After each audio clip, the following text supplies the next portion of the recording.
All right, hello everyone, and welcome to Moddy Rotisserie 23. That's a lot of them. That's wild. Yeah, Because what was the last in-person one? Like 7 or 8? something like that. We've done a lot of them in the past few years. Yeah. It's actually been almost a full year since we did the last online rotisserie, which is entirely my fault. I came up with a great system for making them happen more regularly and then just didn't put it into practice for a year because I got distracted. It's okay, it happens. But we're back. I'm going to try to keep them going a little more frequently this time. I'm here with my wonderful commentator, Cera. Hello. I did the last one, I think. That is also true. Yeah. Yeah.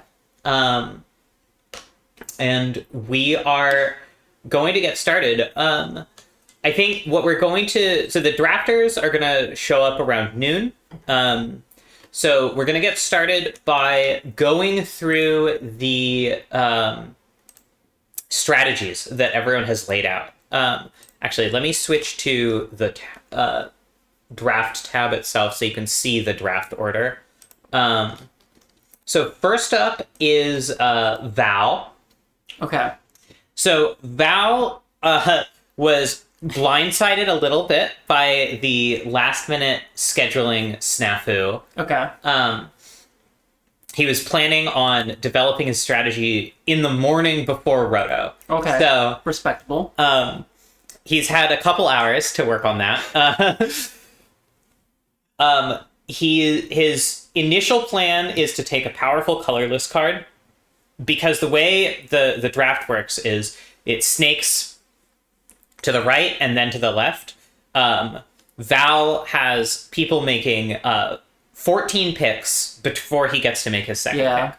So, taking a powerful colorless card, he called out Smuggler's Copter or the One Ring. I would say one of those is more powerful than the other. Yeah, that is possibly true. Personally, I think Palantir might be the best colorless card in the cube right now. I have simply not played with it enough, but I have seen it be pretty good. It's pretty fucked up. Yeah. But that's not one of the things Val listed. And then he's leaning towards green-black because those colors often end up open. I was thinking about this, yeah. Because we were talking about Oko and how Oko's evaluation has gone down a lot, but also I feel like Grist gets slept on a lot. Yeah, I think Grist is really powerful. And he calls out, as cards he thinks he can get late, dual-color Planeswalkers. I agree. But I expect Val, most importantly, to just stay open. He also calls out mono white as a possible fallback strategy, although he doesn't expect it to be very open. Fair. This is why I like the One Ring. Like, the One Ring is just really, really powerful. And, like, Smuggler's Copter is good, too. But I feel like it really leans into doing specific things, i.e., like, leveraging your graveyard a lot or just, like, beating down, which leaves you pretty open. But, yes, the mono white, I agree. Sometimes when your first pick, you stay open and everybody else has fun plans that they want to do, and you're just like, well, strategically responding to the table, white is still there. Yeah. Yeah, and a lot of people, like you say, they want to do fun stuff. They want to be big brained. And so they'll leave the sort of more linear decks on the table sometimes. Yeah. That's the last time I drafted. I had that experience with kind of the red cards. Felt like a lot of, like, obviously the really powerful red cards, like Sudden Demise, would get taken, like, for more powerful effects like that. But just like the bread and butter, like Robber of the Rich and everything, were all mine. Yeah. Next up is Hollis. Hollis says he has a few different pick lists that all contain Fable of the Mirror Breaker. As second seat, he's probably going to be able to get that, because it sounds like Val wants to start colorless. Fable, I know, is a pretty popular choice for, like, absolute highest power level in the cube. What do you think about that? I haven't looked at the full cube list in a while, but yes, I would agree. It's top 5 for sure. The reason that Val isn't looking at it is because he wants to stay open, he wants to be able to react, but that's less important, especially the closer you get to the middle of the draft. So Hollis is going to take Fable, probably get Fable. Then he's hoping for blue-red. He says Oko is his fallback if Fable gets taken, but that's not super likely. Yeah. As someone who's drafted Roto a lot, seeing my hope is for blue-red, the two most contested colors I often find. I wish you luck. It's not impossible. I've done it before, but yeah. I do think a trap that Roto drafters can fall into is seeing that other people are in a specific color and just avoiding it when that color could easily support two people. True. So there's some amount of stubbornness that may be a benefit to the drafters. True. Late cards, Hollis calls out Splinter Twin. Okay. That's always a risk. People are pretty aware of the twin combo, especially of all of the potential combos in the cube, and it has been known to get sniped even by people who are not drafting it themselves. Yeah, that's true. I feel like also, I don't know, having drafted twin in cube before, like everyone's removal tends to be a lot better because they just have more access to like instant speed removal versus like table draft where you kind of just have to like roll with what you have. And it's face up, so everybody is really aware of it. And similarly, the backup twin pieces like Zealous Conscripts, Kiki-Jiki, like have utility outside of like twin alone. So will be interesting to see. It's been so long, like I have no idea where twin is at on people's radar. Yeah, that's a good question. We'll have to keep a close eye on it. Next up is Ketsi. Ketsi is probably the most experienced roto drafter at this table. She's been I think just in sheer quantity, yes. Yeah, she's been in, I think, the majority of the Moddy rotisseries we've done. Yeah. By a substantial margin. Ketsi is looking at the One Ring as her hopeful first pick. We know Val is eyeing that as well, so she may or may not be able to get it. Then doing something in Mardu colors, possibly Approach of the Second Sun. Ketsi has notably done a last pick approach deck in previous rotos, so that could be pretty exciting. Yeah, we always love an alternate win con. Her fallback picks are Palantir and Fable of the Mirror Breaker, so we can see the first three drafters generally have a pretty similar idea of what they expect the highest picks to be. Yeah, I think that tracks. The sort of outliers are Ketsi's the only one who mentioned Palantir, Hollis is the only one who mentioned Oko, Val is the only one who mentioned Smuggler's Copter, but Fable and the One Ring are definitely on people's radar very seriously. Yeah, that makes a lot of sense. I think especially because red is so deep, like committing to it early isn't that big of a problem. The cards Ketsi's looking for late, Approach of the Second Sun, very unlikely that people will take that from her.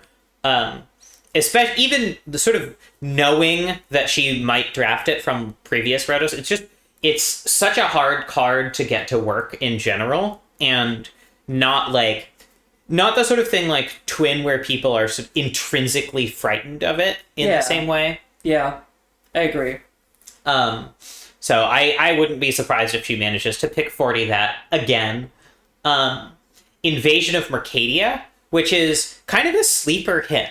I don't know if you've played much of this. Is this This is here. Let me bring it up on the listing. It's a battle. Oh yeah, it's like what's it called? Tormenting Voice battle. Yeah, exactly. But Critically, the discard isn't an extra cost, so it's a lot less vulnerable to counter magic. Okay.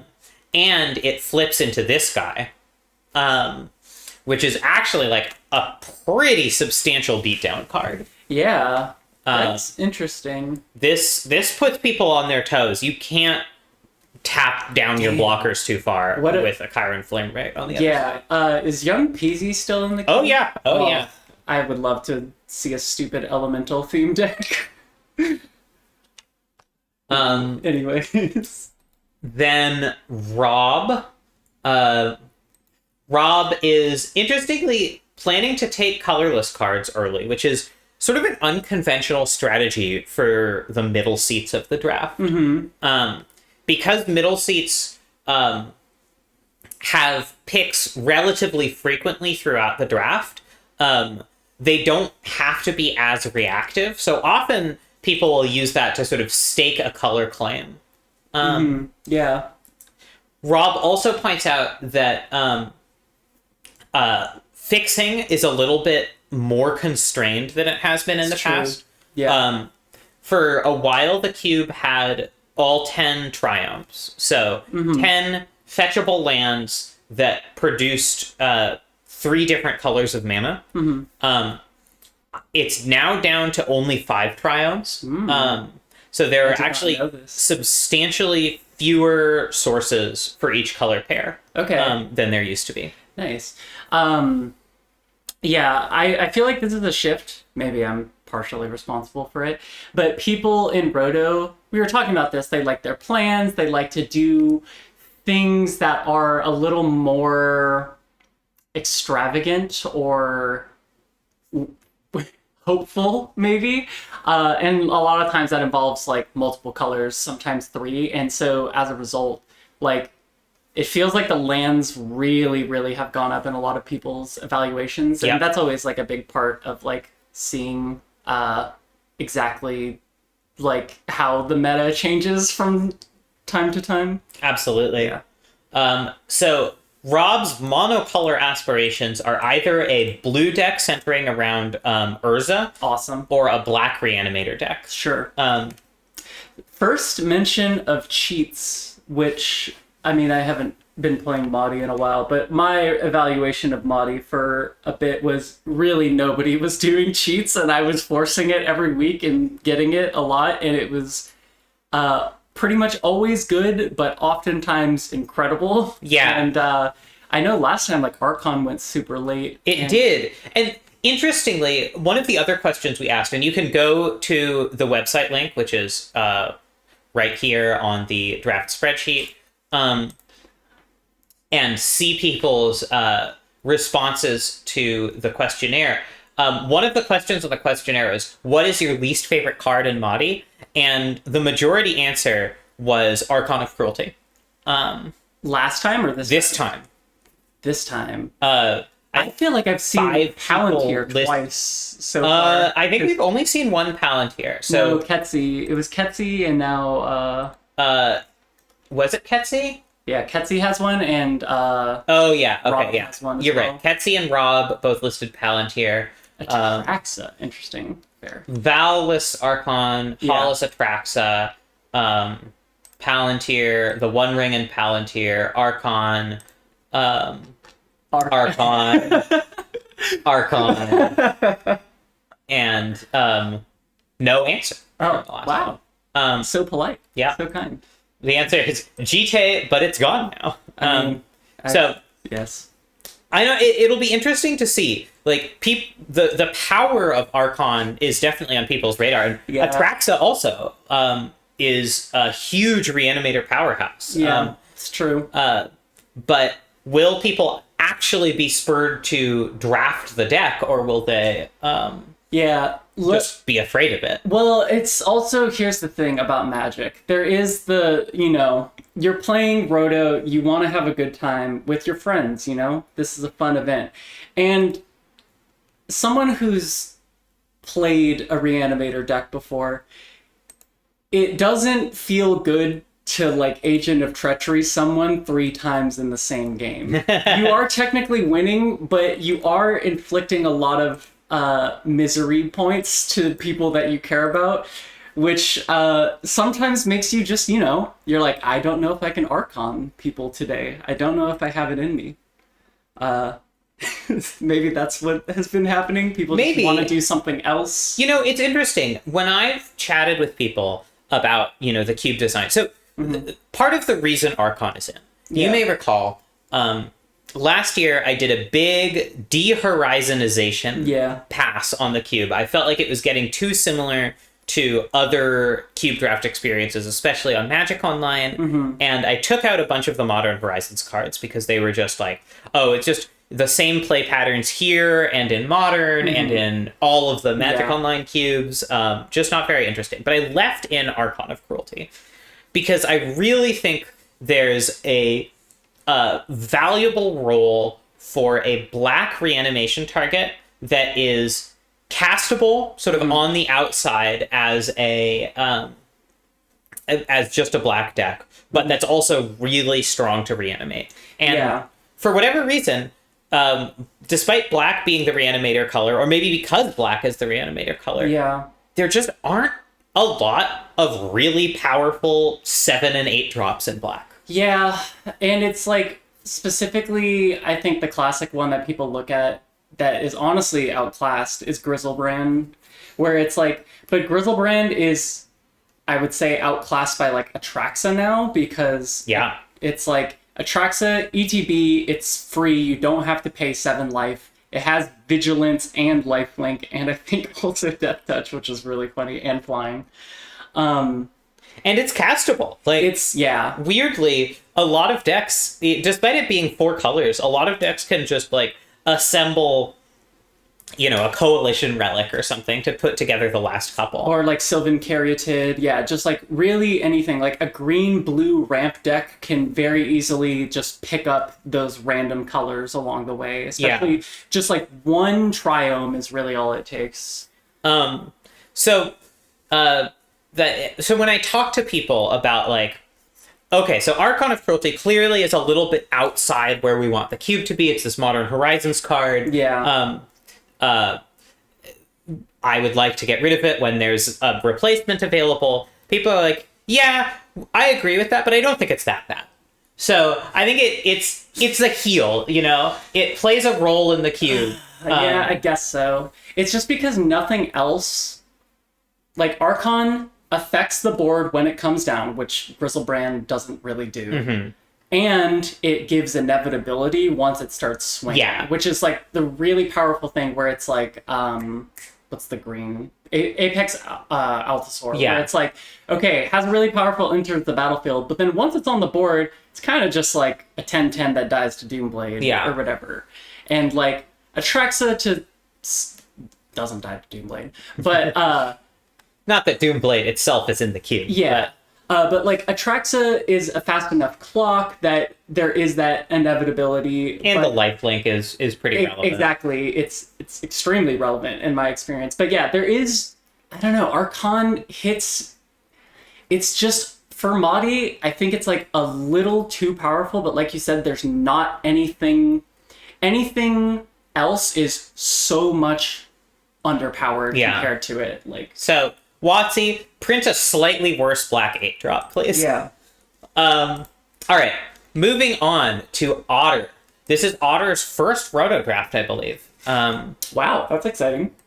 So Otter is going for Is It Aggro with a combo pivot. If she can get Splinter Twin, that's great. If she can't, she'll just try to grab the value red and blue cards. And if that doesn't pan out, going towards blue or green if they're open for a more controlling deck. Like you said, blue and red are often the most contested colors. Hollis has also indicated an interest in blue and red. Rob is interested in blue. Only person to mention green so far is Val. Which, staying open, may pay off. The green-black. Although Otter is in the center of the table and so can sort of claim a lane a little bit more effectively than some people might be able to. Late cards, she's looking at Legion War Boss, which is a powerful card, but I think one that she stands a pretty good chance of floating late. Yeah. It's just there are a lot of really powerful red 3-drops, and it's unclear how many people are going to be looking at the sort of more attacky red decks to begin with. Yeah, honestly, I know we have our cards to look out for, etc. I am really interested where Scarlet goes. Yeah. That card was pretty ridiculous to me. But it's also pretty new, so it might not be on people's radar. Okay, next up is Graham. Graham wrote A fucking a novella. whole essay. Yeah. So we're not going to go through this in detail. It will be up on the blog after the drafting is done. Again, moddyrotty.thecleanupstep.com. But the general interest is blue core aggro decks, or falling back to red core aggro decks. So Blue core. Okay. there have been a sort of intentional influx of cheap evasive blue creatures designed Which to I sort of love. work well with equipment. And that does sort of open up the possibility for blue aggro. Again, sort of centering around blue and red raises the possibility of fighting, but it does seem like Graham's second color is pretty open to whatever seems to be available on the table. Yeah, but like we were saying, like a lot of focus on blue and red, but with Grams, like you're just getting the blue cards that really a lot of the other blue drafters don't want. Yeah. I.e. like, like Terramander, etc. Like all these like cheap attacky blue creatures, which most people who are playing like Is It combo, they want the Remands, they want the Condescends, they want like all of these things. Or if they're doing Reanimators, they want the Compulsive Researches. They want different things than you, and you can just get a lot of these cards free. Yeah. He also suggests the possibility of first picking Oko, which may be possible given what everyone else has talked about. No one's really mentioned Oko as a first pick candidate. And follow that up with like 1-mana spells, Ponder, Preordained, Birds, Noble Hierarch, and just try to build a pretty low to the ground blue-green deck. Interesting. It's, God, how Roto has changed in the years, because for a while people were first picking Ponder and Preordained. Oh, yeah. And like, oh God, what's the level up green mana dork? Oh, Jiraga Tree Speaker. Yes, absolutely. like people were like, oh, this is the best card. And now it's just like, you could get that free. I wouldn't be surprised if Jiraga Tree Speaker didn't end up taken at all. Yeah, It's I was just going to say. With the density of removal available in Rotisserie draft, it's just too risky.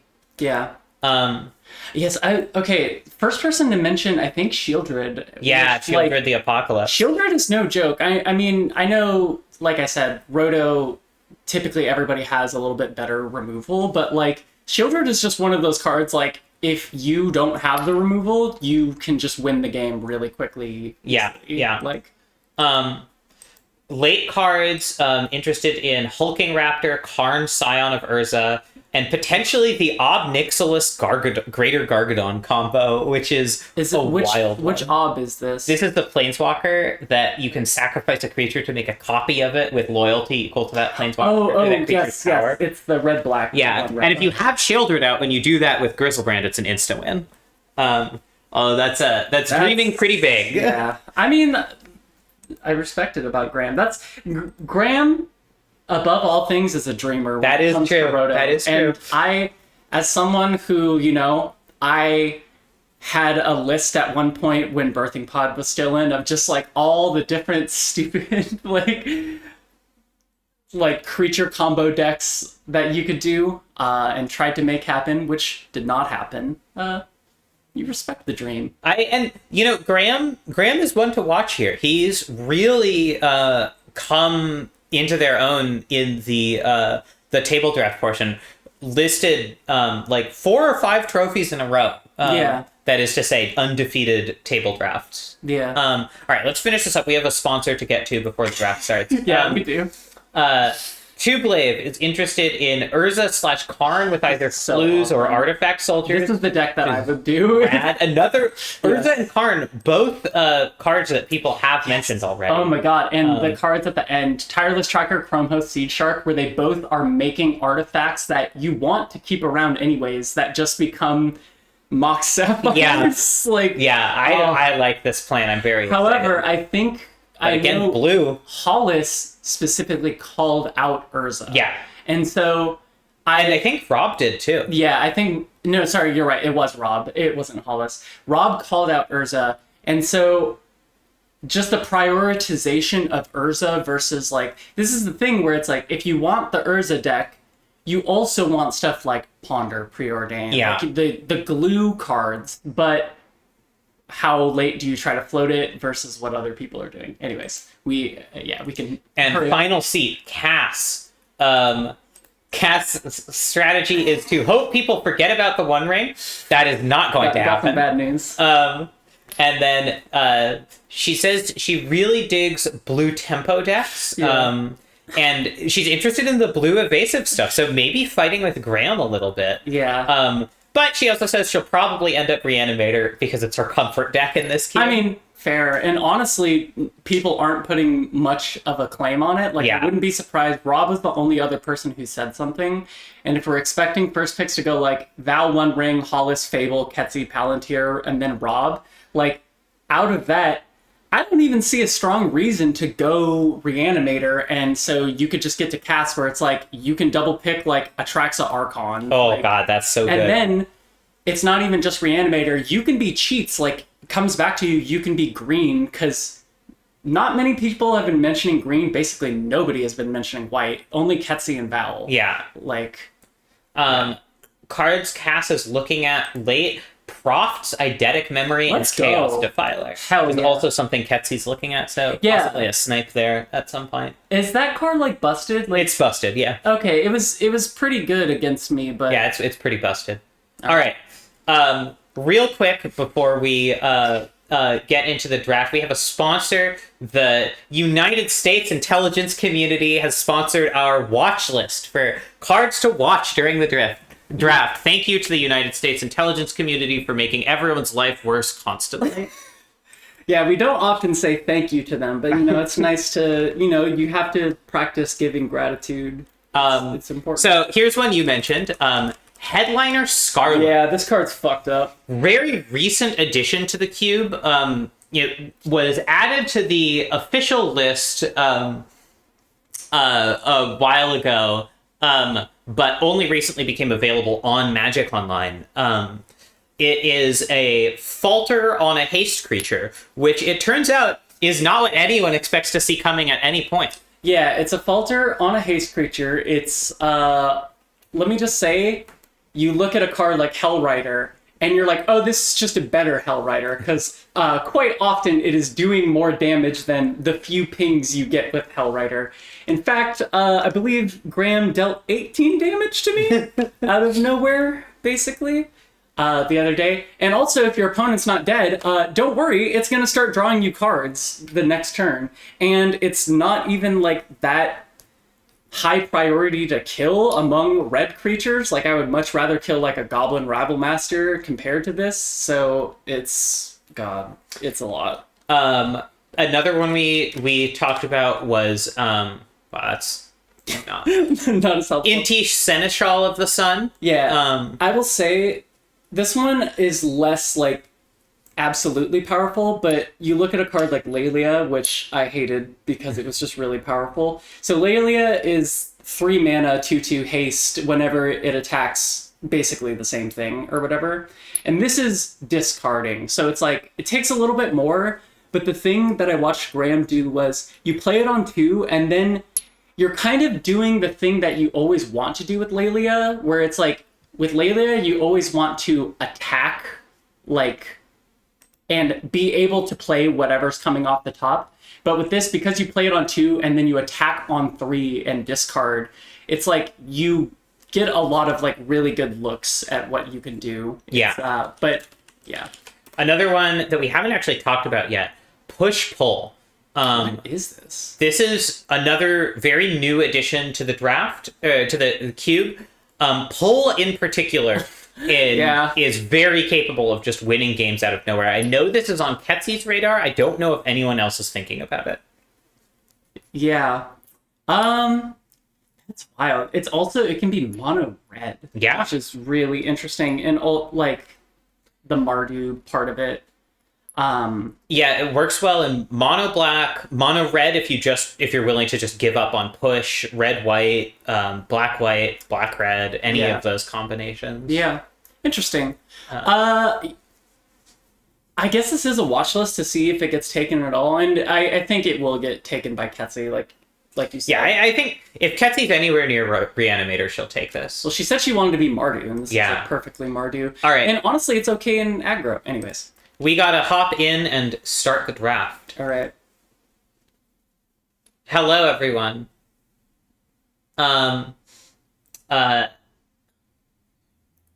Chat, can you confirm that you can hear Discord? You're not Chet.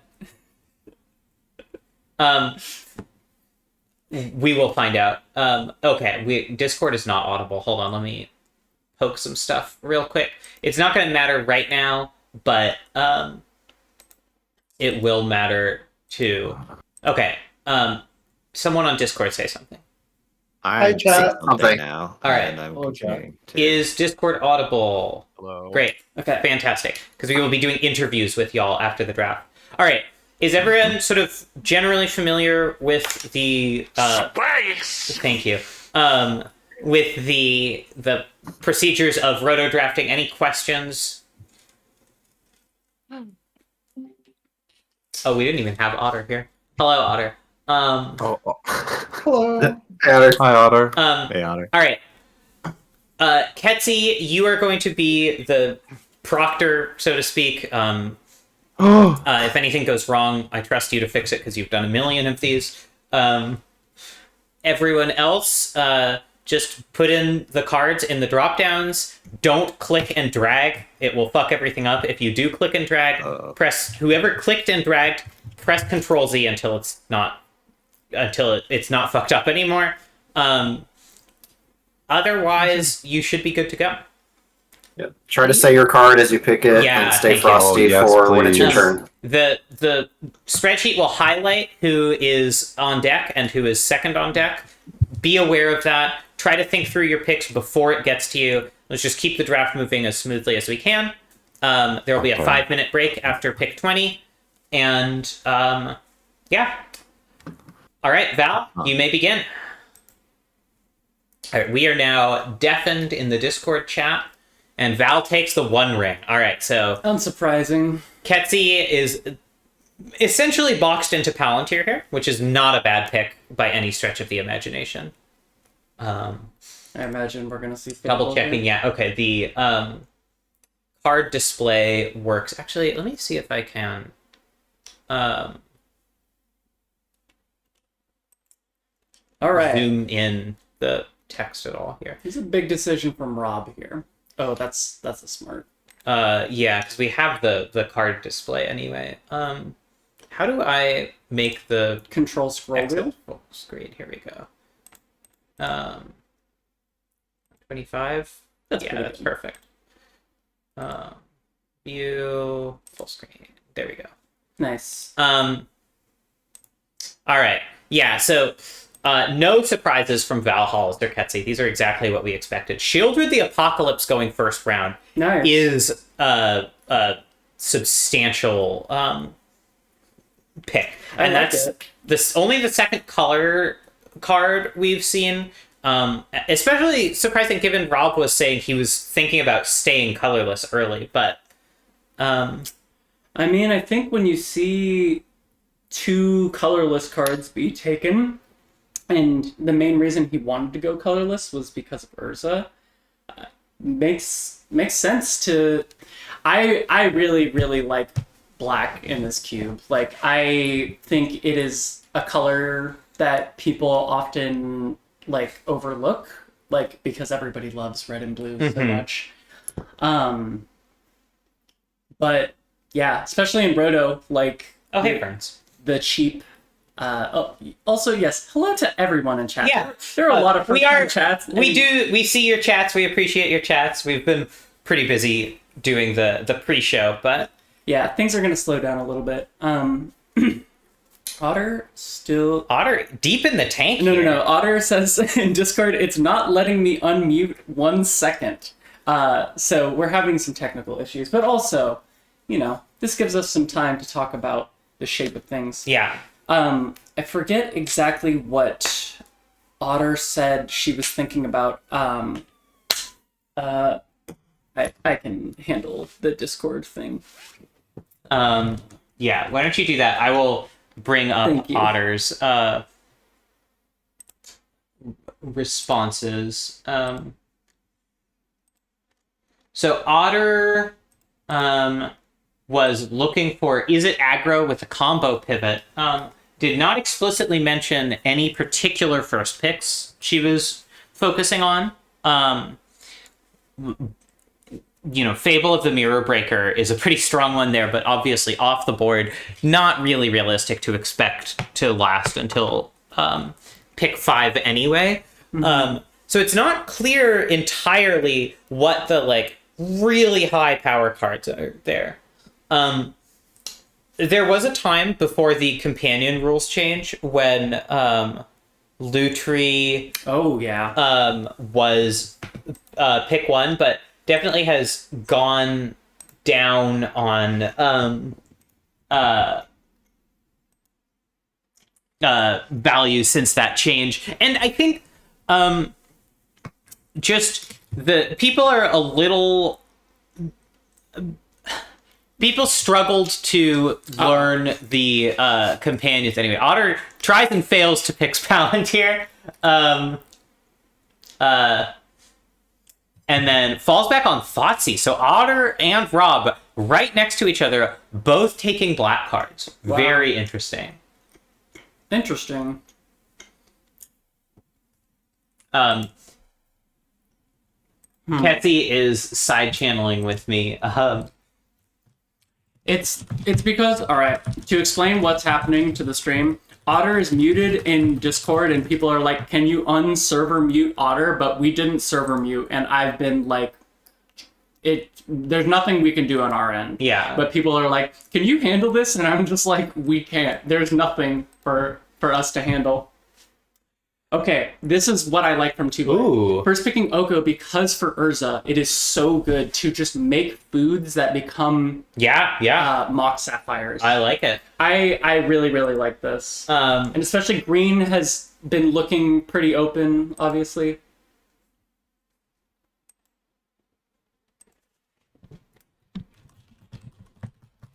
Ooh, Elish Norn. Mother of Machines. This is a really powerful one that no one has mentioned yet.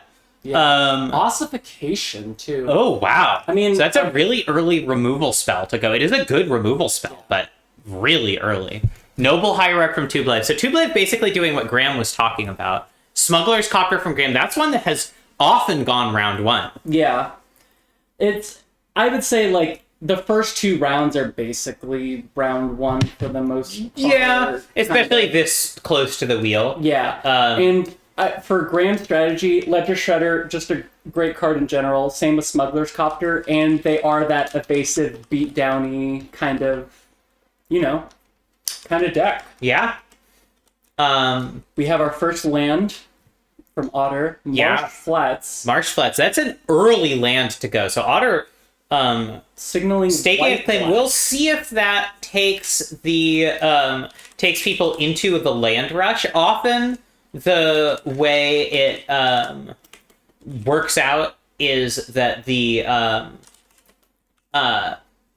first person to take a land sort of triggers a bunch of other people taking lands, but this early sometimes it just gets ignored.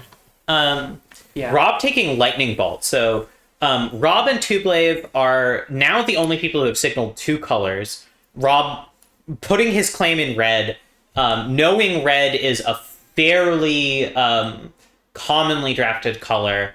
Lightning Bolt, also a card that has gone round 1 in the past. It was taken on the wheel in C8 last time.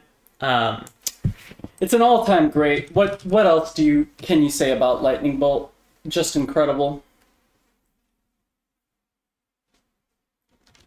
Interesting. Ketsie's in a really weird spot now. Because Mardu is what she was leaning towards, and now Rob is red-black, Otter is signaling white-black, and Cass is signaling white, and green is wide open. Yeah, Oko and Noble Hierarch are the only green cards that have been taken. But we're still really early, yeah. So it's too hard to tell. And Val and Ketsi both have no color commitments. Okay. Wooded Foothills, not even really that much of a color commitment. Ketsi responding to Otter's early fetch, by the way. Yeah. We can see the extra pressure from not having triomes driving up the value of fixing, especially fetches, which are one of the best ways to get multiple colors.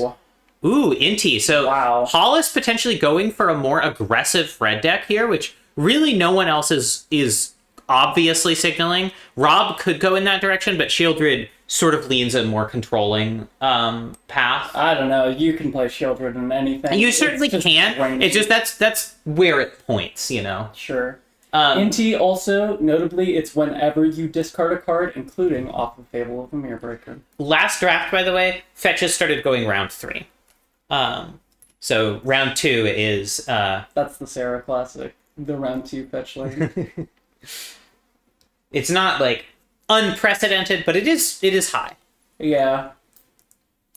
I wouldn't be surprised to see Back to exile from Val. So Val is now saying, okay, I see white is pretty open. I'm going to take advantage. I'm going to fight Cass for the really good removal, but try to go for the more aggressive stuff. Skull Clamp, also a common early pick.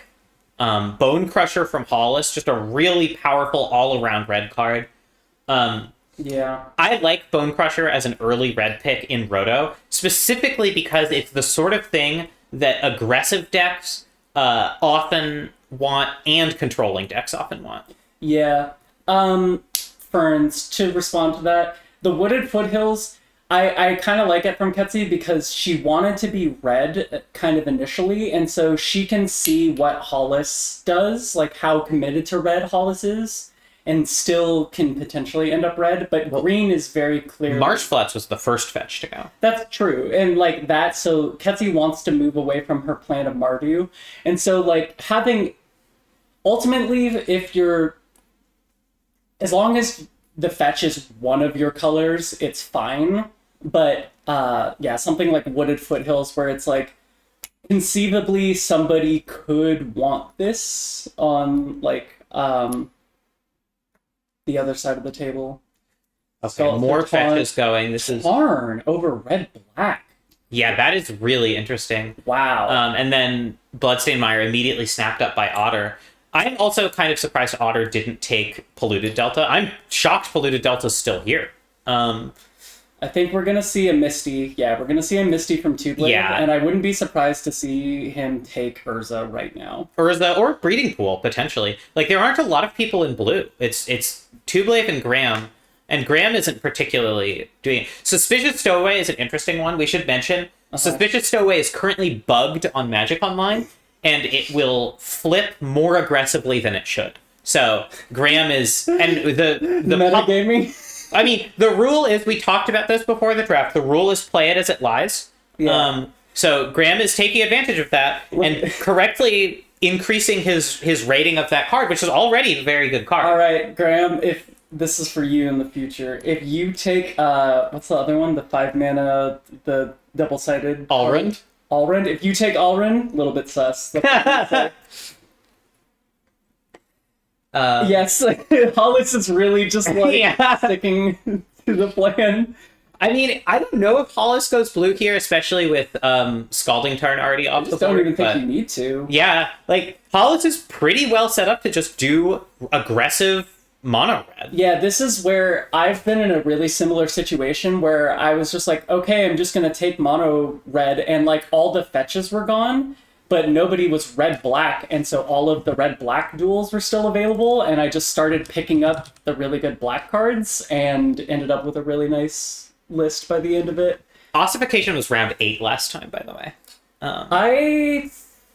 Honestly, I like it from Cass. I mean, you can only get one, but like against the reanimation deck, like Path to Exile and Ossification are like really good things against you. SFM. Ooh, Stoneforge and Glimmerland. So Cass potentially pointing in a more aggressive direction than Cass, I think, is actually trying to do the Mother of Machines theme deck, the ETB synergy. I was going to say over because all of these cards, other than Elish Norn, have ETB abilities. Yeah. I don't know if you've ever cast Ossification with Elish Norn on the battlefield, but it feels like you're cheating. Yeah, I mean, you've seen the screen cap I had of Elish Norn on the battlefield with Atraxa and a loot tree, like entering the battlefield. Really looking forward to Cass playing Stoneforge Mystic, finding 2 equipment, playing Glimmer Lens, and getting 2 tokens off of it. Hell yeah. All right, similarly to Blaive,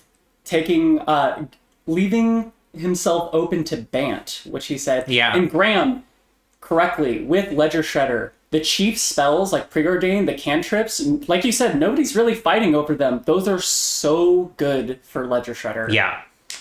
Just the easy second spells. What I'm interested in is, where is Graham going to put all of this draw and filter? He's really set himself up to just like have the hands he wants every time. What does that engine point towards? Is he going to go more control? Is he going to put it towards some sort of combo? He has a lot of ways he could go. Yeah. I mean, all 3 of his creatures right now are evasive. Yeah. And he did talk about, like, Mono Blue Beatdown is just wide open. Yeah, yeah, that's true. No one else is taking it. Even, a couple people talked about doing more aggressive blue decks, but Graham's the only one who's actually pointing in that direction. Yeah. So, sorry, really quickly, for the Triomes, do you remember just off the top of your head, like, which of the shards? Here, we can go to remaining cards and look. Ketria, which is red, green, blue. Yep. Teamer. Spara, I don't know the new ones. Spara, I think, is Bant? Maybe. Yeah. Xander's Lounge just got taken. That is Grixis. That's Grixis and that's Lob, 100%. Yeah. Savai is... Here, why don't you look them up? It's Spara, Savai, and Datha are the remaining 3.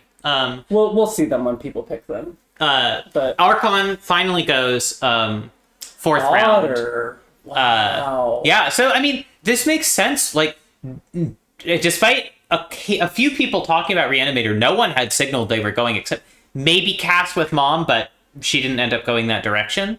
So Otter taking Archon really capitalizes on that availability.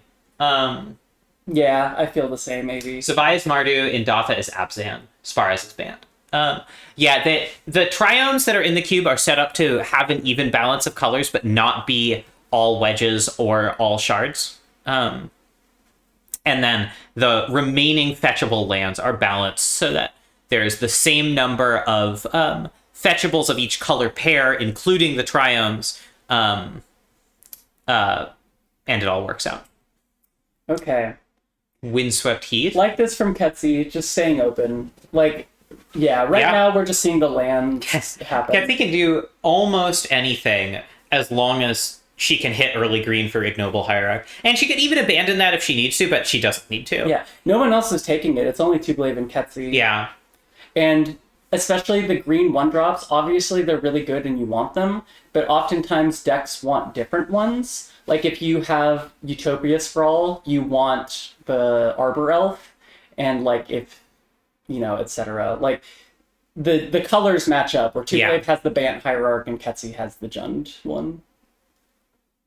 Is Polluted Delta the last remaining fetch land?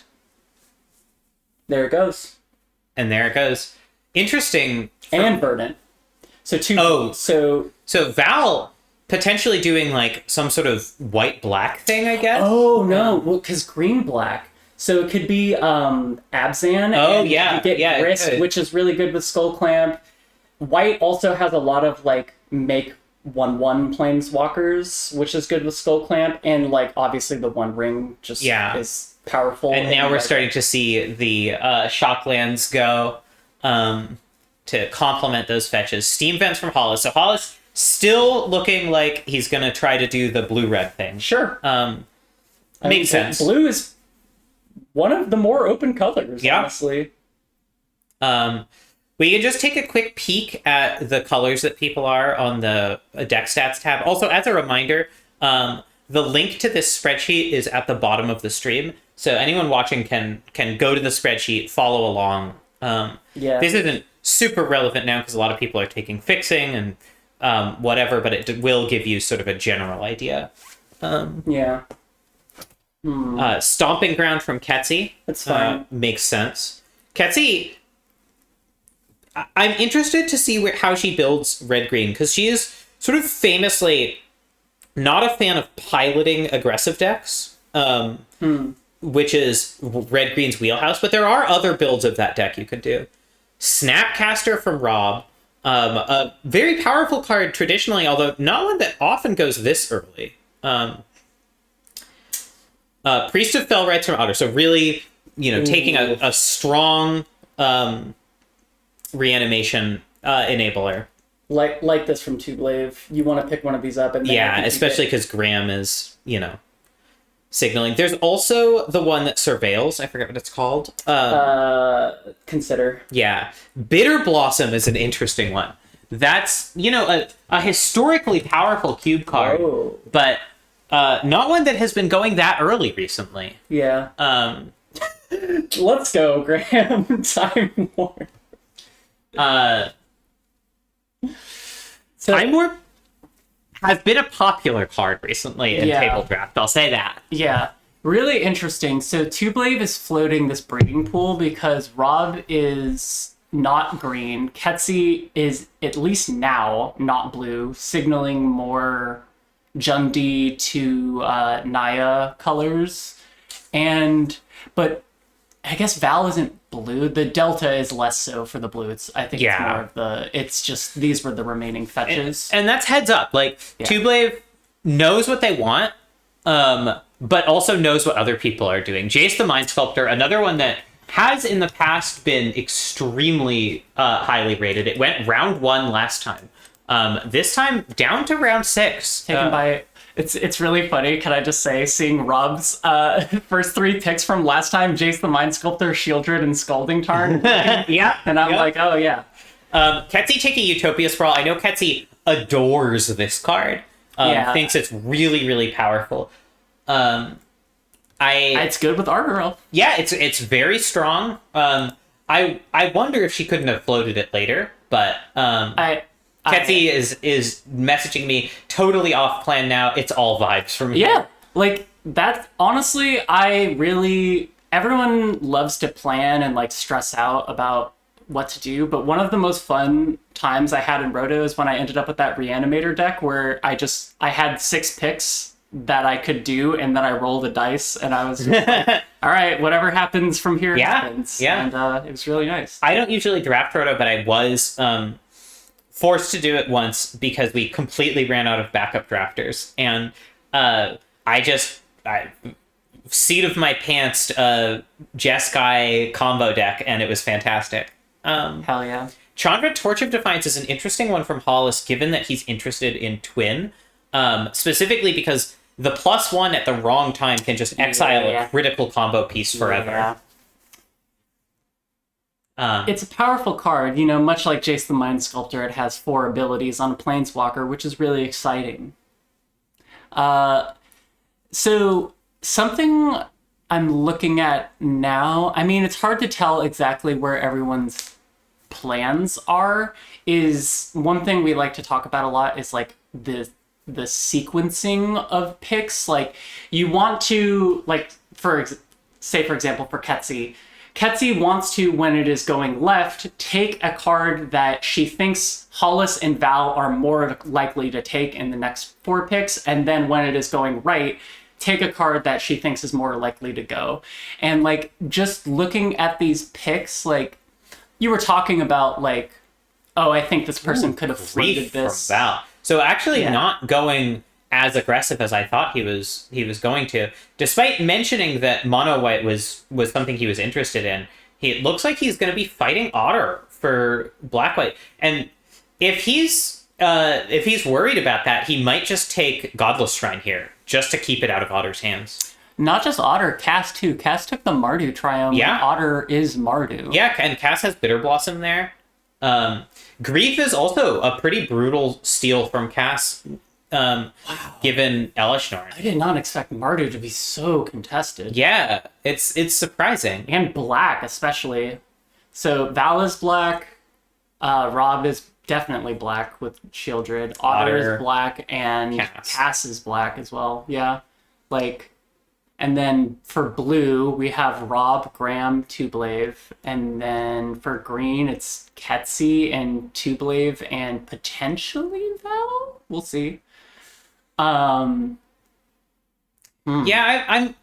It's conceivable that Val just abandons Path to Exile. Yeah, I was just thinking that. Ooh, love this pick. Toxic Deluge, really strong. Another one that's sort of just on the borderline of what is acceptable power level for this cube. Yeah. I will say, looking at cards like the One Ring and Toxic Deluge, and I'm like, all right, Val, you gotta gain some life somehow at some point. And honestly, that's what Shieldred is great for, but Rob has it. Yeah. Shieldred the One Ring is quite a combo. Burst Lightning, respectable. Just a solid burn spell. Okay. And Ketsy Astraxa. Definitely vibe. So this is kind of what I was talking about. Yeah. Chrome Host Sea Shark. That's brutal. That's one I considered putting on our watch list. Taking that from Graham is not a Tublave. Yeah, that's true. If that Tublave wants to do the Urza thing, and that sort of makes it a little more clear that Rob might be competing for the Urza kind of vibe. Ashen Rider from Otter, that's another really strong. After Archon and Atraxa, which are just the knockdown, drag out best reanimator targets, I think Ashen Rider is in the conversation. Really, really like this from Graham. I honestly think Hollis probably Lutri could have taken when you're a mostly red deck, just having an 8th card in your hand, obviously you have to pay 3 for it, but it's a free card. It's really valuable. It lets you put more lands in your deck, which is sort of a silent value add. Yeah. You can play 18 lands and just not be that worried about flooding. Mm-hmm. It's really good if you can do it with removal and card draw in a blue-red kind of shell. But for Graham, if he gets to 8 mana, Time Warp Lutri is very not nothing. Malcolm is an exciting one. That's something that Graham might have been interested in also as a aggressive, evasive, just high-rate blue creature. Yeah. Prismatic Vista and Fabled Past from Cass. So 2 5-color lands. Yeah. Okay. Mana Leak from Tublade, the first really blue disruptive card. Remand kind of. Yeah, Remand. That's true. That's more of a tempo card. So Tublade and Graham really kind of fighting each other back to back.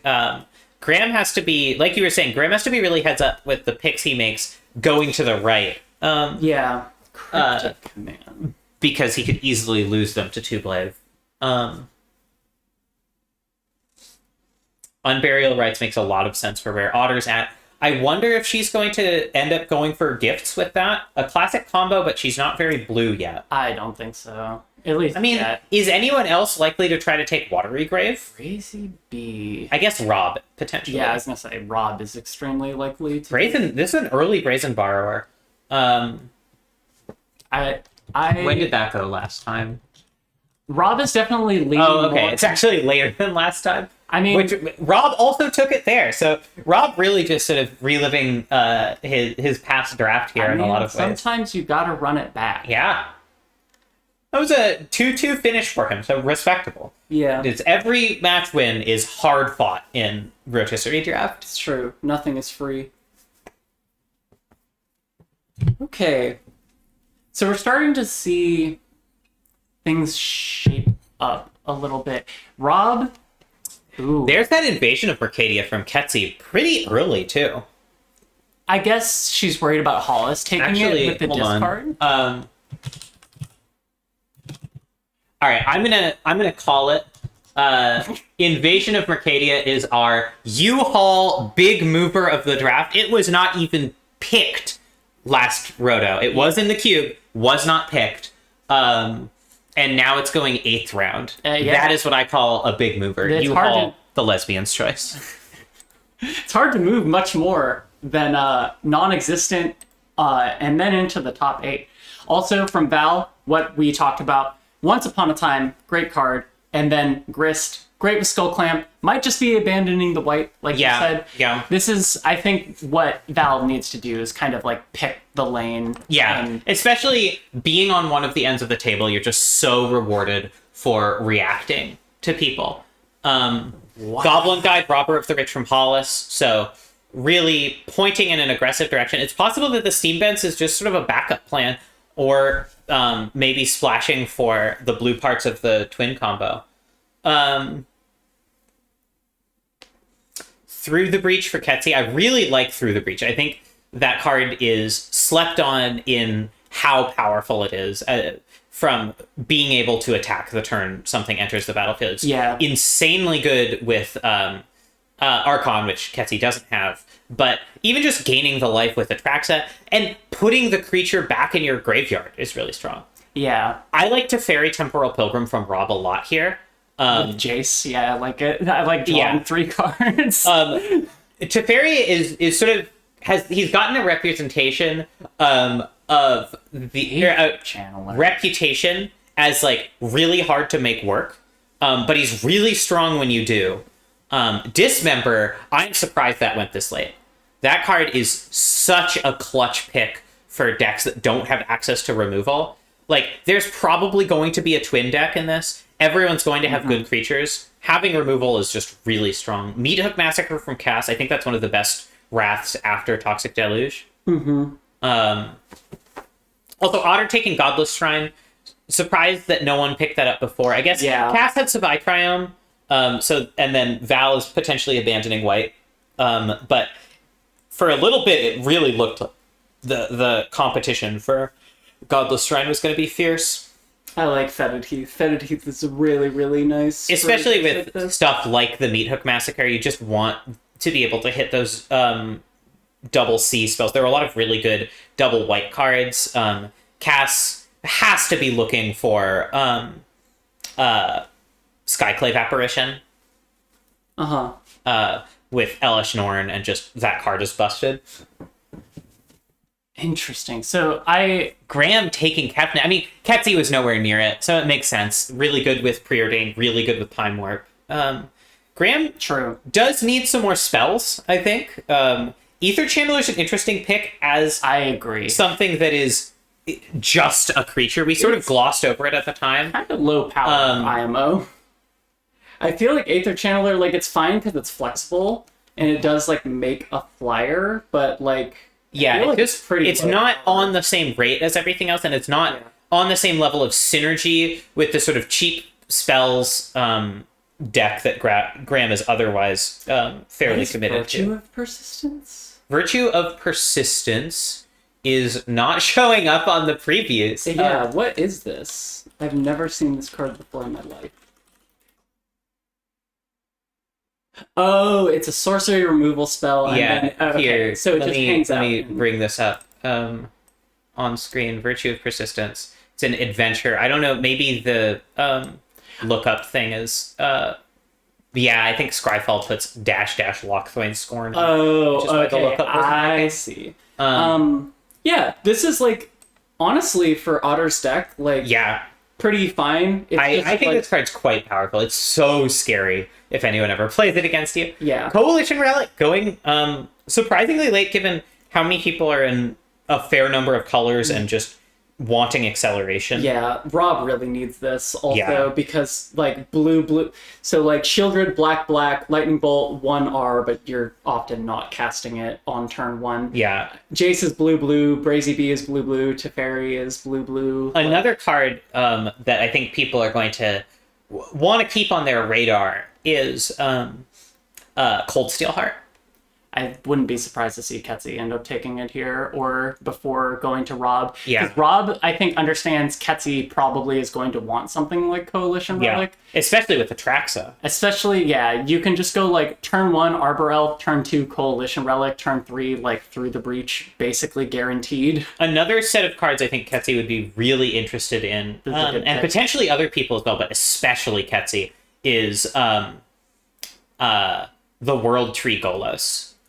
Sure. Because the World Tree is maybe the best way to cast Atraxa, and Golos just fits perfectly with the rest of her plan, casting spells off the top for free. Yeah, can you do me a favor? Can you get at the remaining cards, and can we take a look at the red tab? Ooh. Here, why don't I bring it up on our Watery screen? Grave from Val.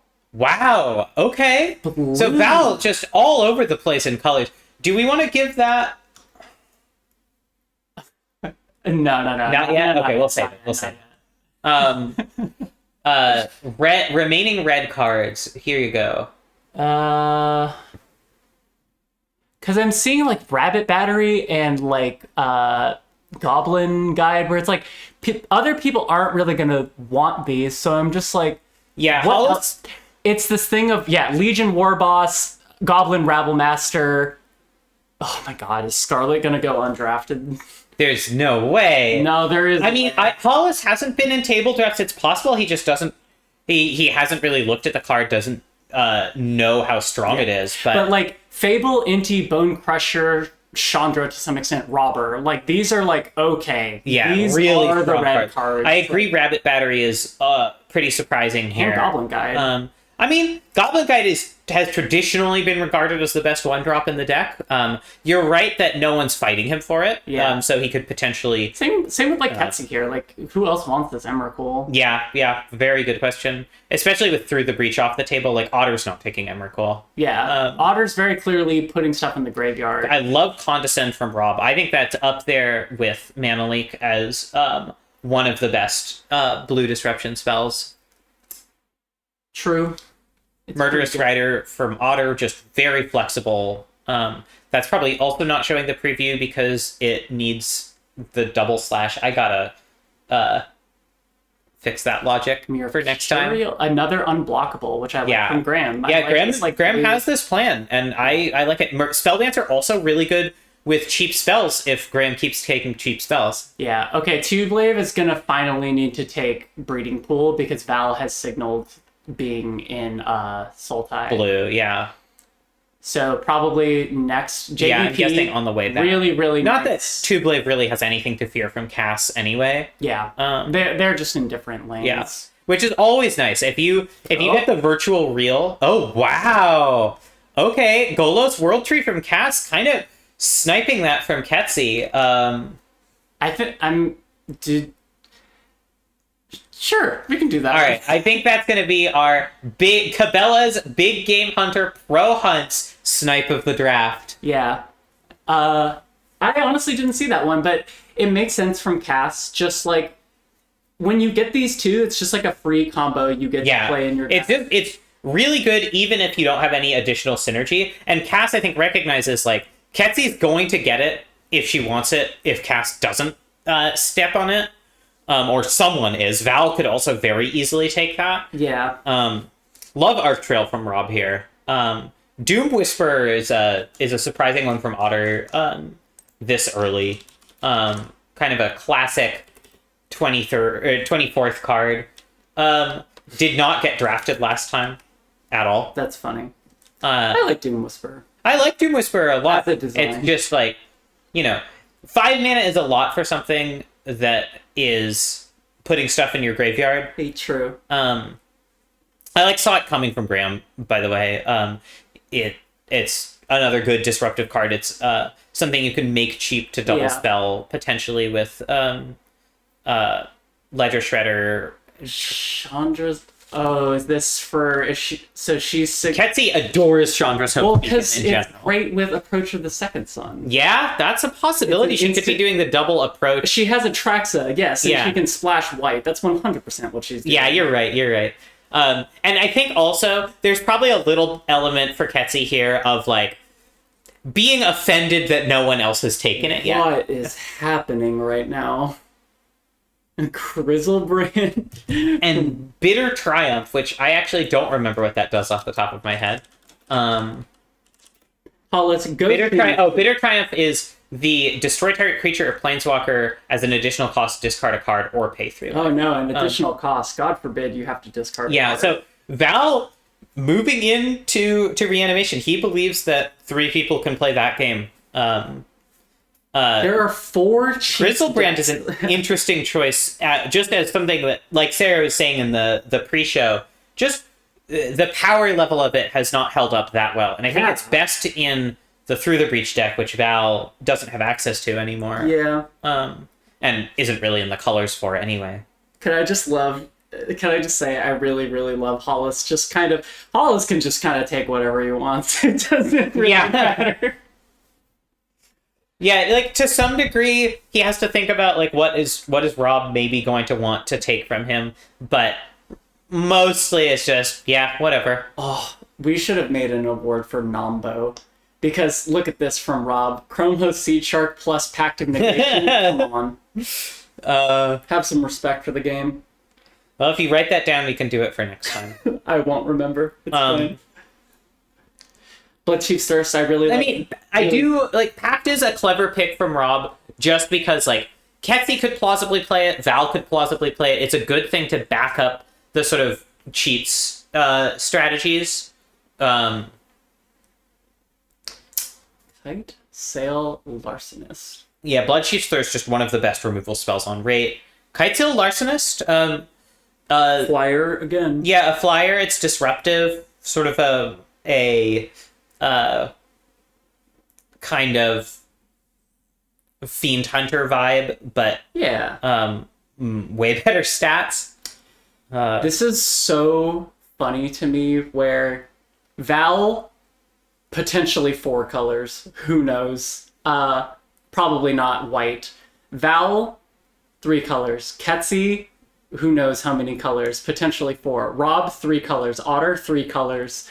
Cass is 2 colors, it looks like. 2 colors, although, the World Tree does produce green mana, so who knows? And the Vitriome's there as well. It's red, yeah. But then it is like Graham, mono blue, Hollis, mono red, 2-blade, just like green blue, just kind of staying in their lanes, these 3. Yeah, I think avoiding the temptation to go super color happy can be valuable. At the same time, like noticing that a color is underdrafted or like a particular gold card is available and you have lands to splash it, also very valuable. The thing that makes me think Cass is not going to end up 2 color is this is her 4th 5-color land. Right? Prismatic Vista, Fabled Passage, World Tree, Ash Barrens, all 5-color. The old Ravi Cheeps, huh? Cryptic Coat from 2-blade. What is this? That is a card I can see half of it. Yeah, here, I'll bring it up on the other screen. It's a new edition. It is something that Graham might very well have wanted. It's an evasive blue creature that also has sort of a card advantage engine built in. Wow. That is really wild. Also, that's Sky Strike Officer from Graham. So rough. Sky Strike, something 2-blade was really interested in. Cryptic Coat, something Graham was really interested in. So this is a just an interesting inversion there. I mean, obviously both of them are good for both decks, but Damnation from Otter, just getting something on the board against these more aggressive decks, which is smart, especially like noticing that Graham is going pretty wide. Hollis is pretty aggressive. Yeah. No one knows what their teams are going to be. We will do random teams of 4 afterwards, but you got to prepare to face anyone. There's that Cold Steelheart. Yeah. I wonder, so Rob... Monster Manual from Ketsy. I like that, especially with Emrakul. The cheats plan, yeah. Rob was the one who mentioned Urza, I believe, and Rob has Chrome Host Seed Shark Coalition Relic. I mean, already taps for mana, same with Cold Steel Heart, but it adds to the artifact count. So I wonder if Rob is going to end up doing that, because I don't think 2-blade will do it now with Sky Strike Officer and Chrome Host Seed Shark off the table. Yeah, I think that's very plausible. So 2-blade, like, looking at this deck, it's really just like the bread and butter, like, good green and blue cards. Stamp Broccoli. Yeah. Ketsy, I think, is trying to float one of her favorite cards, and I'm blanking on the name. Green tap, discard a creature, tutor a creature. Oh, Fauna Shaman. Fauna Shaman, yeah. Wow. Really good in this sort of deck. Dicks for going this late is... Yeah. I mean, I have gone down a little bit on Cruelty of Gix just because it's slow, and you can, if you don't plan well enough, you can really get got by the 3 life. I've died to phase 2 of Cruelty of Gix. Yeah. But you know what they say, greatness at any cost. Yeah. But it is strong. It hits any graveyard. So in a table with 3 Reanimator decks, it is pretty valuable. Blood for Bones I quite like. So wild. From a deck that is able to build towards being more of a value Reanimator deck. Val has Grief. Unfortunately, Cass has Ravenous Chupacabra, so Val doesn't get that, one of the classic combos. But Massey Girl, she's still... Oh, yeah. Oh, she's still in for sure. Massacre Girl also great with Blood for Bones. Yeah. Grist, really good. Yeah. So Val is also definitely interested in Fauna Shaman here. Yeah. So Ketsi would do well to be aware of that. Eternal Witness, really strong. Also something that's really good with the value reanimation plan. So Ketsi reacting potentially to that Blood for Bones pick. Yeah, well. Exactly. It's on Two Blade's radar. Definitely. This is where like the meta game kind of comes in. Yeah. Where you also kind of have to know what cards people like to play. And like with Rob, just like looking at the 2 different rotos where it's like the overlap, like 100% Rob is going to end up picking Shinobi. At least, yeah. like, No question. Like Sublime Epiphany is interesting because Rob has like 1 creature that's good to copy right now. Snapcaster and Chrome Host. I mean, Snapcaster is pretty rough unless you have 10 mana. I mean, it's not impossible. It's not impossible, but I'm guessing Rob is going to go for the blue artifact creature that flashes things back. Whose name I forgot. Torrential Gearhulk. Yeah. Yes. Really good with Sublime Epiphany. Shieldred's Edict, just a solid removal spell from Otter. Yeah, Rob's deck right now has a lot of power. I guess he has Bolt and Arc Trail. It's like has a lot of powerful cards, like the Haymakers, like Sublime Epiphany, Teferi, Jason the Mind Sculptor. But less of like the cantrips. There's the Urza. Taking it. Oh, right. I mean, it is really good with Cryptic Coat, so... Yeah, okay. Two-Blade, I think, is going to take Tireless Tracker now. It's very possible, I think Archpriest of Shadows from Cast. Interestingly, not a lot of ways to discard cards. Dig Through Time from Two-Blade. Ooh, I like this. From the Reanimator decks, Otter has Liliana of the Veil. Val has Bitter Triumph, but otherwise, we haven't. And I guess Otter sort of has Doom Whisperer, which kind of fills that role. But we're not really seeing a lot of those cards being taken, even though there aren't a lot of them in the cube. So, like in a lot of ways, I think that's as much of a restriction as look at Graham with that snipe. Wow, that is brutal. That's the risk you take, taking Sublime Epiphany going into the blue drafters. Yeah, can we get Cabela's back? Yeah, you want to run it back? Yeah, all right. That is another Cabela's Big Game Hunter Pro Hunts snipe of the draft. Also, sorry, Otter getting Lily Last Hope this late with all these black drafters on the table. Why? Lily Last Hope is fucked up. Oh, yeah. And, so is Liliana Death's Majesty, which is still on the board. Rob taking Massacre Girl away from Val here. Really strong, although I agree, Rob just, he kind of needs more 1 and 2 drops. Braid from Ketsi, really strong. Yeah, he needs so flexible. He honestly needs cards like a Braid, Infernal Grasp. These things that Null are really Priest good. from Val, really good one with Blood for Bones specifically. Mm-hmm. But what happens to Val if, like, Apex Altasaur and Grave Titan and a couple other really powerful cards just get taken. There's Headliner Scarlet. There we go. There's the watch list card. Don't let the scream. NSA know. They already know. Don't worry. They're watching the stream right now. Any NSA members in chat?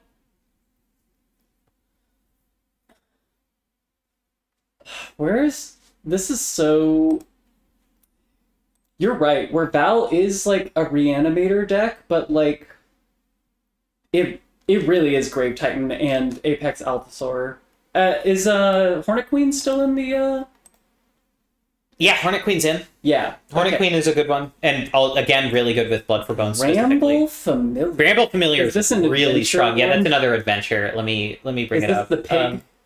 No, it's the raccoon. Bramble Adventure. K-Command from Rob. Love it. Yeah, K-Command is a really good one. It's not quite 2 mana, but this is Bramble Familiar. It's a cheap accelerant that is also an adventure to cheat stuff out and can get itself back to your hand and is a discard outlet. So just really perfect for what Ketsy's trying to do. Yeah, I don't think Ketsy's trying to reanimate as much, but yeah. Like, just... I guess it's true. It's a payoff. It's one of the 7 mana. But cards. With Palantir, with Through the Breach, with Bramble Familiar, she's gonna want something to get things out of the graveyard. Wow. There's Grave Titan from Otter. I really like that. Yeah. Grave Titan. It's so good just as a 6-drop you can cast, and then maybe you can keep bringing it back. People are just it gives them so many despair counters. Yeah.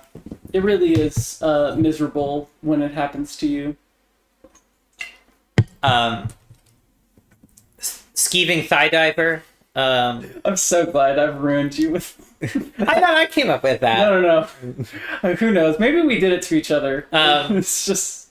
I love Skeeving Thigh Diver here in the draft where everyone has access to really good artifacts. Chaos Defiler from Cass. Love that. And Dread Return. Yeah. Who's going to get Makeshift Mannequin is my question. That is a really good question. And that puts Cass in a place where she wants to be able to play red. So the Savai Triome is getting paid off. All of the 5 mana lands are getting paid off. I wonder if Cass has push-pull on her radar. I hope so. Because it would be sick in what she's doing.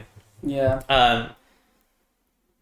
I guess it's worth noting that Cass also has a good setup for Reanimator. Mm-hmm. Doesn't really have any creatures she can't cast yet.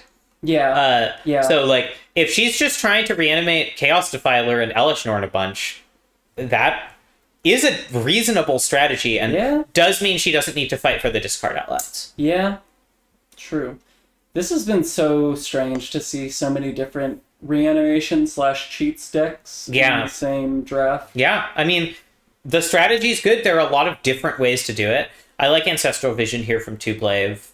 Chart, of course. I think, honestly, Graham missed Ancestral Vision just because it's so good. A, with Lutri, and B, in a deck that doesn't have any ETB tapped lands. Shadows. Shadow Spear is a fascinating one from Otter.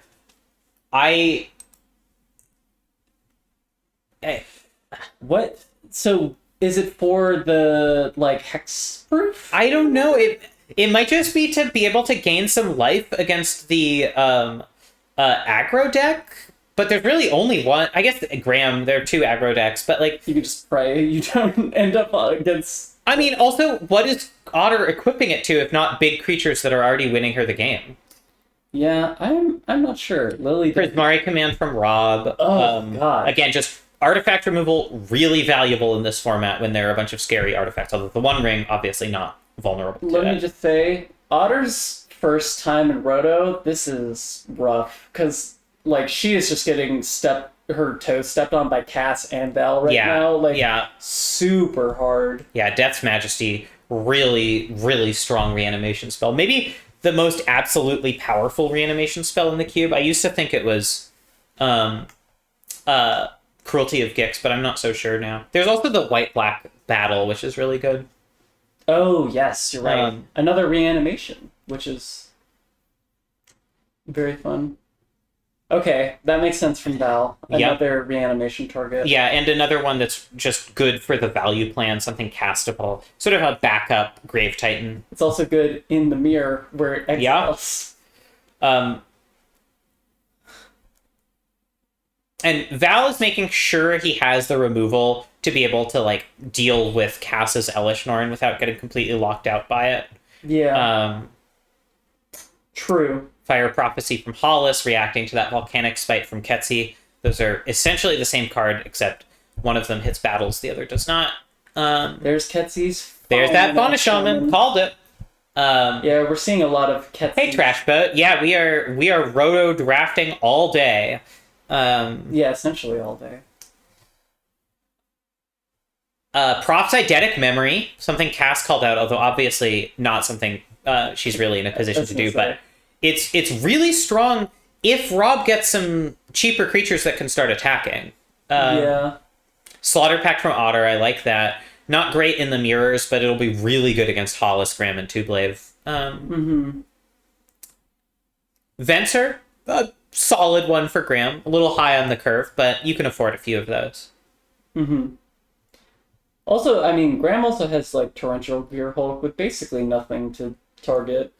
Yeah, Are there literally any saw it coming, I guess? Cryptic. Cryptic is quite a strong target for Gear Hulk. That's true. Metamorph is also an interesting one with the curve so low, although as a sideboard card against all these Reanimator decks, very strong. Honestly, if I was Graham, where's what's the 2-mana Phantasmal Image? Yes. Yeah, I was gonna say against Graham and Tublave, I think both of them would really like that. Love Rifter and Cloudscape, just one of my favorite cards. Valky, another great Mardu one. Blood Crypt. Still on the table. That's still there. Yeah. I think Breeding Pool's still on the table too. Oh my god, you're right. It's just nobody wants it. Yeah, nobody but Tublave. Except for Val. Yeah, it does seem like Val could snipe that. Because Val took Watery Grave, and no blue cards, but Val could very easily take Breeding Pool and then, for their discard, pick up the Compulsive Researches. It's very possible. Because none of the other... I mean, maybe Ketsi could do it. Or, I mean, Cask just has all those 5-color lands, so who knows? Ketsi has a million fetches, Cask has a million fetches. There's Phantasmal Image, love that. There's so many cheat stacks. Phantasmal Image is going to be incredible. All run. All right, Graham, little sus. That's all I'm going to say. It's an evasive creature. I get it. Another very solid potential pickup for Graham and Tublave as a sideboard option is Body Double. Hits any graveyard. You're right. Fantastic answer to a bunch of these things. Cera of Paragon. Really powerful card. What does Otter have that works with it? Bloodstained Mire, Marsh Flats, Priest of Fellrights, although that has flashback on its own. Both Lilies, not really Murderous Rider. Yet again, if you look at Rob, other than some of the more, bread and buttery things, just really, really powerful versus... Yeah. It's, two different things versus Tublave, where it's just, Ancestral Vision, Dismember, Mana Leak, Spell Pierce, Ponder, just, the really, bread and buttery... Yeah. So if Hollis wants to capitalize on this Steam Vents Twin thing, he might have to do it soon, because Rob could very easily just take Splinter Twin or Kiki Jiki and just have that as a backup plan in addition to all of the other stuff he's doing. Yeah. And we're about to hit our 5-minute break. Let me undeafen once Val makes his first pick here.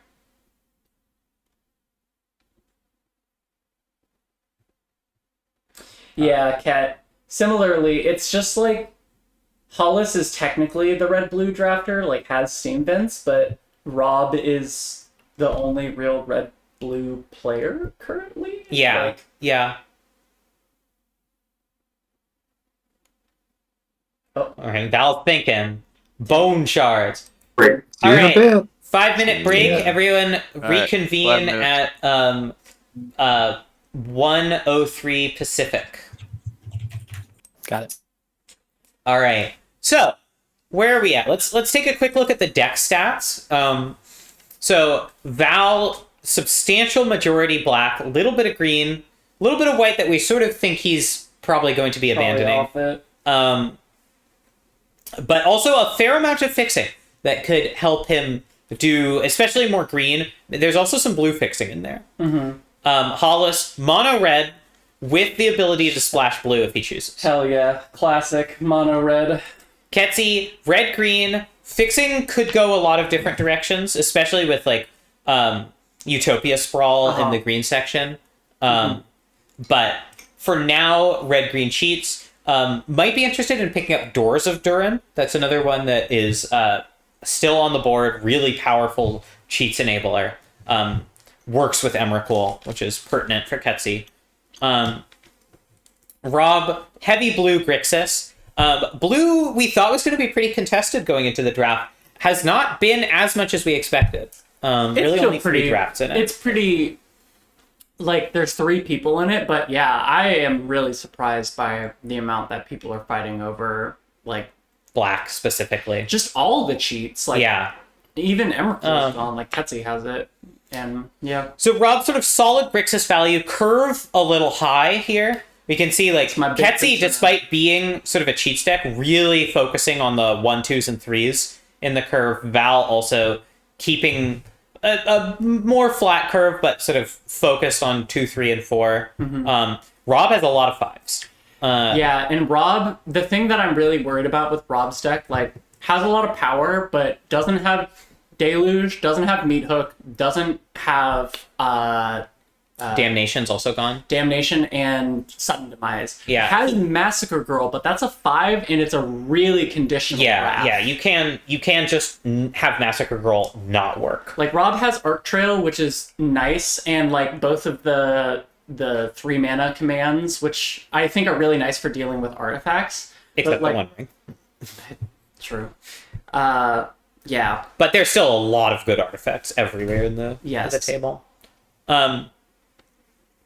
Otter, black with a little bit of white, but for mostly going cheats, but also taking some just general black control cards. Also a reasonably hefty curve, but plenty of 1s and 2s to hold down the early game. I honestly think, like, Otter's deck is right now, like, in a weird spot. Hey, Xandra.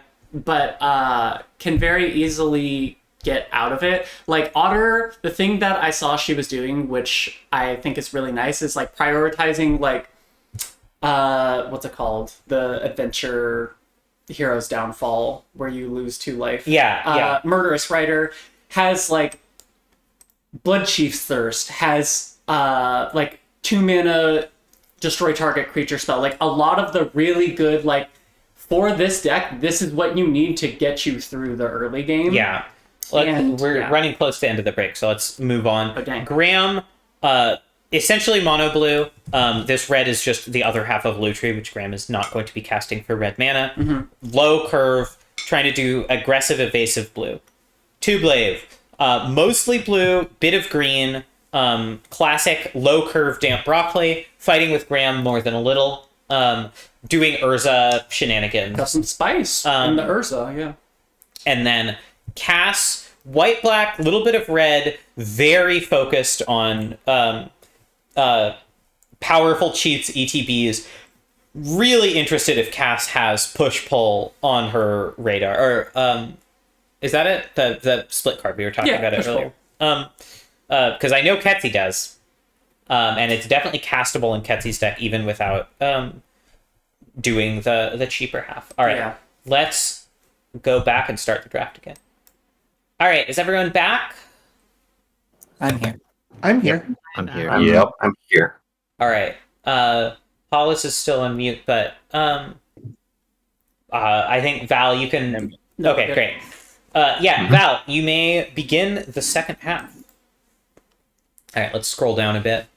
All right, so Bone Shards from Val, I really like that. I think the removal spells that discard cards are among the best cards you can put. Oh, Ketsi really wanted that Zealous Conscript, apparently. Yeah, this is a super late Cera Paragon, actually. That might also warrant another U-Haul Big Mover of the Draft award. Big mover down. Yeah. You know. Yeah, Cera Paragon was, let's find out, pick round 3 in the last Rotisserie. Pretty fucking So up. 3 to 20, huge drop there. And that card's still very good, well regarded, but just no one is interested in white aggro here. Just not at all. Yeah, I'm a little surprised. Tireless Tracker from Val, stealing that from Tublave. That really sucks for two blades. Yeah, Val does have two fetches, so it makes sense. Tublave also has 2 fetches, so, and of course Urza, which is very good with Tracker. Lightning Strike from Hollis, solid burn that goes to the face. Indatha Triome from Ketsi, Tar Pit from Rob, just a really powerful blue-black duel. Silent Clearing from Otter. Yeah, just needs the duels because that is a Horizon land, so it does do damage, which is not free in this table, but Crystal Shard from Graham. The card that Tublave put as his favorite card in the queue. What does Graham have that is good with that? Ether Channeler, Lutri, just be using a Venser. And yeah, it's a good disruptive card. I like that here. Ketria Triumph from Tublave. Green-blue land. Not taking the breeding pool, though. Well, because Cass isn't going to take it. Yeah. Cass is more likely... Yeah, no, you're right. Cass is more likely to take the Triumph. So now... very heads up. Sun Titan from Cass. Shouts out to Sable, our resident Sun Titan appreciator. And Skyclave Apparition, which I called. Factor Fiction, still floating breeding pool. Skyclave Apparition, just incredibly, incredibly good in Cass's deck, and every deck that can cast it. Behold from Graham. I really like Behold here. Also something that Rob, I think, would have taken a lot of good advantage of with Teferi and Profts. So it's a heads up one from Graham. I think Profts actually would have been ideal in Graham's deck. So it's a shame he didn't get that. But Sun Titan, also really good with Fabled Passage, Prismatic Vista, Ash Barrens, Fetid Heath. It gets back Bitter Blossom and Ossification. If those get removed, it gets back Stoneforge, Glimmer Lens, Skyclave Apparition, Valky. It just works really well in Cass's deck. Wow, I wonder if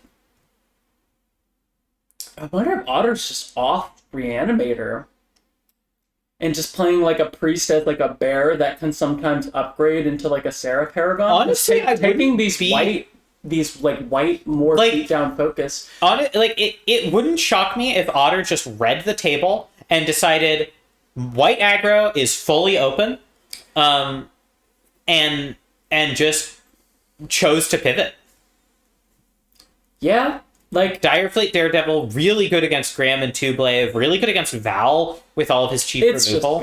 It's good. It's so strong. Bosteju also from Ketsi, just an incredibly powerful card. I'm surprised it lasted this long. It just the cost is low, the upside is high. It went 14th last round or last roto. Ranger class from Val, nice aggressive green card. Interesting to see it in Val's deck specifically. It does work well with the sort of value reanimator thing, just because it gives you creatures that lets you get the card flow going a little more. Arbor Elf is a real snipe from Ketsi with that Utopia Sprawl. I know Ketsi adores Utopia Sprawl Arbor Elf combo. Yeah, also Val still not taking Breeding Pool, maybe out of respect for Tublave. Well, Val doesn't have any blue cards yet. Yeah. Like, he has Watery Grave, he has the potential to do blue, but... I guess that's true. That's right. Den of the Bugbear, I like that for Hollis. That's something. There's Pushball, finally, off the table. Why isn't that working on Scryfall? Come on, Scryfall. Undercity Sewers from Rob, with the Watery Grave gone. This makes a lot of sense. I mean, arguably better than Watery Grave, depending on what you're up to. Is Undercity Sewers the Surveil land? Yeah. Okay. I have not played it a bit, but I know Surveil lands exist. It is fetchable, too, pertinently. Christ. Why?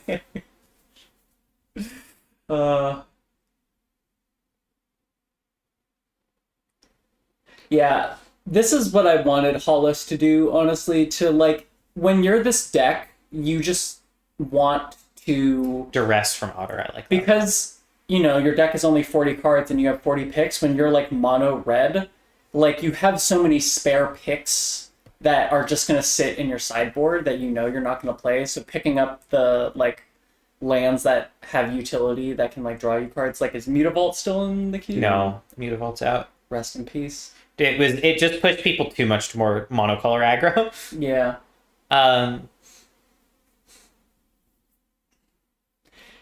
The second 1-mana discard spell.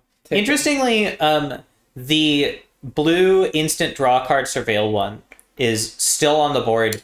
Seems like it would be really good for Graham's deck. Yeah, consider. Yeah, consider. Thirst for Discovery, also a solid one. Graham loving that There card we flow. go. And there's Breeding Pool, finally. Floated that for a million years. Pilgrim's Eye from Cass, another 5-color fixer, Solemn Simulacrum. You know what that does? What's that? It fixes for all 5 colors of mana. That's true. Skyclave Apparition, or sorry, not Pilgrim's Eye, also good with Sun Titan. Yeah. Solemn Simulacrum, just a little. Both of these also very good with Elish Norn, Mother of Machines. But see, the problem with Pilgrim's Eye and Solemn is like then you have to play a bunch of basics, or maybe not a bunch, but I mean, like, Cass is priced into that anyway with Prismatic Vista, Fabled Passage, so I guess that's true. You're playing at least one Yeah. of everything. of every relevant basic. What's interesting from Cass is, despite having the best fixing at the table by a mile, still only 3 colors. Like, could easily splash a 4th for some powerful gold card if she wanted. Does Cass have the best fixing at the table? I mean, she has like 6 5-color fixers. Scroll So. up.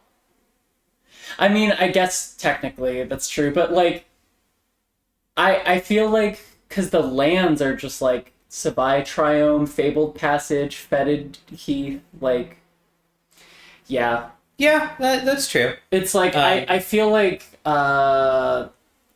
Certainly she's going to be able to cast the white, red, black cards pretty readily. Sower of Temptation is an interesting one in such a removal dense format. well, also it gets a little bit better when people have their incredible creatures that they're cheating into play. Like it puts the pressure on them to have removal. Yeah, that's definitely true. And a lot of the cheats decks are, well, I don't know how true that is. Ketsy's deck is a little removal light other than cheats. But Val has a lot of removal. Cass has at least some removal. Imrith from Graham, really powerful 5-mana creature if you want a 5-mana creature. Castle Lockthwain from Otter, I like that. Just like someone needs to take it. It's close to free if you're playing Slumps.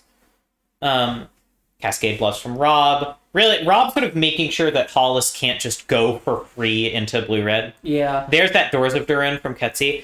It'll be interesting to see what, if anything, she takes that sort of attacks early to trigger doors. I mean, really, it only needs to be 4-drop or less, but between Doors of Durin and Invasion of Mercadia, she does have some motivation to attack. Marin from Val, that is a really powerful card. Doesn't fit in every deck, but fits great here. And then Fiend Artisan, a classic Marin combo, just both cards that want a lot of creatures in your graveyard. Yeah. Marin, interestingly, did not get drafted last time, which GSC. shocked me. Green Green Sun from Ketsy is kind of a snipe from Val. Green Sun really good with Grist, really good with Arbor Elf, really good with Marin. Yeah, I think for Two-Blade, now is the time to take something like Rexage if he wants it. Yeah, Rexage really, again, anything that deals with artifacts in this format in particular is like really good because every excellent artifact is going to be taken. Honestly, Elspeth Conquer's Death, kind of a secret reanimation spell, which is pretty sick. Not that secret. It says it right there on the card. But also, the Exile is really useful. That's a way to answer the One Ring. That's a way to answer permanently a lot of these reanimation targets. I like ECD a lot here. Mm-hmm. Sharp-Eyed Rookie, a new card. It's a 2-drop that can get bigger when it evolves effectively. Yeah. Love Flicker Wisp from Cass. Just the perfect thing for her deck. It's Sun Titanable. It kind of goes infinite with Sun Titan a bit. well, not infinite, but it goes a lot with Sun Titan. Yeah. And there's the Rexage. You called it. Me and Tuble are on the same page. Dissipate from Graham. Just a flat out normal 3-mana counterspell. Yeah, I'm surprised to see the exile is very relevant on this table. Yeah, that's true. Sublime. Okay, yeah. So Otter is really signaling an interest in attacking now. Yeah, just being like a white-black, more aggressive deck. Yeah. It's hard with the, like, you have the really nice black removal, which, you know, incentivizes, like, attacking and stuff. But you have the, like, Lily Last Hope and Lily of the Veil, which is more about, like, sitting behind them and letting them generate advantage. Yeah. Ashiok from Rob. If you can protect that, it is a really good way to win the game. Search for Tomorrow, just a good accelerant for Ketsi. I love Sunbaked Canyon for Hollis. I think in sort of aggressive decks, there's Fallen Shinobi sniped from Rob, taking advantage of that Watery Grave to play Thief of Sanity and Fallen Shinobi. Honestly, I think Rob doesn't want it as much. Rob I mean, what is Rob pulling back? Yeah. Sort of similar to the Proth's Eidetic Memory problem here. I like Porcelain Legionnaire from Hollis. Although, I don't know, there are a lot of really good 2-mana spells, or 2-mana creatures. I think Hollis hasn't taken the one that makes stuff unable to block. It's Holly, really strong reanimation target that's still on the table somehow. Interestingly, Val, despite having a decent reanimator setup, just really hasn't shown much interest in getting targets other than Grizzlebrand. I think, what's it called? Like Hornet Queen and the dinosaur, Apex Altasaur, are still on the table, and those are totally fine. Yeah. Benji, you're right, although I'm skeptical how easily Rob would be able to get Snapcaster through unblocked. But Brazen Borrower for sure. So Otter taking Mannequin, so not still off on it. Reanimator. I'm really curious sort of what Otter's deck shapes up to be. Invasion of Segovia, card that Val has had a lot of success with, and many other people have not. But Graham's deck is both aggressive enough and spellsy enough to potentially take really good advantage of that, especially with all the counter magic. Invasion of Segovia, once it flips, is going to be really strong. Yeah. All right, Uro from Tuble. I was, this was going to come eventually. Fights a little bit with Dig Through Time, but they're both strong enough that it's probably worth. I love Elite Spellbinder from Cass. Letting her get that is a little shocking, but with all of the stuff she's got going, it's so strong. Yeah, she just has the ETB. It's the mom tribal. I wonder if she has on her radar the Thraben Investigator, the 1-mana 1/2 that makes a clue. Yeah, sorry. Fairy Seer's in this cube now? That's so awesome. Yeah. Hell yeah. Well, again, I wanted to add a little bit more blue evasive stuff. Yeah. All-time classic of... Yes, this is the card I wanted Otter to take. I love this card, and I think it's, like, perfect in her deck. There's that Kiki Jiki to go with Zealous Conscripts. And Rob also took the Spellskite, which is, like, the anti-twin card. Yeah. And also really good for protecting twin. True. So Rob could actually pretty easily, if he wanted to, just pick up Splinter Twin, pick up Exarch, pick up Pestermite. I think that's the plan. I think you're right. But then similarly, like, Rob doesn't have, like, mana leak. Like, cheap, like, has Condescend and really Pact is helpful. I guess that's true. Pact is nice. But yeah, there's potentially a lot of instant speed removal. Although, like, Cass has no instant speed removal. Ketsi has no instant speed removal. Otter has no instant speed removal. No. The what's it called? Murderous Rider. Yeah, Murderous Rider, Slaughter Pact. Oh, right, Slaughter Pact. Yeah, Slaughter Pact is a real good answer to that. Turn Timber Symbiosis from Ketsi. Really strong card, just a land when you want it to be, and really powerful spell when you have enough lands. Yeah. How can you scroll up? I forget. Oh, Shieldred was Rob's first pick. Yeah. Because I was gonna say, like, other than Okay, Underground Mortuary is the black-green Surveil land, and Golgari Golgari's- Rock Farm. Yeah. So Val just rounding out his mana base. For someone who first picked Shieldred, really not ending up that black. No. Rob. No, like, no. I wonder. That's why I'm like, I wonder if it. Yeah, Rob is he ends up- actually playing black at all? in Well, the end? I think like K Command is worth keeping Yeah, it for. that's probably true. Old One Eye, a really strong one. That's sort of like the green Grave Titan in that it's very castable and also very worth it to reanimate. And it gives you a discard outlet when it's in your graveyard. So Interesting. there's Exarch from Rob. Yeah, he's taking Exarch on the wheel where no one is going to take red cards. And I'm betting he's going to take Twin on the way back. I don't even think anybody else wants Twin. Yeah, Like, but they it could get deny- sniped. They could deny. Hollis could easily snipe it. Like, I guess you have Hollis isn't going to be putting all of these cards in his main deck anyway. Yeah. There's a limited number of sideboard slots you can get in mono red. Dogged Detective is one of my favorites. I think I am going to nominate that for our Nestle sweet pick of the draft. I think Dogged Detective, it's unassuming, but it's really fun. Nestle, water is a privilege, not a right. Yeah. Thanks for all your products and the money you definitely gave us. Otter of Autumn? Nice card. We love the Courser likes. We love being able to look at the top card of our library. and Completely play cards. understand why the Scryfall preview isn't working anymore. You know. But I am not going to debug spreadsheet code right now live on the broadcast. So sorry about the total lack of previews, chat. Fine. The text is there and yeah. we're connected to the internet, which has Scryfall. Yeah. Hornet Queen from Tublave. Interesting to me. Yeah. I wonder if part of that is just taking it off the board, you know? Yeah. Like it's something plausibly castable, but also something that is pretty good against that sort of deck. Is there any token theme? Oh, you know what it is? It's because Ketsi put in something here, and so this was registering as the most recent card. I see. Classic. Ketsi put in like a space. Classic Ketsi.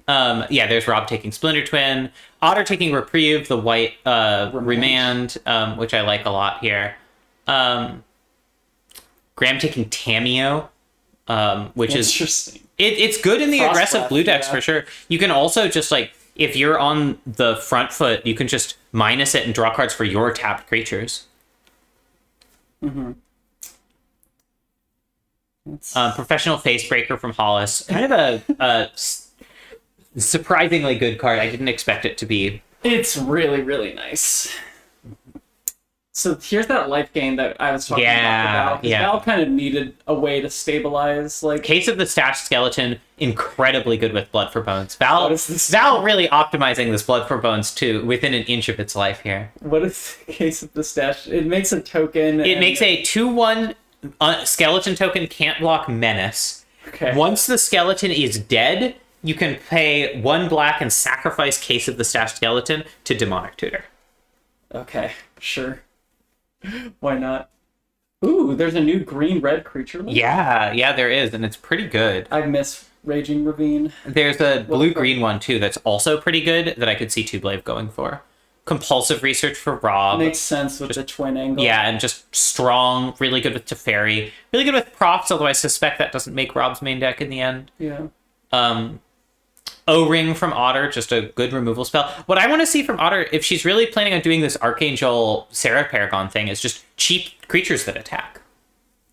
Yeah.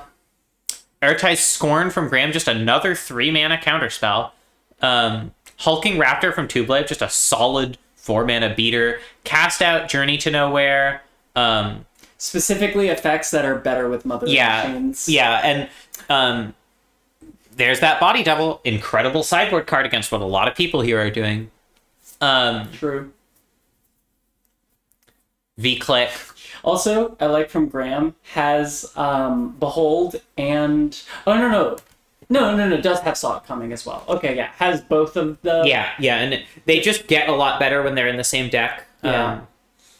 Especially with open deck lists. Okay, this is what I was worried about with Otter is ways to get things in the graveyard. Yeah. And that's why I really liked the Dogged Detective, as you mentioned. Because like other than that, it's really only Lily of the Veil from what I can see. I think that's right. Because Val swept up all of the removal spells that ask you to discard. Yeah. And no one's taken the Escalate card yet, even though it's very strong. Oh god, Collective Brutality? You're right. Okay, pile on. So Rob has still got his eye on black as an option. Sakura Tribe Elder from Ketsi. That's a solid one with Doors of Durin because it can either be an accelerant or a door trigger. Yeah.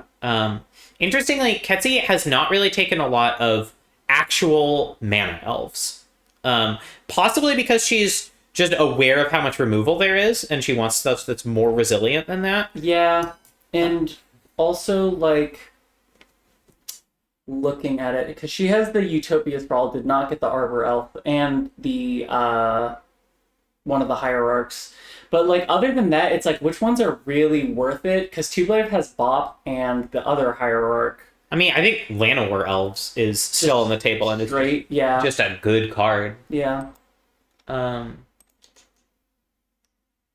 Lifelinker from... Which also exiles when things die, which is very relevant. Yeah, Llanowar Elves is still available, as is Avacyn's Pilgrim, although it's less relevant to Ketsi. Yeah. Jiragas Tree Speaker is still on the table. Kalidas is a really good option against other Reanimator decks, and something that would be really good against Val. So I like that pick a lot. It's just very heads up. And Wormcoil Engine is sort of... It's another, like, backup Grave Titan, especially with old One Eye and Grave Titan gone. Wormcoil is sort of the next best. Oh, you can cast this or reanimate it. I guess also Patron of the Vein, which Val also has. Yeah. Copperland Gorge from Ketsi. Sorry, go ahead. This is sort of often where we see people just, like, making sure they aren't leaving fixing for their colors on the table. So there's just a lot of... there will be a lot of people just taking fixing lands so that their decks can be consistent. Because, remember, you only play 23 spells, sometimes 22, in these decks. So you have 7 full picks that are not going to make your main deck unless they're lands. Yeah. And spending some of those on sideboard cards is totally reasonable, but you also really want to spend some of them on fixing. Yeah. So, like, all the white-black lands are gone. All the blue-red lands are gone. All of the other colors have lands still... All the other color pairs have lands still on the table. Yeah. Also, Sword of Fire and Ice from Graham. I mean, really good in certain matchups. It's also, like, it's definitely better in a deck that has a ton of evasive creatures. Yeah, exactly. Interestingly, we haven't seen a second equipment from Cass, despite the fact that some of the time she will be double triggering Stoneforge Mystic. I wonder if she's trying to just float, like, Batterskull till the end of the draft, or... something like that. I like Change the Rocks here. It's just a really good, efficient removal spell if you're white-red. Yeah, TBC, the Triple Beast Challenge. Yeah, I love the Triple Beast Challenge. One of the greatest... I don't know. I mean, I guess, like, Graham being able to side in different swords is pretty valuable. Yeah, Xandra. Just sword. Just taking a sword. Okay. Late to dinner. I like that if you're white-black Reanimator. So Otter has... Priest, Unburial, has 4. This is about, and technically 5 with ECD, and can get the battle. I really like having about, like, 4 reanimation effects, 4 ways to get things in the graveyard, and 4 targets. Yeah. Although Otter's... targets... or what? Otter has Ashen Rider, Grave Titan, Archon, I think? I forget who has Archon. You can scroll up and look. Yeah, Archon of Cruelty. Yeah, so okay. so Otter's doing okay on on those, except for the discard outlets, which is a little shaky. I actually really Val taking some aggressive, just powerful black attacking creatures. Yeah. Biting Palm Ninja, more hand disruption. I like Treetop Village from Ketsi. It's just a good card. Odra Kozlum, also a really good way to get things like Emrakul in play. Conspiracy Theorist from Hollis is excellent, especially given how low his curve is, and that he has other ways to discard like Inti. Hollis. One thing to note is like the deck Hollis is building is really hard to pilot. People often think that aggressive decks are kind of automatic, but they are not. Every little decision you make matters so much, especially in Roto where there's open information on deck lists. Yeah, so that's what's really like. So Hollis is giving himself a serious challenge. You know, if like Ketsi and Val go face to face, they're going to be making a million relevant decisions all game, and so if you just make 10% more relevant decisions than your opponent, you'll probably win or make them more correctly. But Hollis basically needs to make every decision correctly because he needs the game to end before turn 6. Before these big creatures start getting cheated out, basically. Yeah. Which is why it's like, I like the amount, didn't get Bolt, but has Firebolt, has Burst Lightning, Lightning Strike, Char. Yeah. What's it called? Walking Ballista. Just has a lot of reach. Glenn Alendra from Rob is going to help a lot just shutting down these decks that are relying on reanimation spells and stuff like that. If Rob can get it out in time. Cryptbreaker from Otter, there's a way to actually start discarding spells, which is good. Also early, Lonecrafter Fawn. What is this card? Lonecrafter Fawn is kind of a spicy one. I'm going to give that our Talkie's spicy pick of the draft. Lonecrafter Fawn lets you discard lands to return permanents from your graveyard to your hand when it ETBs. Okay. So, Tublave has a lot of really strong permanents in his deck. He's got Urza, he's got Oko. So Lonecrafting in the late game is going to be pretty good. There's that Batterskull from Cass, and Blade Splicer. Blade Splicer was just a solidly good card when it went into the cube 15 years ago or whatever, and it's really just still a solidly good card. You play Vintage Cube, and Blade Splicer's still putting in work. Yeah, Ferns, I tried to get the sponsorship from Doritos, but they weren't doing it. Yeah, they didn't return our calls, unfortunately.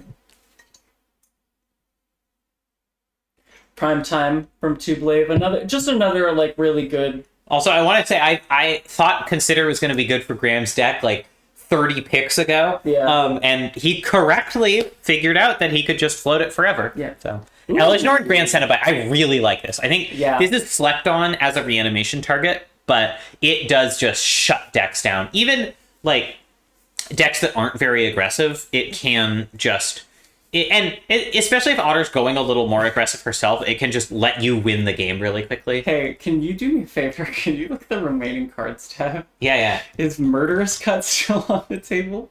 I think it is. Yeah, it definitely is. That's one where Rob took like Inquisition and Pylon, and I'm like, I mean, I guess it's bad with Snapcaster, but you can just not exile the things. Murderous Cut is very good. Whoa. And meme? What is this? Gnomes. Everything is gnomes. It makes a bunch of gnomes when it attacks. Okay, but is it what color is it? It's red white. Red white. Yeah. So Hollis off of the what's it called? Off of the Arid Mesa. Off of the steam vents. Yeah. No. And off of in that sense. Yeah, also Sunbaked. There aren't exactly a lot of red white lands there. Yeah. So it's a bit of an odd pick from Hollis. Yeah, this is what I was gonna say. This is where I would have wanted to Oh wait, Garrick Relentless is what Two-Blade took. Oh, Wild Speaker. yeah. Ketzi ended up with Wild Speaker, which is really good with Utopia Sprawl. Yeah. But Relentless is actually one of Ketzi's favorite cards, as it turns out. I'm noticing the one that makes 2/2 wolves. I'm noticing Two-Blade picking up like token making things, like, and so I'm like, is that 3-mana Nissa isn't in the cube, right? Yeah, she is. I wonder too. Cut Down from Otter, Connive Concoct from Graham, which is Myriad Landscape. Fascinating. I guess, like, maybe just playing it for Connive. Yeah. Concoct would be really good if any of the Reanimator players were blue. Yeah. Yeah. I mean, Val is. True. Yeah, Val ended up so much more on this, like, Sultai kind of attacky, so like, just grindy, aggro mid-range Reanimator kind of thing. Yeah. Flesh Gorger from Cass. I love Flesh Gorger. That's not previewing because it's Scryfall has it as a split card, but no, it's Ketzi. You can see it. God. There you go.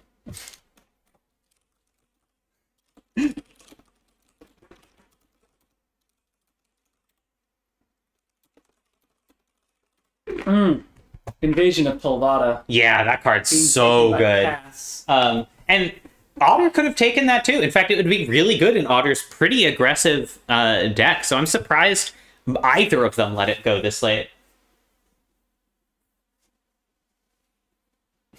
I was verifying, but all right. Let's see. Ooh, love this snipe. Just play one red land, and Kessig Wolfrun goes crazy. Wolfrun's so good. And has the try for it. Yeah. Has the Ketria Triumph. And enough fetches to, have it fairly consistently.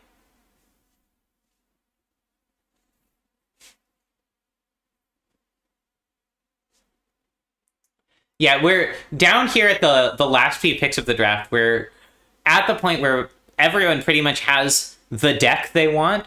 And so if they're not finishing out lands, then they're just sort of taking narrow sideboard cards, I think. Yeah. Like the Immortal Sun, for example, if you're going up against a deck that has a bunch of Planeswalkers, like Rob, potentially Otter can be good.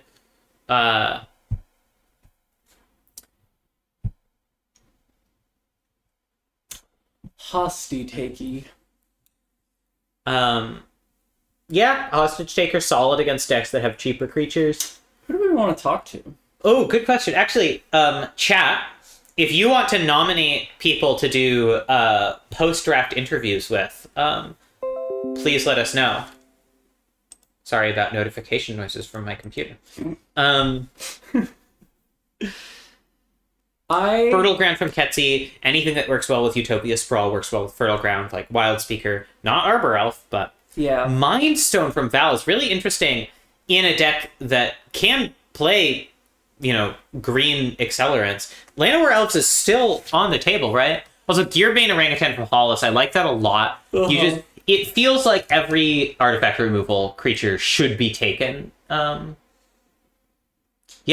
Llanowar Elves still on the table. Okay, so Ket nominates Cass. Anyone else want to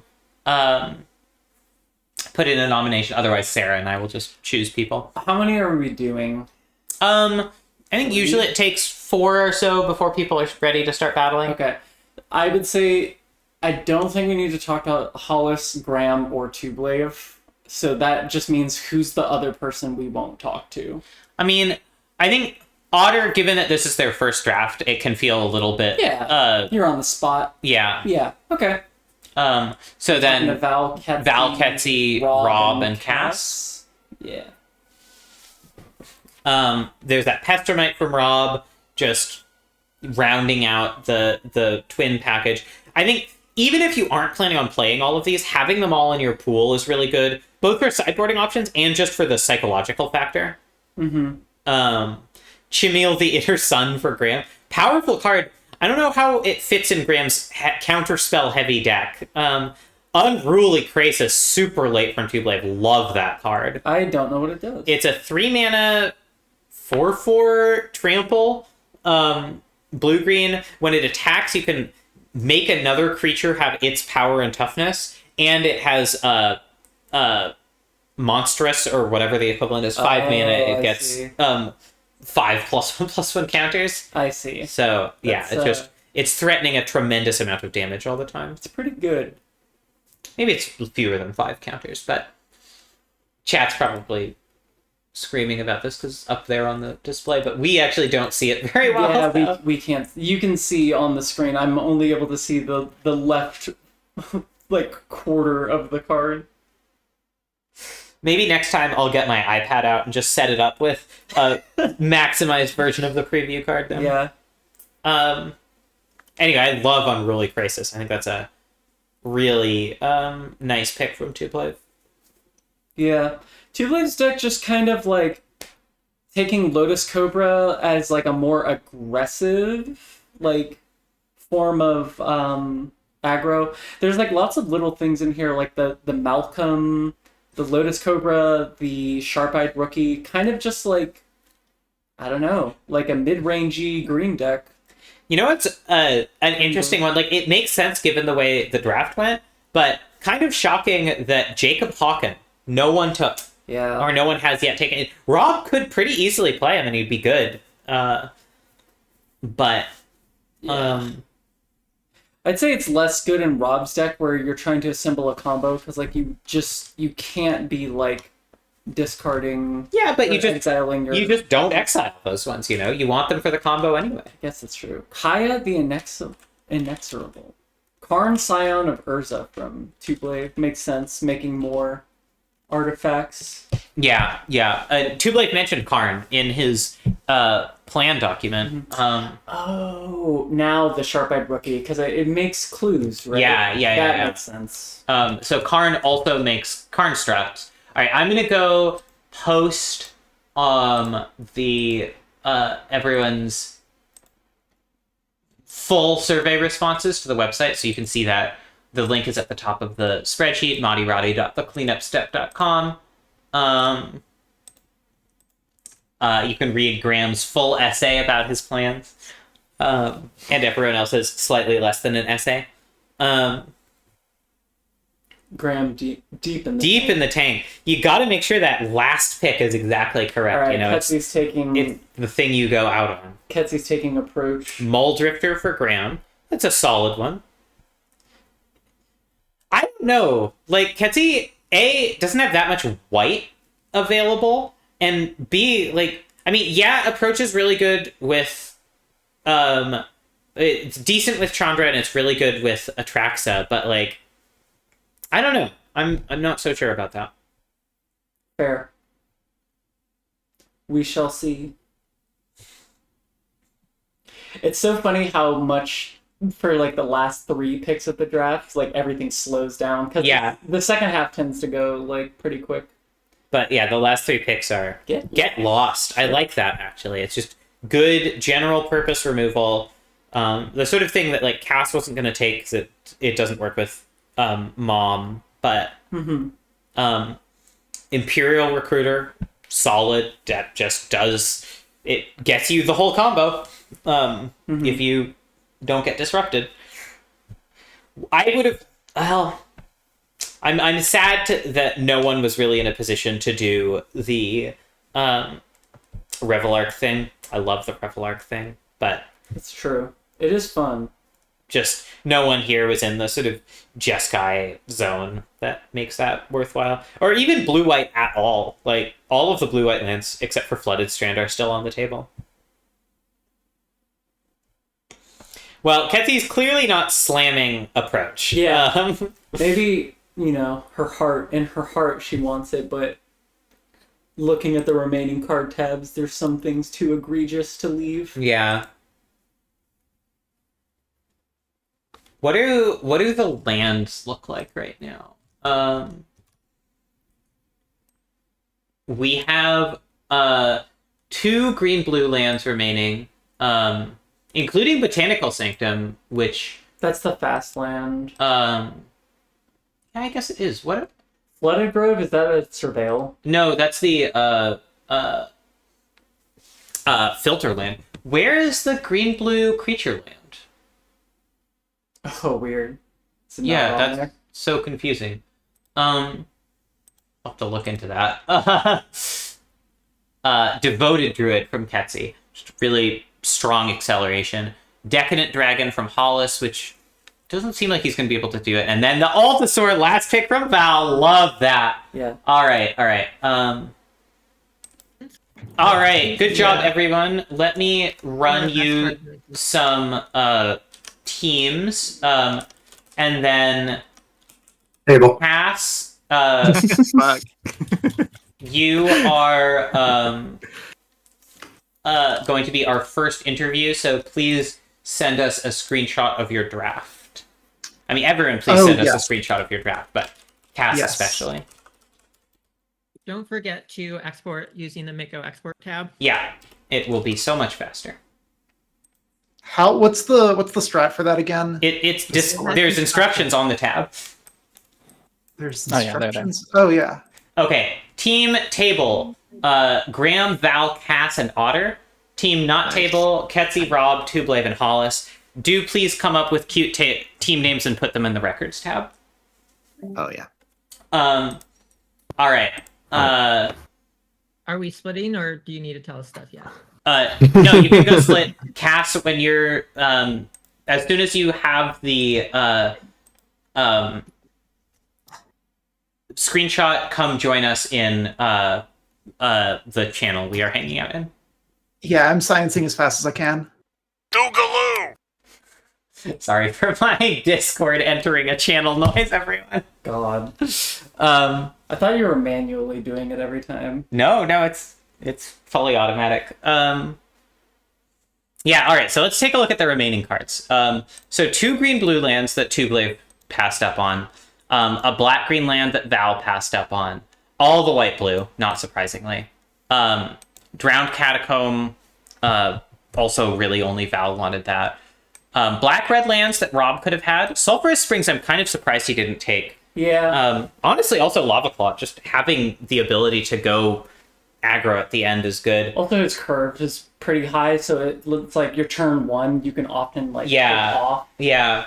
2 lands that Ketsi could have had. No one was really doing the green-white thing. Horizon Canopy just got taken. A Triumph left on the table, but it's the green-white, and I was gonna say, it makes sense. So it's just a worse green-blue land. Given that Tublave already got the Breeding Pool and the Ketria Triumph. Yeah, which allows for Wolf Run. Yeah. Okay, let's can you go over to let's see. Wow, Obnixilis for the sweet combo still on the table. Yeah. All the green-white golds, all the blue-white golds, including Shurikai, which is just extremely powerful, but just no one was there. Yeah, no Luris. Luris undrafted. But there was also no, if you look at this white tab, it's just literally every just all the 1-drop white cards, even Thraben Inspector, which would have been great in Cass's deck. Thraben Inspector, Adonto Vanguard, Luminarch Aspirant, just all of the really looking at the 3-drops, it's Elite Spellbinder and what's it called? Skyclave Apparition. Those one's taken, but we've got a deck from Cass.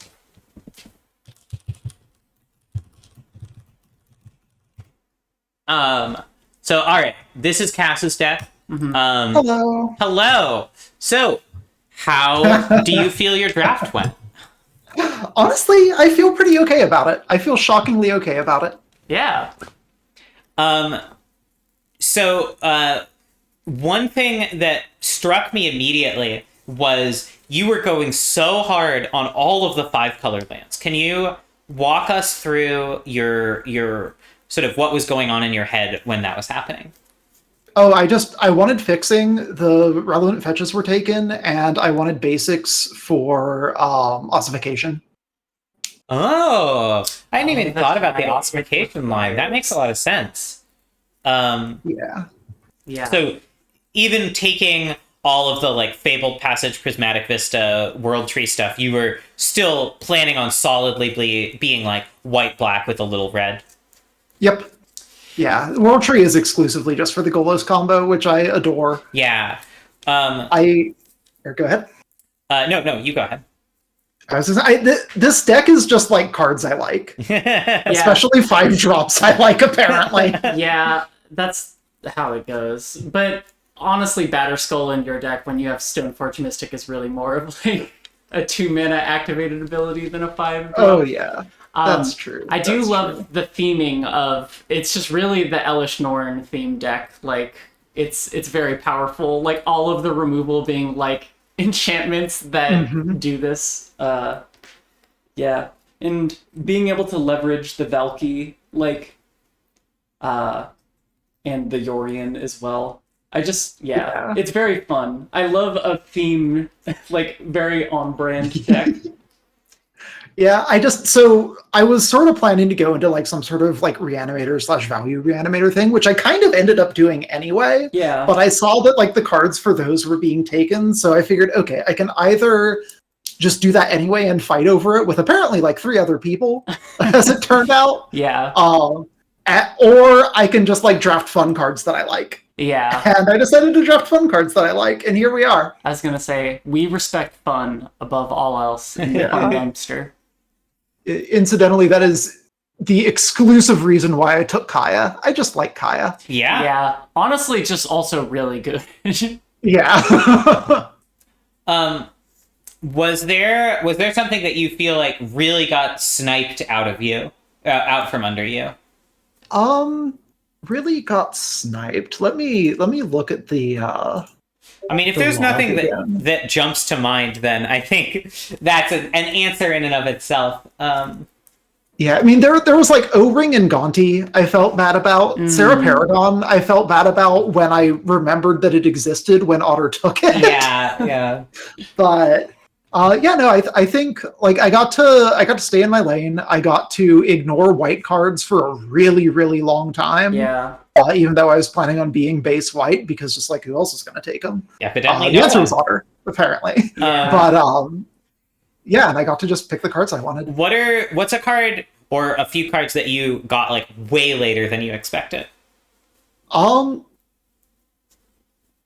geez, Phyrexian Flesh Gorger, I was really surprised to see was still there. Blood Crypt and Sacred Foundry, I was honestly shocked by. Yeah.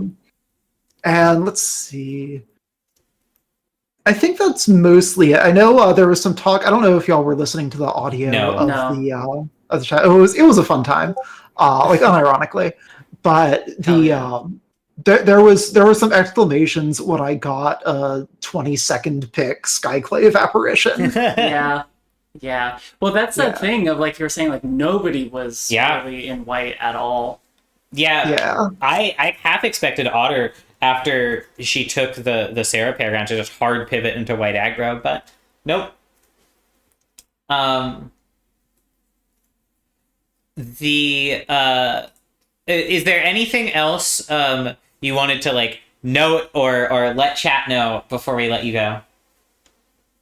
Oh geez, I love Invasion of Tovada. I don't know if it's going to do anything, but I got to put so many pet cards in this deck, and that might be like the pettest card of all. Oh, I think that card's very strong. I was shocked that both you and Otter hadn't fought over it earlier. Yeah. I mean, I wasn't even planning on being like that reanimatory, but like it can get the Eternal Wanderer back, right? It's just a permanent. Yeah. Yeah.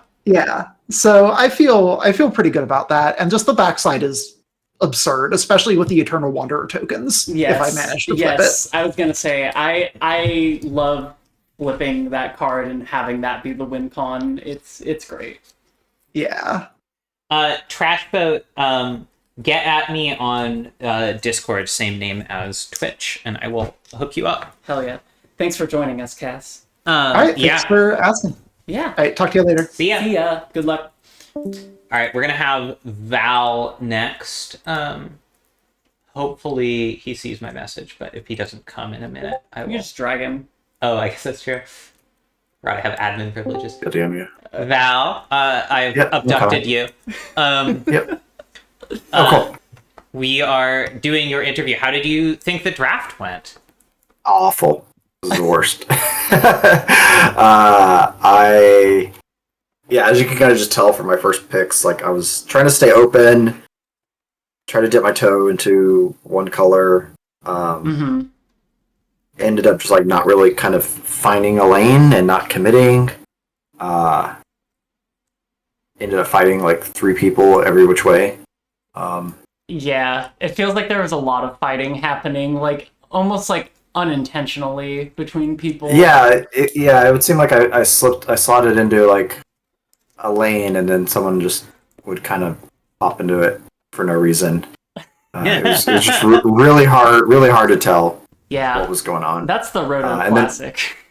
And then I just didn't really have any good plan. Like I said in my notes, like I was thinking, I guess kind of black, but then 3 people were in black. I ended up in it anyway. Which wasn't great. I was a little surprised. One of the things you mentioned in the questionnaire was that you thought mono white wasn't going to be open, but you were interested if it was, and it ended up being super open, but you didn't go into it. Well, who was on the very end was in mono Cass, white. Yeah. Cass. And I guess maybe I could have fought Cass for mono white. I think probably could have. I don't want to say maybe, but I feel like I probably could have done it better. At least mono white aggro. Like that deck is so just streamlined and clean. Like it's at least I've seen it enough to know how to draft it. So that's, and again, like I started with Path to Exile, and that's where I was kind of going originally. I think it was I think Otter taking Marsh Flats also. Sure. That threw me away from. Yeah. What was so that's why so I was like, okay, so it comes back to me round 2 and Path to Exile. I'm like, okay, Path to Exile, Skull Clamp. Like that way I'm indicating I want to go white, but also staying open to say white blue control if I need to. Skull Clamp is just too good. I was like, okay, well maybe I can take Skull Clamp, maybe I can take Bitter Blossom, or just run it in mono white aggro. It was very much like I was trying to stay open, but then wasn't able to see where I wanted to go. Yeah. Sorry, you're gonna ask a question? Oh, I was just gonna ask, what was a card that you felt particularly sniped on? Hostage Taker. I shouldn't have. Well, one, it floated so late, which is crazy. It was really a mistake that I floated it so late. It could have been taken anywhere in the second half and would have been good. Yeah. That double land, Yavimaya Coast, Woodland Cemetery, I was just like, let me fill out my deck. And then I realized, Hostage Taker's still out there, and then so Rob took that. But I had sniped cards from Rob too. Thief of Sanity and Fallen Shinobi. Yeah. Well, my next question was gonna be, what's a card that you got way later than you expected? Mindstone was just, it just kind of goes in any deck, but I feel like it's best in my deck. Getting me to 1 ring a turn earlier, sure, is huge. I was a little surprised you took it over like Llanowar Elves. That Llanowar Elves was already taken. It was not taken at all. No one took it. No. Yeah, mistakes. I was discombobulated this entire draft. Yeah. So I honestly think Mindstone is like perfectly fine there because you have so much double black, and green is so much more of a splash on. Yeah, I thought it was a strategic decision to like avoid removal. Although then you took Ornithopter, so I wasn't sure. True. Actually, avoiding removal. That's a good thing you mentioned that. That was one of my strategies. Was just like, well, everyone's going to be playing the best removal. Period. One of my strategies kind of going in. I was thinking about was just like no creatures. Maybe like going with Loris, where Loris didn't get taken. So like I should have just gone with like the Loris deck. Yeah. Mistakes were made. Yeah, I mean, it's hindsight is 20/20, especially when it comes to Brodo. There's so much more like it's the cascading decisions of like if I wouldn't have taken Path to Exile, then it's like, everything is different. yeah, for me, Pat's Exile, like when I took it, I was like, I'm expecting this to be a throwaway pick, which is sad and for your second pick. Mm-hmm. But I knew I should have been more reactive, and so I'm sitting here like writing down like how many people are in what colors and what color combinations, and trying to slot into the ones that were most open, most notable, like Bug. Mm-hmm. Black was very much fought over, but I figured there's still enough good black green and black blue cards like I took that make it worth still doing that. Yeah. And then especially like there's the bug lands are really great for reanimator because there's two surveil. I missed one, but and then Golgari Rot Farm. You can maybe end up with some graveyard shenanigans with that. Mm-hmm. Getting the value off of it, but also yes, you can sometimes do the go to 8 cards and then discard. Yeah. Which especially with One Ring, you often end up with more cards in hand than you can play. Yeah, true. What do you, if you had to guess, what would you guess your record's going to be? Solid 2/2, I think. I think it's really going to depend on if I land Shinobi or Thief, stealing my opponent's cards. Long enough to get me Ring online or one of my drops. A lot of my reanimation spells are intentionally reanimate from either graveyard. So which is because I'm pretty sure Gix does that. Is that what the back half? Yeah, Gix, and other. I can't remember. Oh, is it the 2-mana Null Priest? I cannot remember. Sorry, that one's your graveyard. Okay. Yeah. No, I think that's only Gix. Yeah, there are not a lot of cards that hit any graveyard for for reasons. Oh, yeah, it was the 7-mana. It's the 2-mana Adventure Pestilence or something. Yeah. The thing Otter has does hit every graveyard. Yeah. Yeah, that was another snipe that I was just like, well, I can float this late. Who wants this? Yeah, I think and I'm glad there's new people drafting, but it very much they're more wild cards. Yeah, it's true. Than most people, and that definitely throws things. It's true as well. I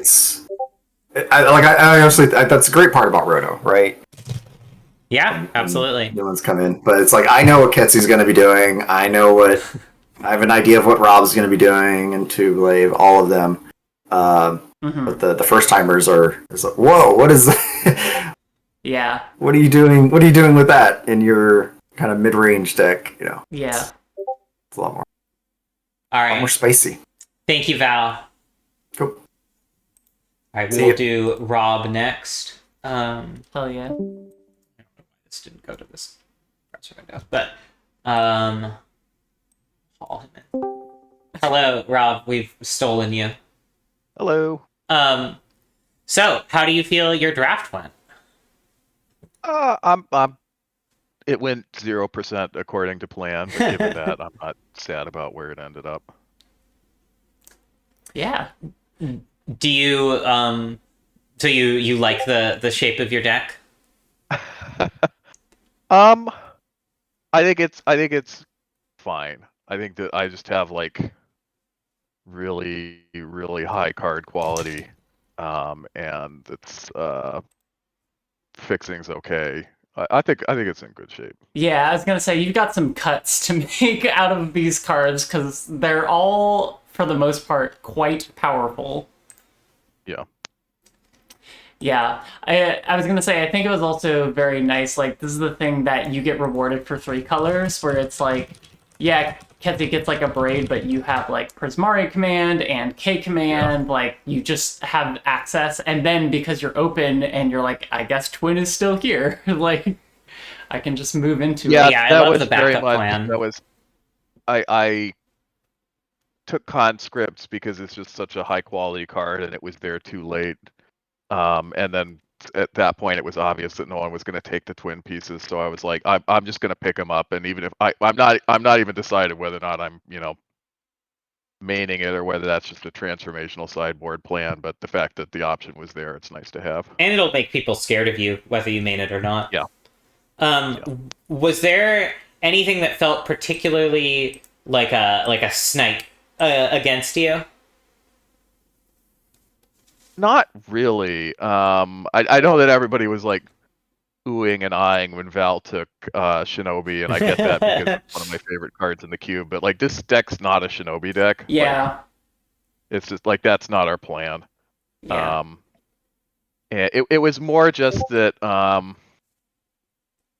when it became obvious that like Val or Graham and Tublave were both gonna take blue cards that I either wanted or needed, that kind of nudged me in the direction of when it was obvious they were kind of taking the lower curve stuff. Yeah.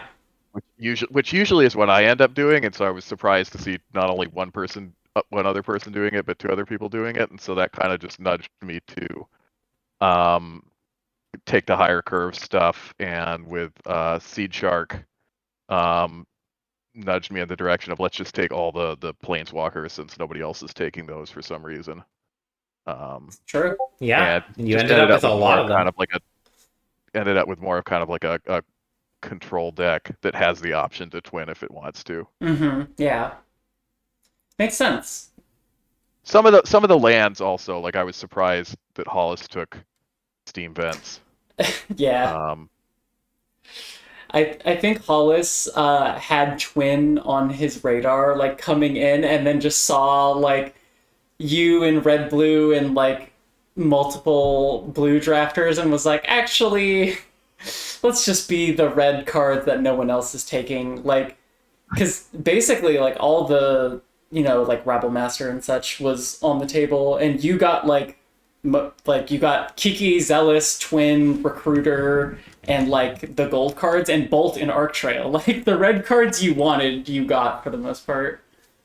Yeah, it was strange the way it played out, where kind of like my two loose plans coming in were either to take to essentially try to do the deck that Otter ended up putting together, and when Otter took Thoughtseize right behind Shieldred and then Marsh Flats on the way back around, I'm like, okay, I'm gonna have to fight if I want to do that. Yeah. And then I had the idea to do an Urza deck, and then all the blue cards were going to, so we're just kind of like, okay, we're just gonna grab a fetch, grab Xander's Lounge, and then just take the best Grixis cards that kind of come around to me. Just because like really kind of like the extent of my prep was like I sorted the cards in ELO order, and it's like, okay, like the stuff that's like really powerful right now is the blue stuff, the black stuff, and some of the red usual suspects, and it's like I'm just gonna take like high power cards. Yeah. And assumed that Yeah. they come together.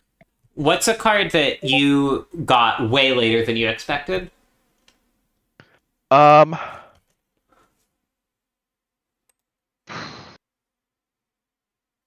was surprised that Art Trail was still there when it was. I was surprised that Conscripts was still there when it was. I was surprised that nobody else was taking any of the artifact mana fixing. Given that all the land, given how much of the land fixing went off earlier, I was like, well, instead of fighting for that, instead of like fighting for shocks, I'll just take like Coalition Relic and Cold Steel Heart.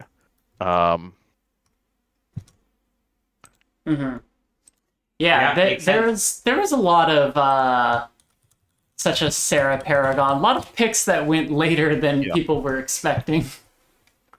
You know what though? There's this mental things that happens where cards that you expect to go really early,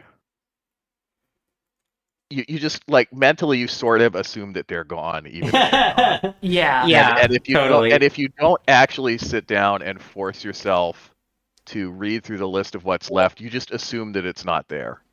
And then once that and everybody does the same thing, and it results in stuff that like either it goes in the second or goes in like the top 3 picks, or it just drops like a stone until somebody remembers that it's still there. Yeah. And so it's like I don't think it's a sign of like, oh my god, what's wrong with people? Why don't they evaluate these cards correctly? It's just like you assume that it's gone, and once everybody's in the same sort of like groupthink mindset, it just drops like a stone until somebody accidentally like looks at the drop down. It's like, oh shit, that's still there. Yeah, I think for people who are watching and who haven't done roto drafts before, it is so easy to just forget cards exist.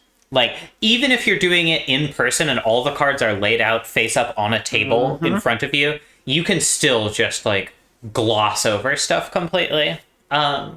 So yeah, anytime that someone's like, oh my god, what are they thinking, or how on earth are people, how on earth did people miss that, or what are they thinking there? Like, the answer is, 9 times out of 10, the answer is just like, there is a really high cognitive load at all times, and it's not that people are making conscious decisions to do something or not do something. It's just Roto's really hard. Roto is just fundamentally extremely difficult. You're on full self-driving beta. Yes. Most of the time. Just running into and then walls. occasionally that means you run into you run into the highway median because it doesn't actually work. Yes. Exactly. What do you think your record's going to be if you had to guess? I mean, listen,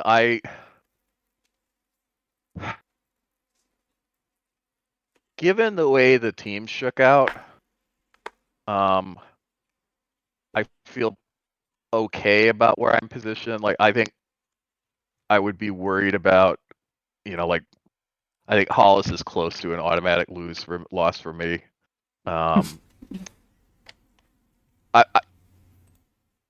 Let's assume 2 and 2 plus or minus 1. Okay, sure, yeah. You did 2 and 2 last time, which is a totally respectable record. So, yeah. Listen, people who may not know me may not know this. Like, as I always say, like, whenever I'm playing Magic, my only 2 goals are respectability and maintaining the pace of play. So if I can play quickly and go 2 and 2, the job's a good one, as the Brits would say. Nice. Yeah. Do you have a team name yet? No, we don't, because I'm not in the room right now, and I'm the person who always names things. All right. So. We'll let you go do that. Just send me a message once you have it. I can do that. And please tell Ketsi to come join us. I can also do that. Thank you. All right. Let me bring up Ketsi's deck. Okay, I gotta put you on blast. I don't know how you live with both Discord. Whenever there's a message in a channel, it gives you a pop-up noise, and also the default Discord sounds on. I gotta put you on blast. What do you mean by the default Discord sound? Just every time there's a message, hello, Ketsi. Hello. Every time there's a message, yelling at me from my Discord settings. It's the fucking Buddha. It's that. I like it because it distracts me when I'm working. Decky. Just this woman is raw dogging a 100-person server. Exactly. That's what I'm saying. How do I turn on notifications streaming mode?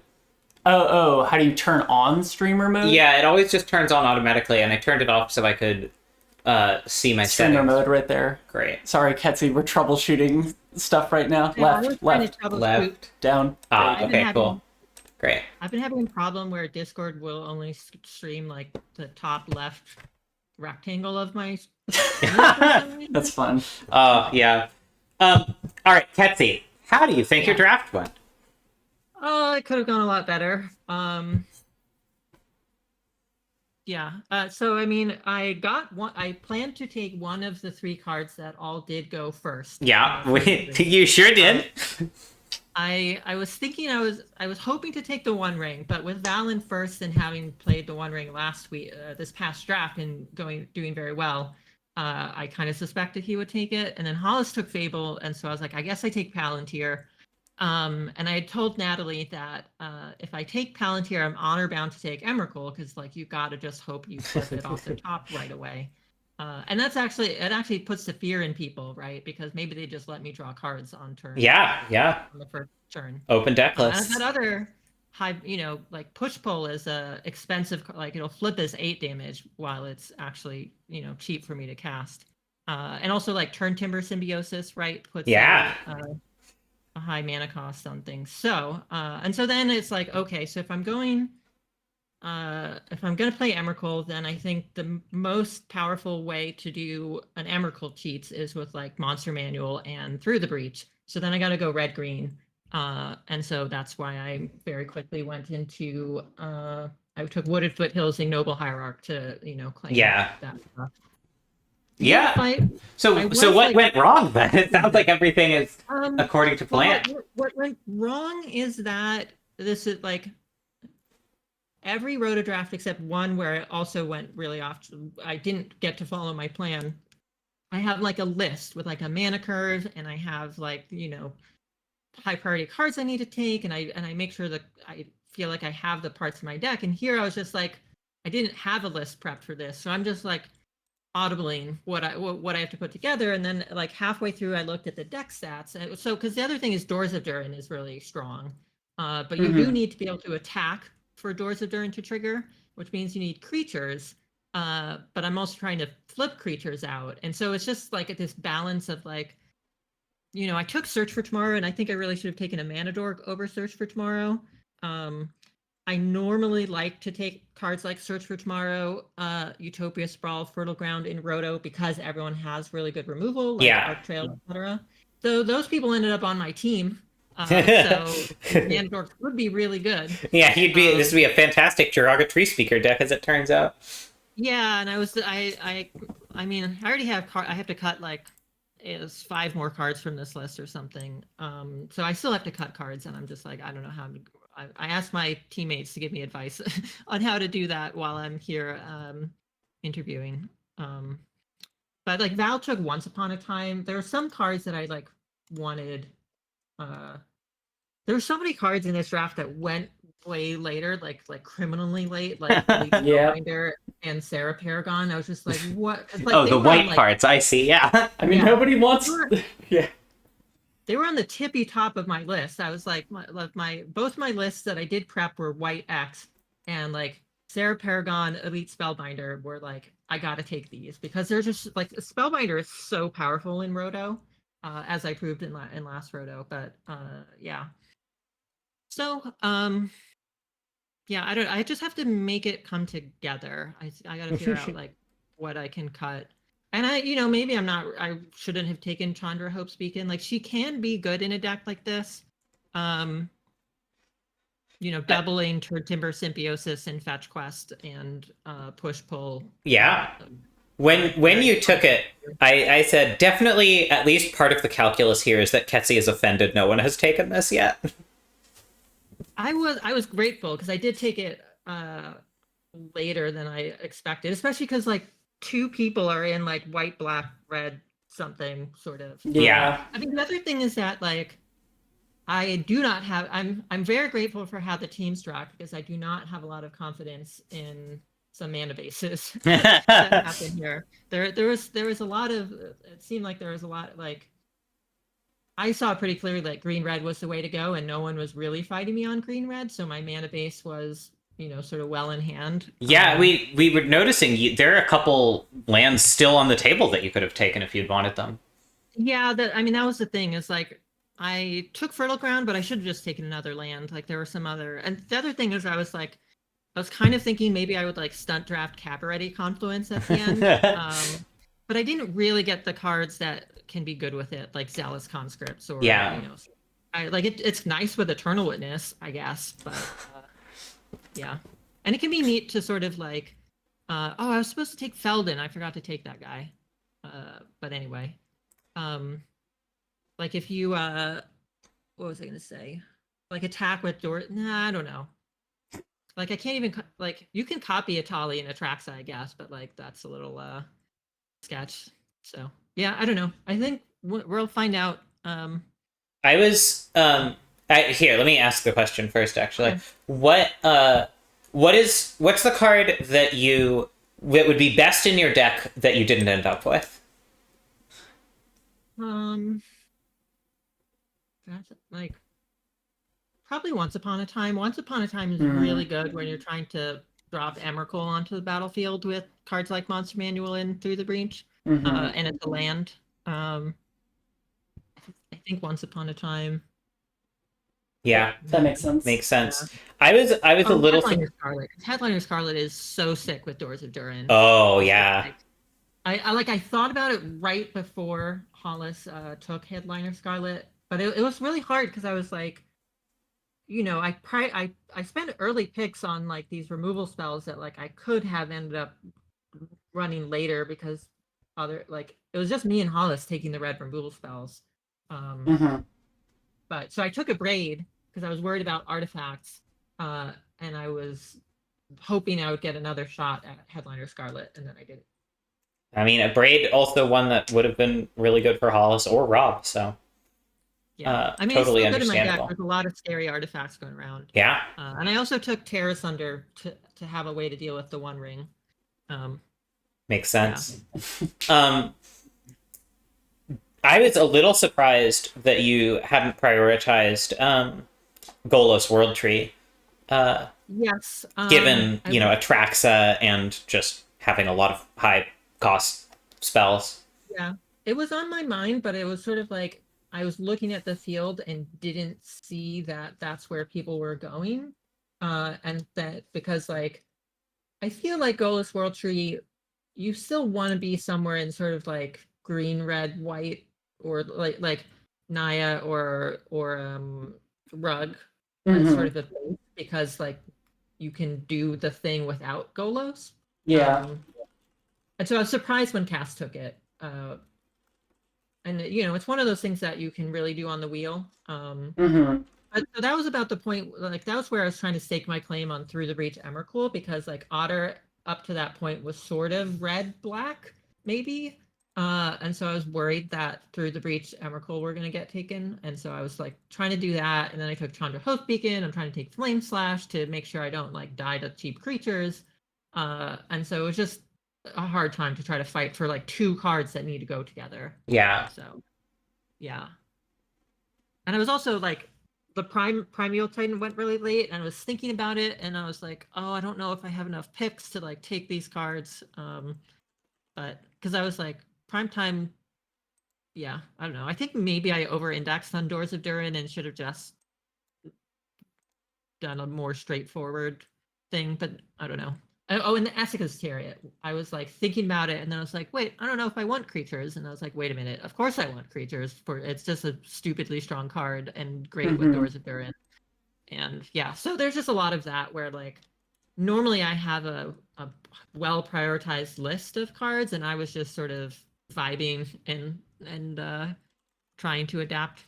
Yeah, sometimes you're put in the spot where you do have to just do that, like you said, like seeing the table and how much everyone was fighting, you find your open lane and you're like, this is powerful and it's available. So yeah, I'm just worried. I'm just wondering if the plan will happen consistently. I like this could just like it's a deck that can just draw well and win games. But can also not draw well and not win games. And our enemies have cards like Grief, Thoughtseize, Valky, Doom, Bat, right? Yeah. Like things that attack my hand and Spellbinder, right? So that's a little tricky. So that's kind of what I'm worried about. So it could be a 4-0, it could be a 2-2, but yeah. What's the card you were most surprised to get late? Let me look at my list of cards.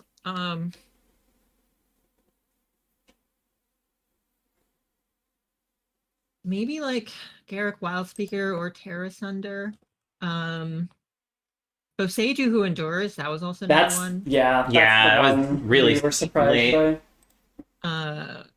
Because for a while it wasn't clear that anyone besides Two Blade was going to take green cards, right? Like Val seemed to be in a similar position as me, but sort of more like did not know what Val was doing until pick 16 or something.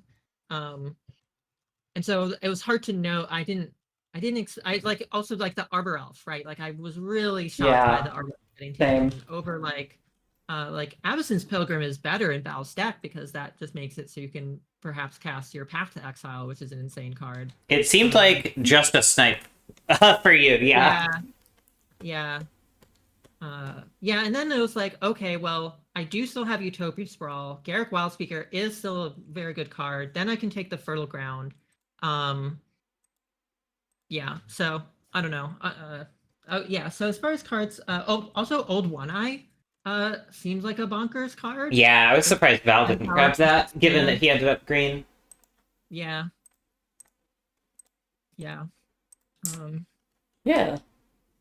Overall, a solid game plan. It's got just like the glue green and red cards, like a Braid, Ignoble, Search, Utopia Sprawl. Yeah, And there aren't such. any like core cards that I feel I'm missing.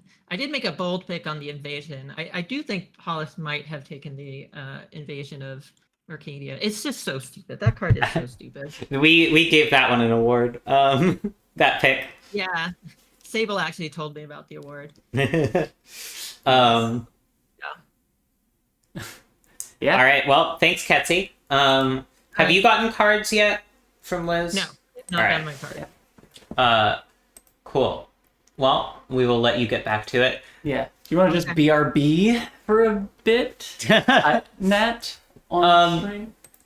We could. I mean, I'm also happy to just haul someone else in for questioning. I mean, You can do discussion. I'm gonna step out for a second. I'm gonna bring in Tublave just because he's always gas.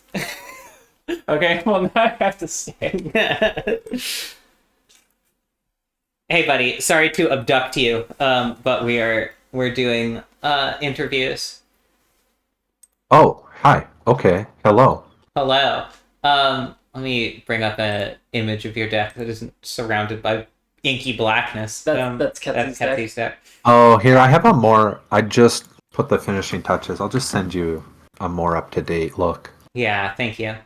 How do you feel like the draft went? You know, it was a struggle, I'm going to say. I was fighting with two players, and I ended up missing a few essential cards for my deck that I just misjudged how late they were going to go. Yeah. I didn't think they were on other people's radars. Same. Is it the Sky Strike and the Tireless? Yeah, those were the two mains. And also Crystal Shard I didn't think would go so high. The thing is, you forgot to factor in how much Graham looks up to you as a drafter. It felt that way during the draft. You know, we were in a bit of a different situation because I was the backup drafter, so I was preparing with him until I was activated. Yeah. And It like every win you get having 5 days less preparation time and also giving all your strategies to Graham is like extra valuable relative to everyone else. Well, yeah, I mean, I don't know. So, I mean, before it was set, he did tell me, like, oh, I think I like this deck best. I'm going to open on this card. And that card was there for him, and he did not take it first. Fascinating. What card was it? And you can tell it was us. Headliner Scarlet. Oh, wow. So that ended up going way later than first round. Mm-hmm. But I don't know. I didn't have that many plans prepared, and I thought I could still contest the strategy, so I just stayed in blue. I mean, you got a lot of really powerful cards here, even without those two key pieces. Like, you've got still pretty strong Urza Karn synergy going. Yeah, that's what I'm hoping. Captain Wacky says chat loves Tublave, by the way. Oh, hi, Wacky. I feel it. Nice. Yeah, I was gonna say, when we were watching the drafts happen, and it was like, you're just taking, like Birds of Paradise, Noble Hierarch, Mana Leak, Essence Scatter, Dismember, just like, no, these are gonna make the deck, because these are all great. And just kind of staying in your lane, the green-blue lane, which started getting a little potentially stepped on by Val, but seems like you mostly stayed out of each other's ways. So two things I'll yeah. say to that.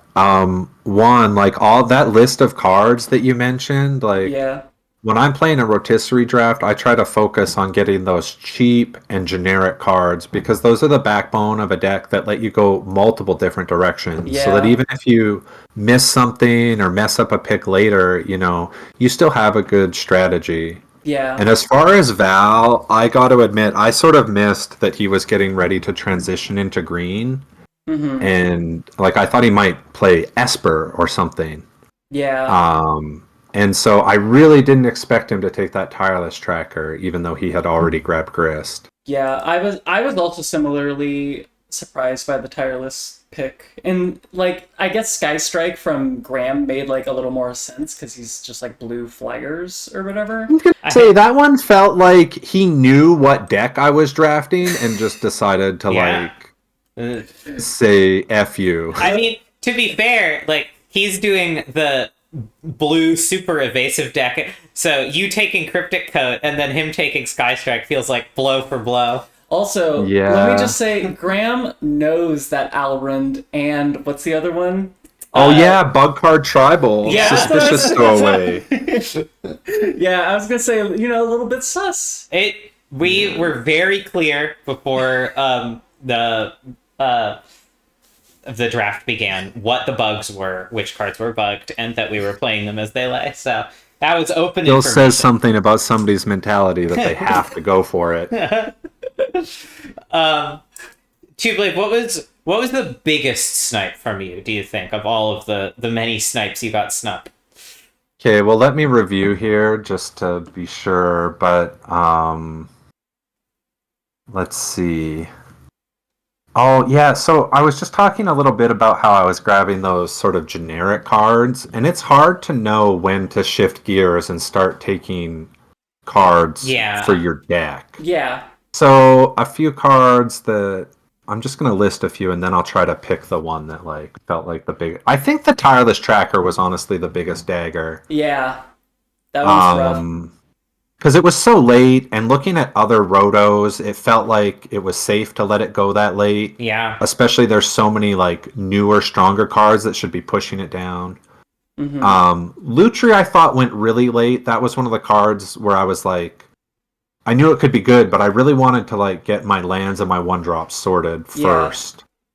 Because especially blue-green doesn't always focus on instants and sorceries, so I felt like Lutri was less value for me. Yeah, makes sense. That makes a lot of sense. Like Lutri in your deck, like right now, it's like sure copying Dismember, it's pretty good in like Factor Fiction, but like the counter spells you often don't need. You don't need them copied. Do you Chrome Host hurt? Ooh, yeah. Yeah, that was also one Cera mentioned during the draft as like, oh, that's rough for Two-Blade. And I had it written down to take next. You'll see that, I take Oko and just lands and ones before that. And so I wasn't quite ready. You were going to ask? What is the card you got, you were most surprised you got late? Oh. I know mine. Well, Me too. Dismember is one of them. Yeah, that was mine. I was going to say Dismember and also the Chariot. I mean, because Ketzy talked about, like, Chariot was on my radar, but I just didn't take it. Like, I think Chariot's pretty fucked up. Yeah. I'm excited to try to make some constructs with it. Yes, that's what I saw, is where specifically, because it's any token, so you can just copy the constructs. It's very good. All right. It looks like your deck is pretty built, and you have opponents ready to go. So we'll let you go after this question. What do you think your record's going to be? Oh, well, I did get stabbed a few times. My deck isn't its ultimate form, but I'll just say a safe and simple 3-1. All right. Ooh. All right. A 3-1, a very respectable record for someone who's last a backup. Yeah. Yeah, I was going to say. All right. Yeah. We will let you go. We'll probably come bird your match. So if you want to start streaming as soon as you begin battling, we would appreciate it. Sure. Yeah, I'll do that. Thank you. Nice. I'll just go get set up, and thanks for talking. See you. See ya. See ya. All right. Chat, I hope that answers your question. We will be streaming the Discord of people who are battling. In fact, let me get that set up here.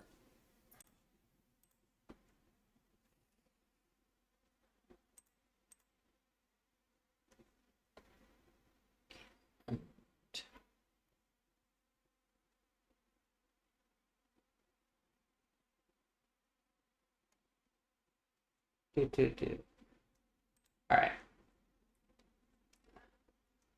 Someone join a battle, please. All right, any... here we go. Us first. Let's go. Val, when you get a chance, could you stream as well? Sure. Thank you. All right, we'll just join in on whichever one of these two ends up streaming first.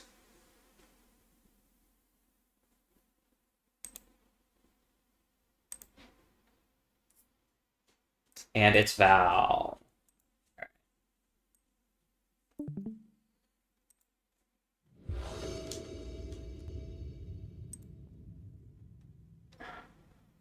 Great. Let me just mute this. We don't need to hear the Mitgo client noises.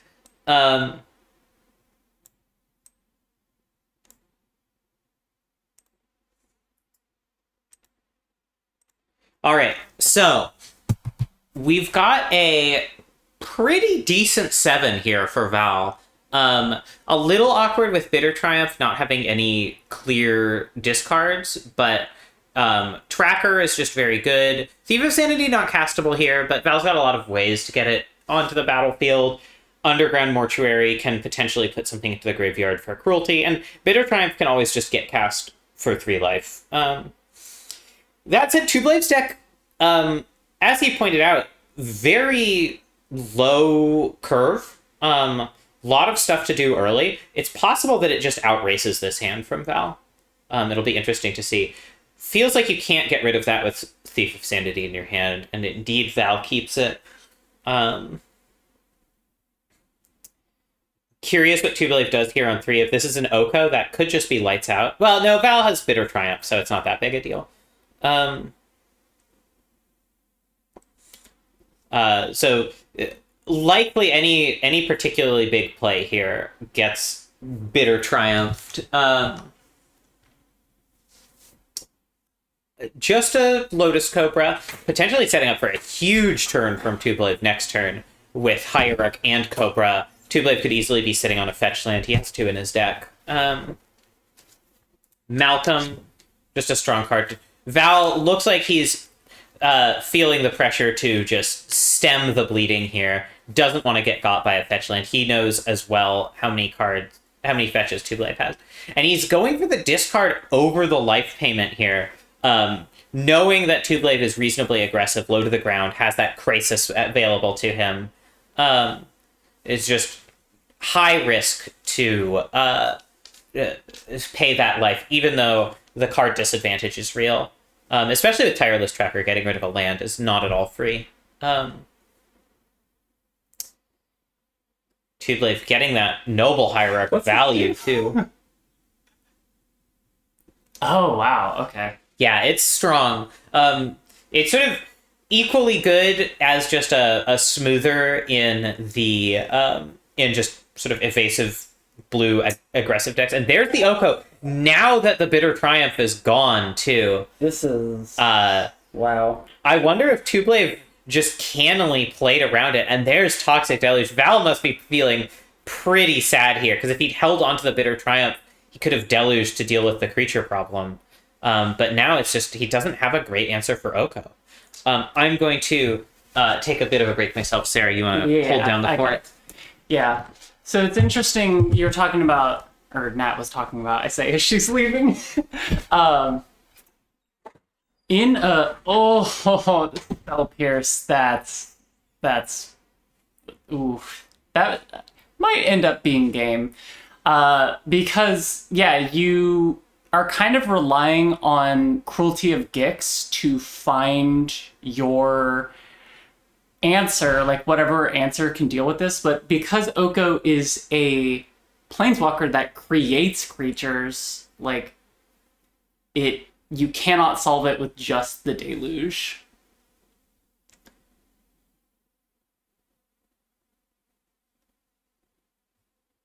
I guess I can look at Val's list and see if there's any, like, specifically what Val would be trying to dig for here.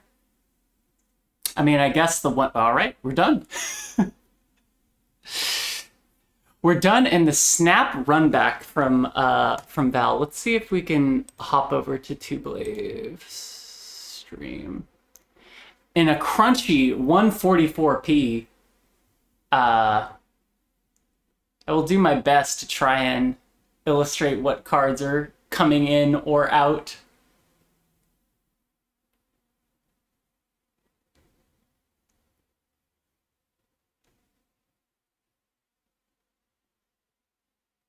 Looks like taking out Reclamation Sage, bringing in Garrick Relentless as just another Planeswalker, something that kind of can create pressure. All right, I'm going to go back to Val's stream for the stream's sake. And we will remain shrouded in mystery. Keep from Val, I agree. I like any 7 that is like remotely keepable. This definitely has the danger of getting stuck, but we'll see what happens. Ooh, the land, and not just that, it's the land that allows Fallen Shinobi on turn 4 with a menace creature.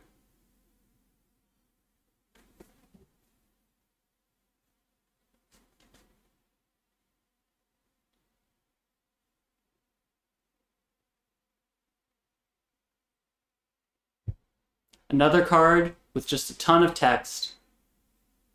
We've got a reader helping out chat as well as me.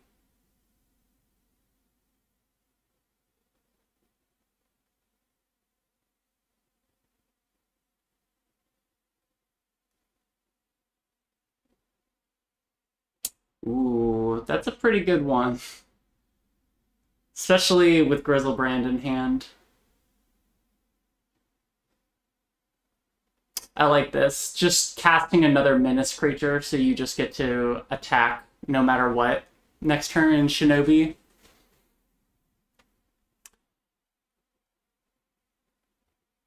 Shinobi, notably not the best against Tublave's deck, but still worth going for because obviously with Shinobi the upside is just so high. But Tublave doesn't really have like a huge amount of curve toppers. And has like counter spells, which obviously don't really do much with Shinobi.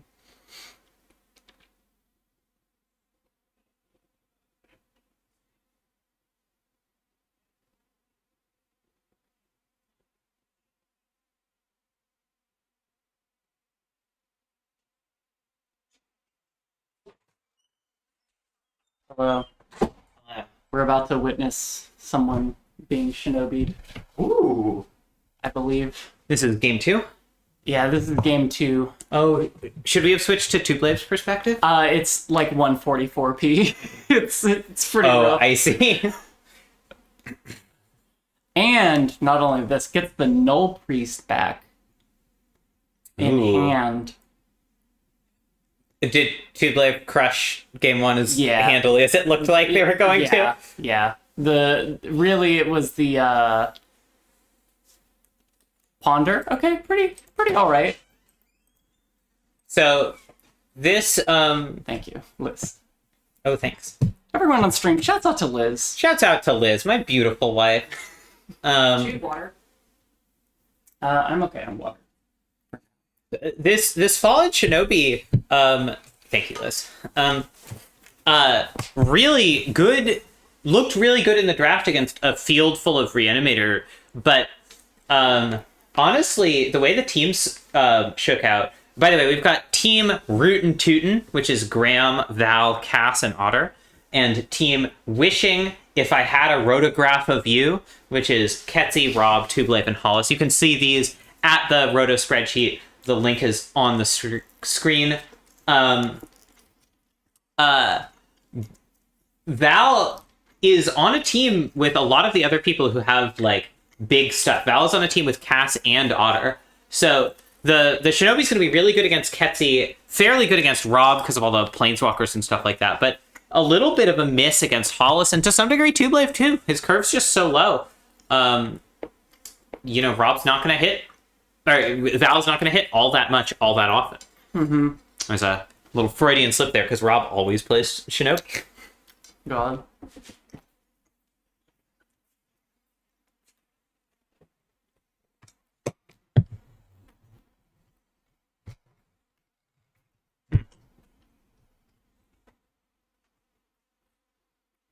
Val's got his decisions cut out for him here. Cruelty of Gix is an option, but so is getting Grizzlebrand in the graveyard. Just getting Liliana going makes a lot of sense, because then you can Bitter Triumph for Grizzlebrand next turn if you plus Lily here. But it also makes Lily vulnerable to Chariot. So just a lot of really tough decisions. I don't envy that turn. Yeah. I think...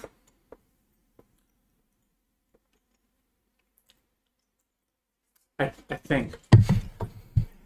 Because obviously the highest upside is Bitter Triumph, discarding Grizzlebrand, but that's just so mana inefficient, and this Chariot is a real threat. Yeah. But now playing Liliana, you have to defend it. Like, I think you have to give up Shinobi here. Like, if Tublave attacks with Chariot, like, at Liliana.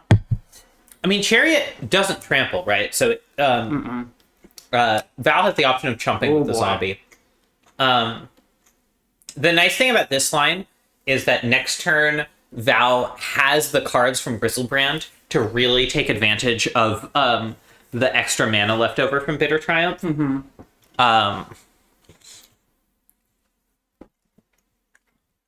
So if Tublave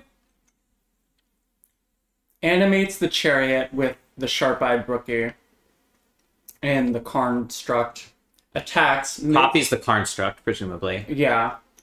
This makes sense, because this keeps a 3/3 untapped when there's another Construct. I mean, it still could make sense to try to trade the Shinobi for the Chariot here, just to get it off I think the board. I would. It's going to shrink the Constructs and stop them from being copied long term. Yeah. Tublave deciding if they think that Val is going to try to trade with the Chariot, because if Val wants that Chariot dead enough, then the cat token attack is safe. But if Val is planning on blocking with the zombie token, then Tublave throwing away a cat here. So we'll see how that works out. Oh, and a clue gets made? Damn. God, I didn't even think about that. Is this Tublave's deck working as it's intended to? I'm gonna run up against a Grizzlebrand, but... Open question here if that's even enough. Like... Yeah, that's true. I mean, Tublave doesn't have a lot of disruption, so it's going to be hard for him to reliably attack into the Grizzlebrand and not just give Val a million life. That's what I was actually thinking about. I was thinking about, like, I don't have the list in front of me, like, what Tublave can do to, like, bounce. I guess there's the Rippling Cloudscape. There's Cloudscape, Ether Channelers, and Graham's deck.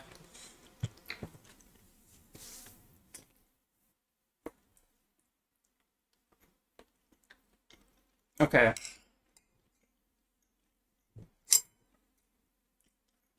Playing around Mana Leak. Not playable. Well, giving us all a heart attack by mousing over the non-Grizzlebrand cards in the graveyard.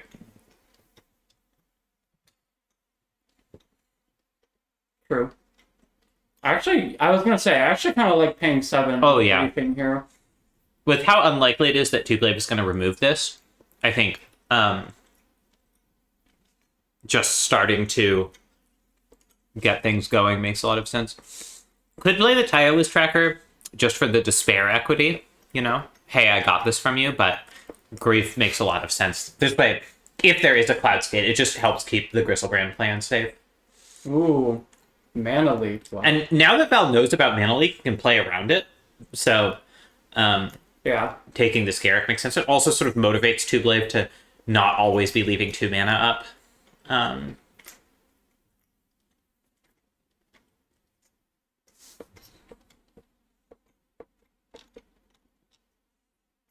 By the way, Trashboat, I do see your message request. I will, do it after Rhoda has calmed down.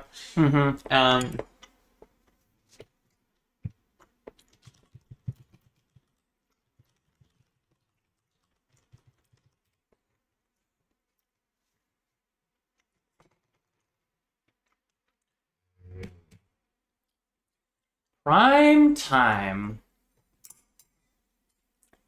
Getting this Wolf Run out on the board is That's really big. really big. It means everything threatens Grizzlebrand, and also just threatens lethal. Mm-hmm. Val does have Infernal Grasp to fade the Wolf Run for 1 turn. Also just has Bone Shards to kill this prime time right now. Like, Val's actually kind of able to stabilize a little bit. Really depends what the Shellblock has, because Val's already under 20.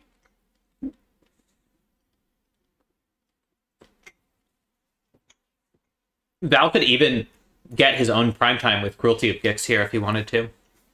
True. And it's sort of looking like the Mana Leak isn't going to be that relevant, so it might make sense to do that and just kind of give up the tutor value. On the other hand, a possible line here would be Cruelty, tutor for, I mean, this isn't what's happening, but Cruelty, tutor for Apex Altosaur. Discard Apex Altosaur, reanimate it with Chandra, or with Liliana. Yeah. True. I was thinking of get Toxic Deluge or whatever. Yeah, that works too, although it spends a lot of life. This spends somewhat less life. This does not leave up the Infernal Grasp, so the Wolf Run risk is real. I guess Infernal Grasp is also, it without 5 mana available, it's dead to Mana Leak anyway. So maybe that's less relevant than I was thinking. Yeah.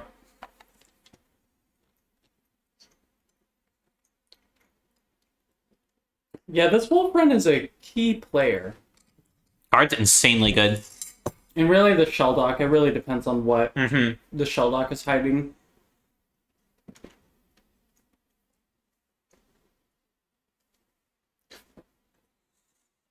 See, there's a Patron of the Bane in the graveyard, so that gives Val some good reanimation options. Yeah.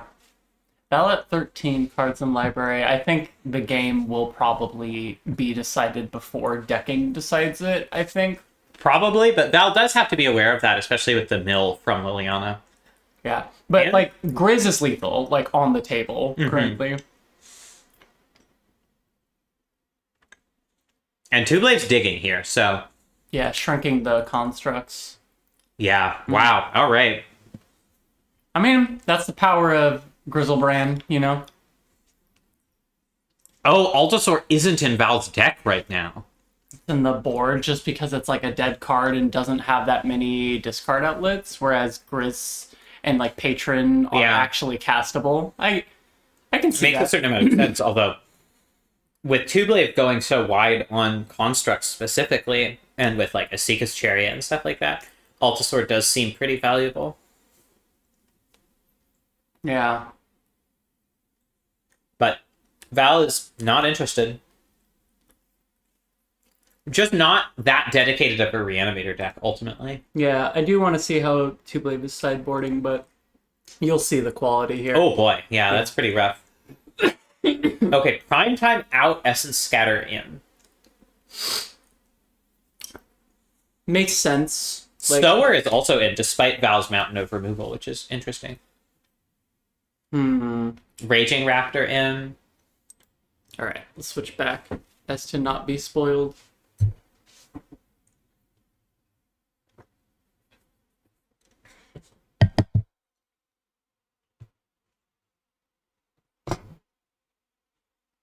Oh boy.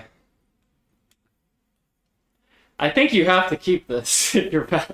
I guess so. It's a keepable 7. It's rough, though. No fixing. You have your first pick, though. Yeah, but how much value is that going to get you here? Yeah.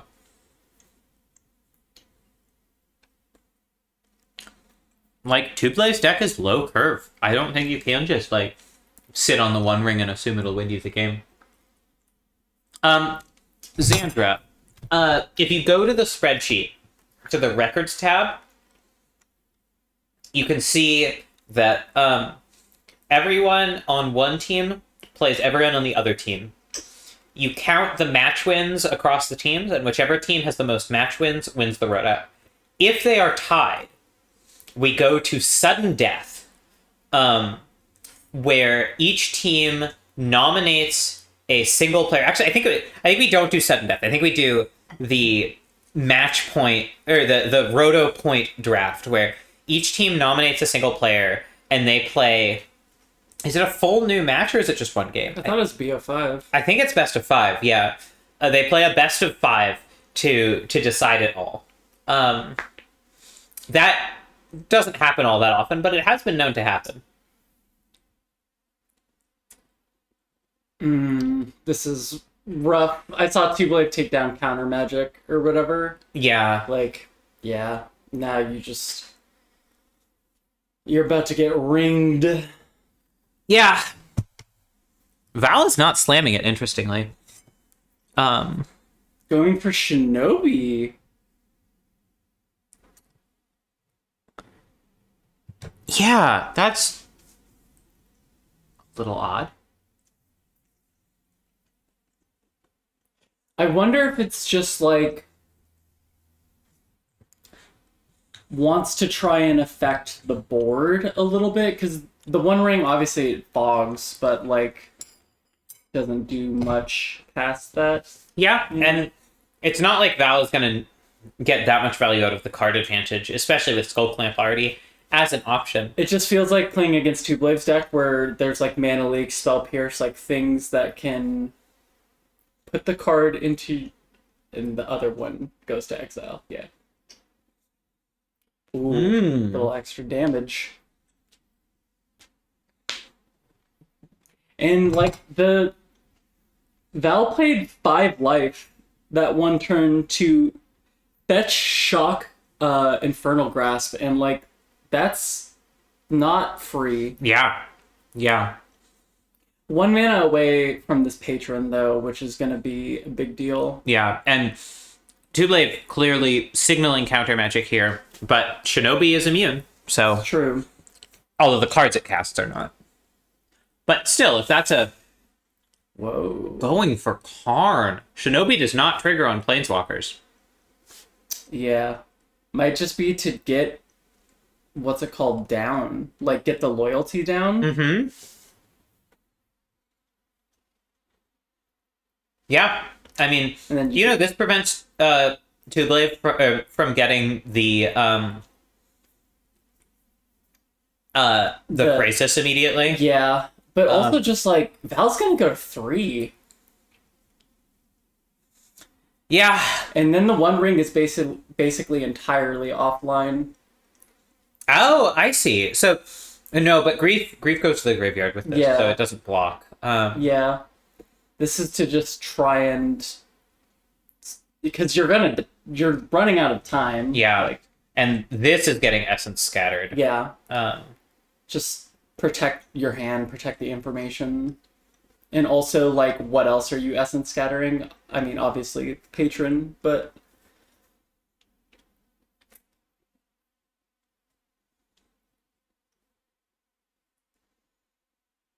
Six, 6/3.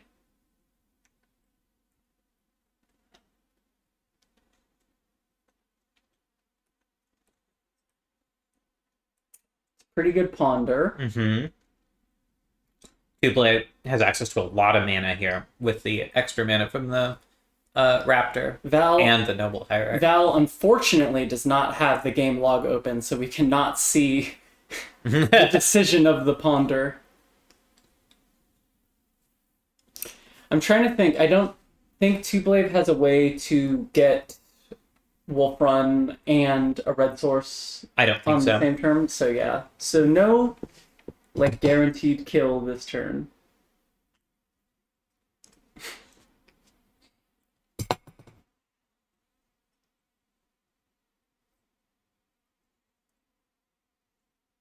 Four mana. This is just so much, This is gonna pressure Val's life total a lot. Val's going to 3, and like, what's the best? I guess the One Ring is a fog.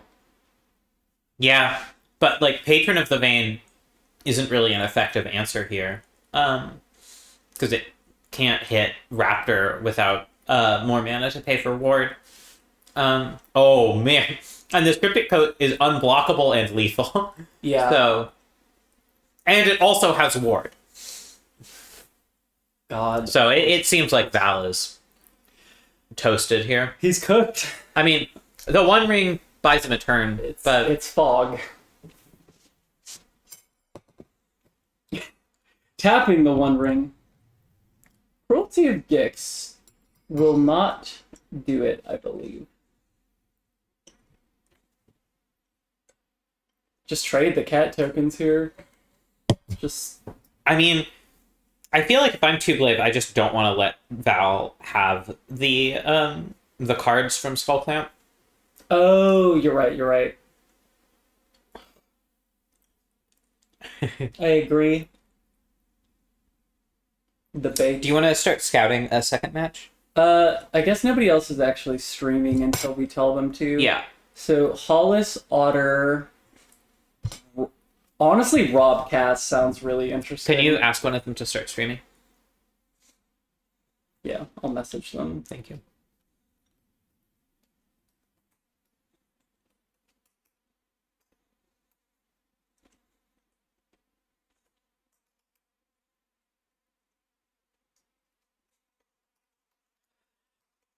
Val not letting Tublave have Oko, but it just doesn't look like it's going to matter. It's definitely something that is easy to miss when you're getting very fancy with lots of good cards in the roto drafting, but just attacking with creatures is pretty good. Turns out, quite powerful. I've sort of intentionally built the cube to make attacking with creatures a thing. Yeah. And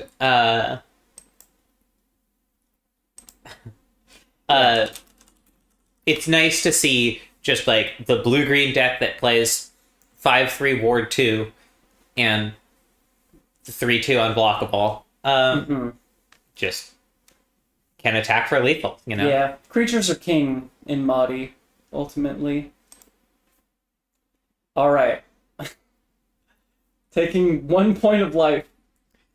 Yeah, that's good. not a Toxic Deluge, which costs no life. We can hop over. 1 sec. Very stressful when I forgot the Shinobi. Don't forget to record the match results in the results tab. Alright, let's go. Who do you want to watch first? Let's watch Rob. Sure, why not? Oh, look at this crisp gameplay footage. Let me just double check that this is visible. It super isn't. Why isn't this visible? Discord restream. Oh, I see. What if I...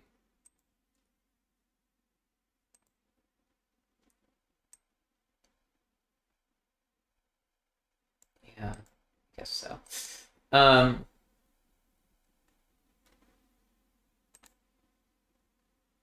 All right. We should check what... Did you get a workaround? I just have to change the name of the Discord restream window every time. Give 1 sec. What is the record so far? I won the first game. Cool. So Rob is up 1 game here. Has the combo in hand. Yeah. Looks like Cass knows about Deceiver Exarch, maybe doesn't know about Kiki Jiki, though.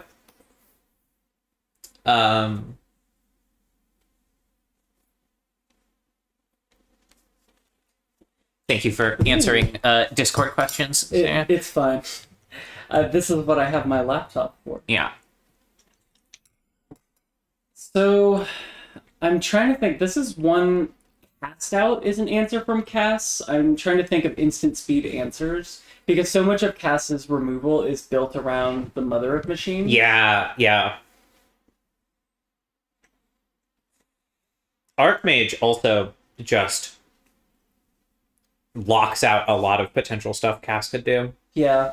I kind of like this. Just you could be more aggressive and like leave up Sublime Epiphany plus Deceiver Exarch and try and go for the combo next turn, but also just insulating yourself a little bit extra by having Glenn already on the battlefield. I mean, let me take a look at Cass's actual list here.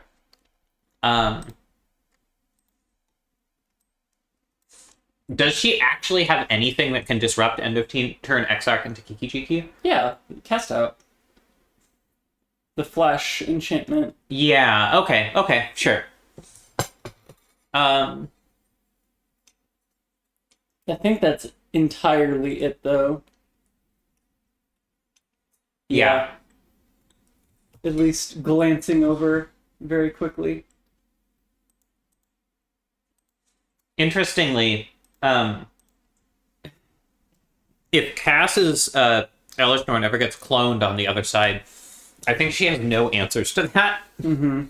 I guess Kaya is an answer to that. Yeah. But now Kaya minusing targeting the Glenalendra, yeah, that one feels bad. Just straight into it. This is fine. You don't really care about the recruiter that much. no. Yeah, I actually hadn't cottoned on that Kaya would Just do deal that. with that. Yeah. Yeah, same. Similarly, it's been a while since I played Magic the Gathering.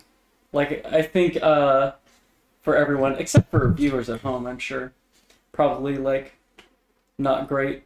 But I think this is pretty okay.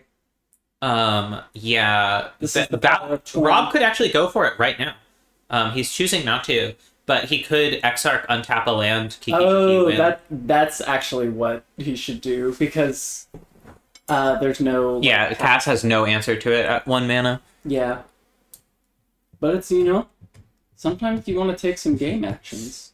Some people didn't spend FNM after FNM feudally playing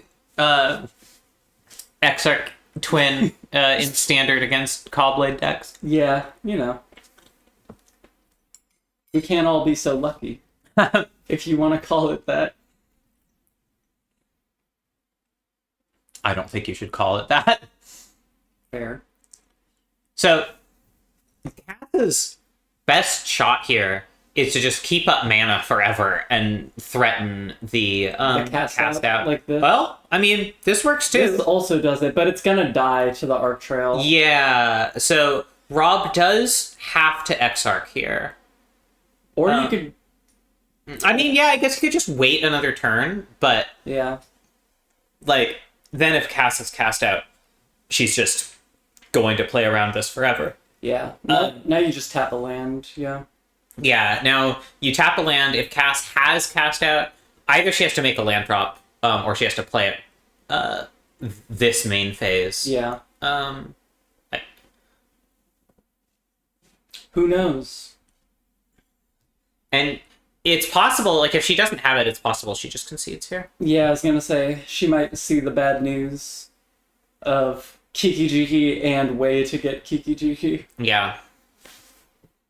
Although, no. Valky becomes it. It's not like Hostage Taker, where you play it from underneath. Yeah.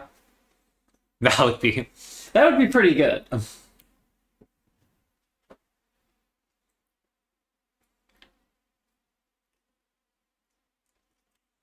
I mean, if Cass does have a land drop here,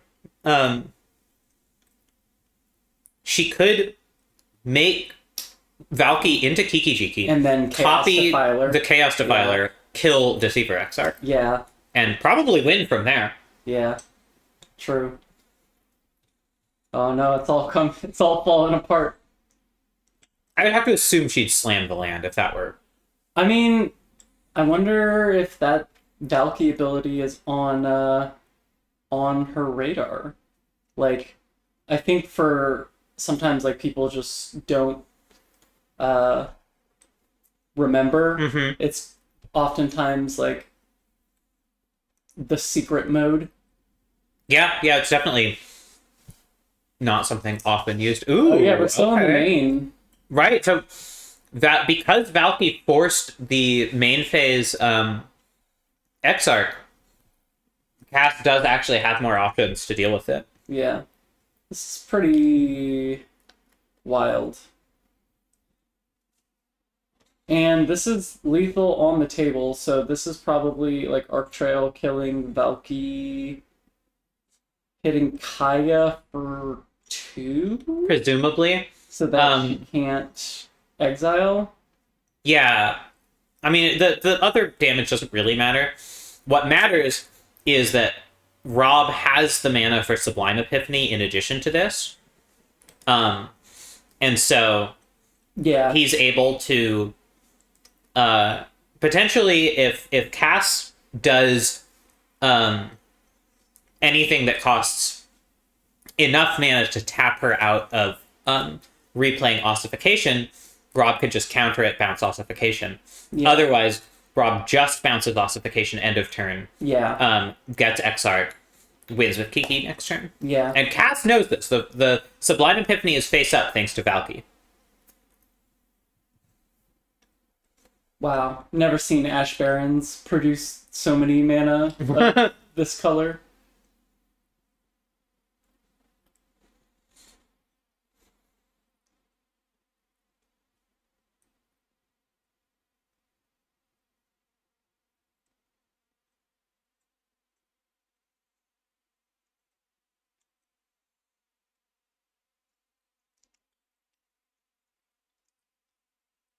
This is not something critical for Rob to counter, which means that Cass probably just doesn't have any gas at this point. Unless the last card is cast out. Cast out. Yeah, I think that's what it has to be. At least once Cass passes out of her main here. Yep. 6 mana. Draw a card, return. Yeah, into the Royal. It's great.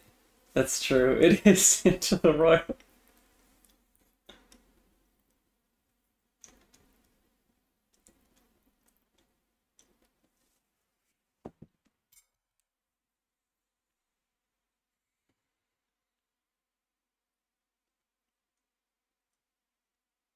So Rob forces Cass to play the cast out if it's coming. Oh my god! Oh, Resto Chaos Defiler. Oh! Wow! Wow, so Cass, I think, is clutching this one out. Yeah.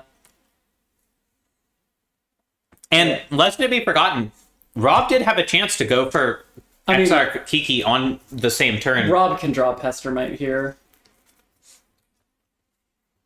Yeah, I mean, given the swings and roundabouts on this one, like, I think anything's possible.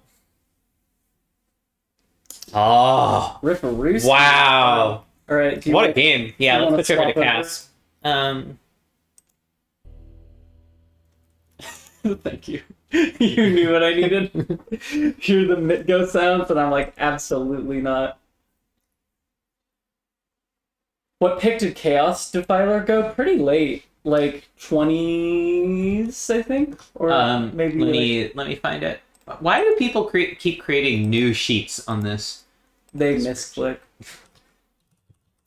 17. Okay. Pick 17. Yeah, really surprising given that. I mean, I guess Ketsi didn't want to stretch her mana that far. Yeah. Rob maybe should have taken it though, just on rate. Even without reanimation. I mean, this is a Bitter Blossom into Blade Slicer, like, yeah, with Ravi Cheeks, you're on the draw, so I think this is fine. I don't know, I'm kind of down on Bitter Blossom these days, personally. Same.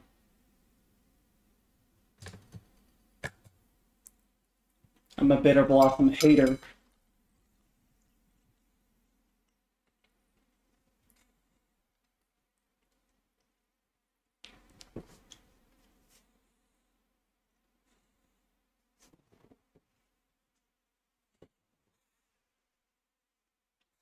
Yeah, I think this is kind of a rough matchup for Cass. Yeah. It's like, she doesn't have enough, like, pressure to go under early. And that like tapped land essentially turn 3. Pretty rough. I guess with Bitter Blossom, like it's fine. But... Glimmer Lens is also a solid draw just to start the pressure. But yeah, so much of cast interaction is sorcery speed, and that's just not the game Rob's deck is playing a lot of the time. Good against Planeswalkers. So if Rob has a more Planeswalker-focused hand, that can be good. But yeah, this is just rough. Okay, I can play Blade Slicer now, at the very least. Yeah, although... Oh yeah, I guess Fabled Passage ETB is untapped once there are 4, so... Yeah. You could do this into Rabby Choops next turn. Exactly.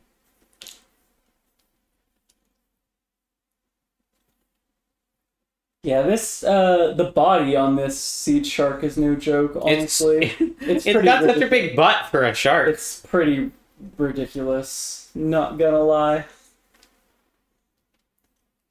Oh ho. It's possible Rob just goes for Kiki Jiki here and does the full Kiki into Recruiter into Pestermite, just sort of knowing...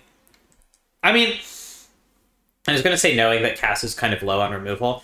That is vulnerable to sorcery speed removal, which Cass does have. But also, if Cass had sorcery speed removal, chances are the shark would be dead, so... Yeah, this is perfect. That's a clutch draw. This is exactly what Cass needed. Yeah, because this means Cass can Chupacabra this turn, get rid of the Seed Shark, start attacking, and then Resto to disrupt the Kiki line. I'm gonna start drawing off of Glimmerlands. Yeah. Yeah. Okay, so that puts Cass in a really strong position, despite still not having a lot of removal. Oh, there's more. She doesn't have red yet, but Golos. Any other land makes Golos make red. Golos will get it. Wow, blocking with Recruiter. So Rob must have the combo now. I mean, it's not unthinkable to think he has like one of the 3 other things, whether it be Ooh. All right, so now no land. No land means that Rob can't combo off end of turn into Kiki Jiki. Oh wow. Christ. I guess enters tapped. I would still spell Skype here. Like, I think you have to. I mean, doing the attack first makes sense. But I guess you can leave spell Skype up as a or like I don't know. I think just getting in the 5 damage is... You know, her line might actually be... Well, no, that doesn't make a lot of sense. I guess she wanted to see what she drew, because she can just, like, hard cast Golos. Yeah. Off of the plains, or... Yeah. I think this makes sense. Oh! Elishnorn completely shuts down Rob's combo. It just makes it impossible. And Rob doesn't have Condescend.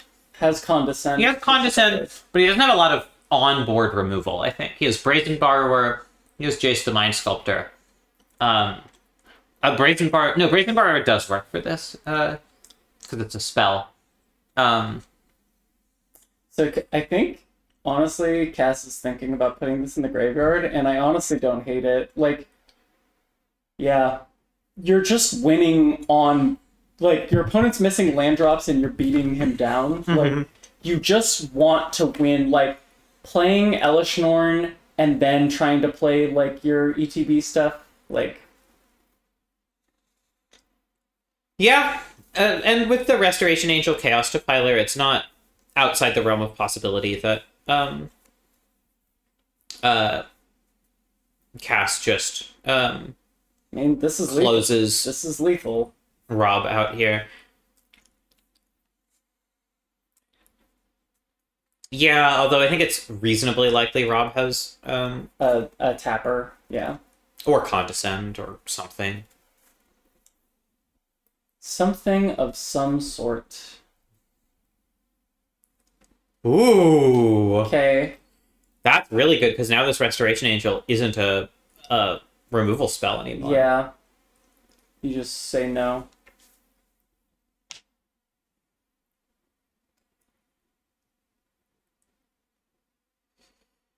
Rob can still Chaos Defile the Spellskite, or Cass can still Chaos Defile the Spellskite, get in for damage. I think that's kind of what you want to do. I mean, there's also a question of whether you Sun Titan back Blade Splicer. I just don't think it's worth it, because if you Chaos Defile first and attack, it's a 2-turn clock. And, like, Rob is just missing land drops. It's gotta be a pretty good clock with Blade Splicer as well, right? I guess so. Like, and having Sun Titan, and you're not going to,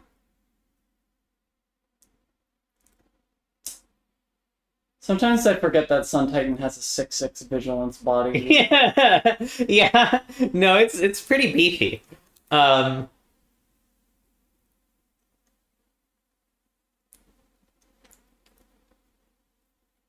Golos is an interesting line. I don't completely understand this.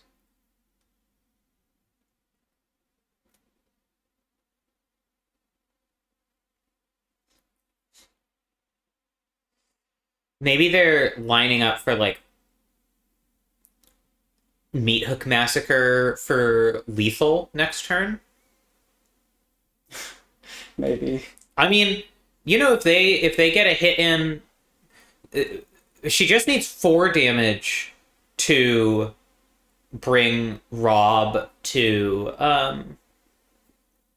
3, and now even well, yeah, I don't know. I think you do attack here because a tapper is what you're worried about. Yeah. And so you just baiting it out. You just go to attacks, just main phase jamming.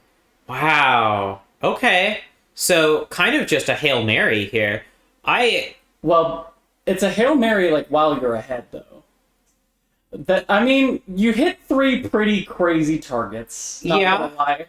Batterskull, Stoneforge doesn't actually search anything here, but does it not? No, because I think Cass's only targets are Glimmer Lens, and Batterskull. But Ossification is nice. I mean, Ossification demands an answer from Rob immediately. I mean, but here's the thing: if Rob has a tapper, play the tapper, don't die, and then untap 5th land Kiki, which is in Rob's hand. Like, this is, like, the only way you lose. Yeah, or Splinter Twin. Rob has Twin, right? That's so, true. It's... Yeah, I mean, I don't know if any of the lines get around Tapper into land Kiki, though. I mean, attacking and having Meat Hook Massacre deal the lethal damage, like you were saying. Would that... Yeah. At least going to attacks first. Yeah. Seems like... Yeah. Red Source does it.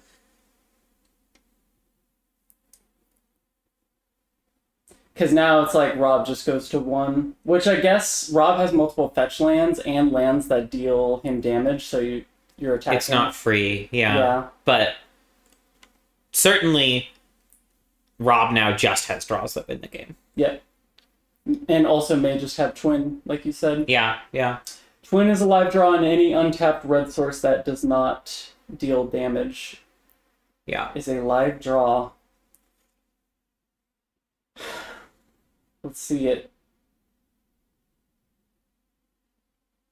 Well, not immediately slamming Ooh, Island. No Cryptic over there. No, Cryptic's in Graham's deck. Yep, exactly. This is the mana base thing. Yeah? Oh, wow. Wow, that's wild. Clutched out by Cass. That was really close. Both of those matches we saw were just, like, so close. Yeah.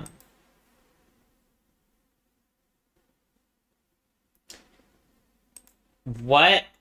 All right, let's see. So we've got Tublave battling Otter right now, it looks like, and Val and Hollis, and it looks like we can... Maybe we just follow one of these two to a new match? Ketzi and Graham, are they... So yeah, we could see Graham and Rob. The problem is, because of how the splits worked out, we've seen one of each of the people, like... Yeah, but we haven't seen a full match from either Rob or Cass. Can we watch Graham? Okay, Graham's live right now. I'm actually interested in seeing Graham's deck play out. All right. So, Mono Blue. Okay. Oh, we should check the records too, now that the full first round has played. Someone didn't record theirs. Okay, so Cass. Cass in 3. In 3, yeah. So we've got... The teams are split, 2 and 2 right now. Ketsi, Tublave, Cass, and Otter were the winners of the first round. Ketsi in 2 against... Ketsi against Graham, beat Graham in 2. Tublave beat Val in 3. Cass beat Rob in 3. Otter beat Hollis in 3. So, Graham and Rob here in the losers bracket, so to speak. Mm-hmm. So to speak. I mean, it's not actually bracketed by wins. It's just sort of whoever plays whoever. But like this attack, chart a course, natural draw to. Yeah, love that. In the end, Graham never ended up taking a lot of the cards that sort of are intended... Well, I guess he has the swords, but he doesn't have, like, Grafted War Gear, which is one of the cards that's sort of there to be a big reward for having a bunch of unblockable creatures. Yeah.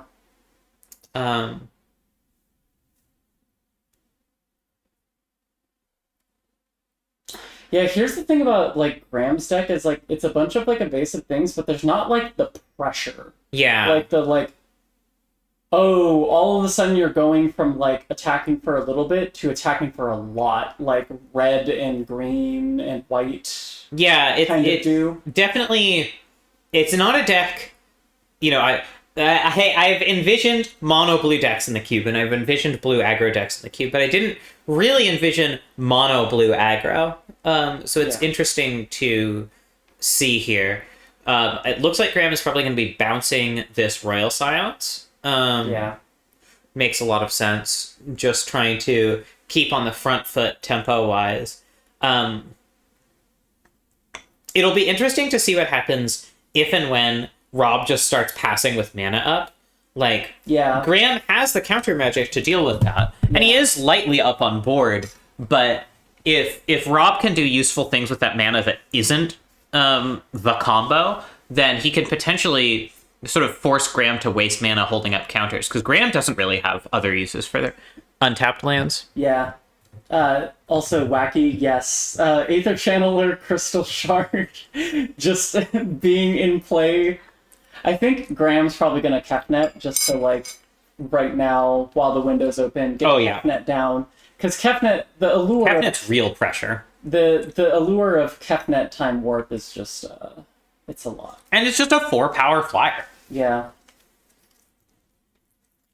I am wondering here if Graham's just going to ignore Royal Scions entirely and just go for Rob's face.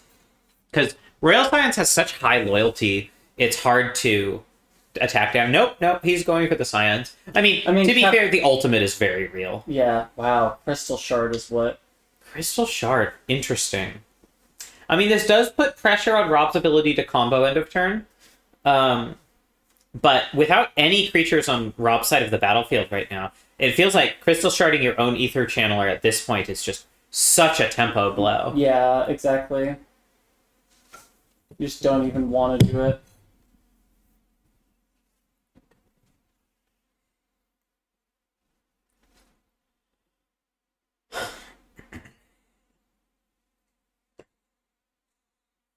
Arc Trail would be actually not that good here. That's right, Crystal Shard. Yeah. Rob has looted 3 times with Royal Scions, so he's presumably been able to sculpt a hand that is more or less what he wants it to look like. Yeah. I'm not sure what that is. May be the combo. May be something else. Rob has some amount of instant speed play, which seems to be what he's signaling here. Graham does not go for the end of turn bounce Aether Channeler. No, absolutely not. Like, yeah, just planning on dealing with Royal Scions this way, and now you can leave up Crystal Shard to kind of like try and disrupt. You can also play Kefnet, leave up Crystal Shard, which is pretty good. Rob has discarded Condescend, so I think the only counterspell left in Rob's deck is... Pact. There's Pact, that's right. Yeah. And there's also the 6-mana one, Sublime Epiphany. Which is also in the graveyard. Oh, you're right, it is. Okay. Yeah. But yeah, Pact is always going to be scary for Graham, but there's only so much you can do about that. Mm-hmm. True. So Graham could just put down Crystal Shard briefly, accept the risk of getting comboed here and play Kefnet, or he could decide that he's just going to be holding up Cryptic Command indefinitely. He could also cast Alrund. Like, if he's putting down Crystal Shard entirely, then Alrund is a way for him to start drawing extra cards. See, this is the thing. Like, I don't understand like not playing Kefnet last turn because it's like such good pressure to like try and kill Royal Scions. Yeah, and like Crystal Shard, but now it's like you can just get blown out by the combo potentially here. Like, this is where I would have liked to have had Kefnet on the battlefield with Cryptic Command up, and if they don't, then you can just behold. Okay. Bolting that. Interesting. So tempting the Crystal Shard here. I mean, if Rob had the combo, he would have been able to just play Exarch Pestermite, have up Crystal Shard mana, and either make a land drop or play Twin next turn. So it's not like Crystal Shard is doing that much. I'm a little surprised Graham didn't tap this that. This is where not having Kefnet down, where you just bounce. Yeah. And you're just really, really behind. Yeah, with 2 Planeswalkers on Rob's side of the battlefield and now. No pressure. I guess Swords is like Swords attack Rob and then with the trigger kill Jace. Like best draw. Yeah. Assuming it's in Graham's main deck. That's true.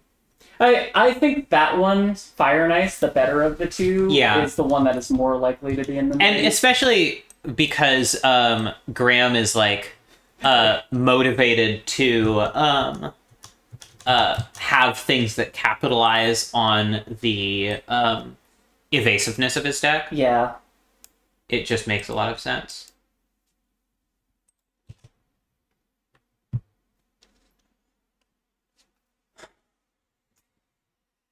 This is a rough spot. Yeah. Graham is not drawing a lot of lands here, which is tough for a deck that has a lot of card flow.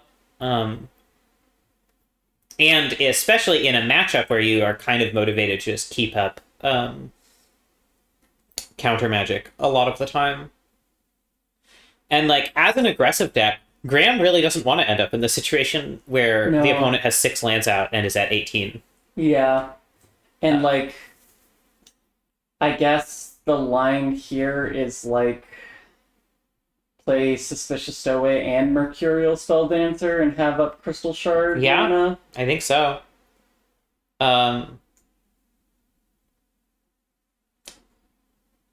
It is worth noting, I think, this Crystal Shard has not been activated once since the turn it was played. Yeah, this is the thing. This is why I hate Crystal Shard. Tublade's favorite card in the cube? Yeah. I've never liked it. I'm a hater, though. I accept that about myself. Much like the Skull Clamp, I was similarly... I don't like playing it, and I just avoid strategies built around it as a result. You don't like it because it has the weird symbol? Yeah, it has the gray... yeah. The gray... It's not on Mitgo, it has it in full color, but in paper. Oh, God. This is game. Wow. This is game. Right here. Just wiping Graham's board here. Hold on, elemental check? Any elemental? No elementals. Yeah. Spelldancer's a Phyrexian. Crystal Shard's gonna get back something that's gonna die to Chandra. Yeah. Hopefully. I mean, if there's one thing Graham needs here, it's cards in hand that aren't lands, right?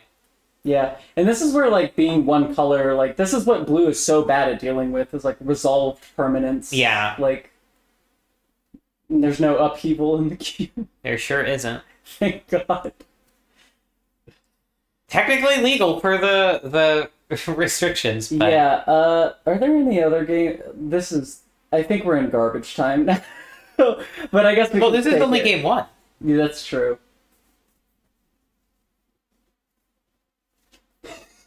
Graham reading the cards that are going to spell his death eventually. Yeah, Rob does not need the combo here. Yeah. Rob has the combo of 3 planeswalkers on the board against mono blue. Yeah.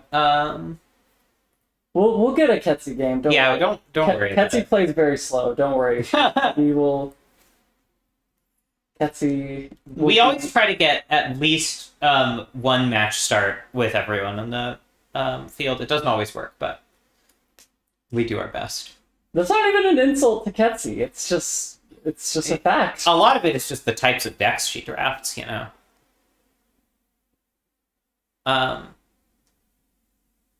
Yeah, this is rough. I agree. Playing the Kefnet instead of the Crystal Shard turn 4 would have made this go at least somewhat differently. Although I'm still not sure it would have been quite enough pressure. Mm-hmm.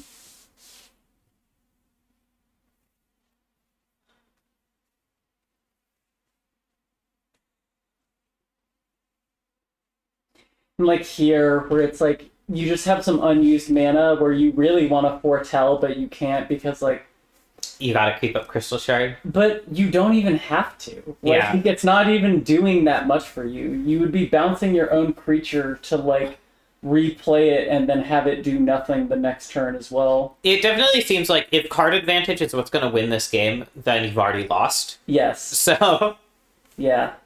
That's true. like, doing the... I mean, that's sort of an argument against both lines, right? Because Behold the Multiverse getting you extra cards doesn't do much, but neither does Crystal Shard keeping things alive in the face of removal. So I guess sort of just guess the real thing is it just ultimately doesn't matter. Yeah. Like, I think the real thing is if either of us were Graham, we probably would have conceded by now. Oh, I would have been off it quite a while back.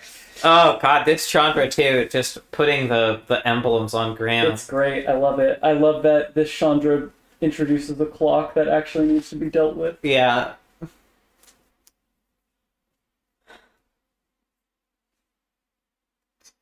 Snapcaster targeting Bolt to kill the 3 power? Yeah. Which might just get bounced back, but it just doesn't matter. Yeah. Exactly. Oh, killing that, sure. I mean, that makes sense. Like, Rob doesn't want Graham to see more cards for free. Yeah. Graham didn't want to pay the 1 for himself. Fascinating. So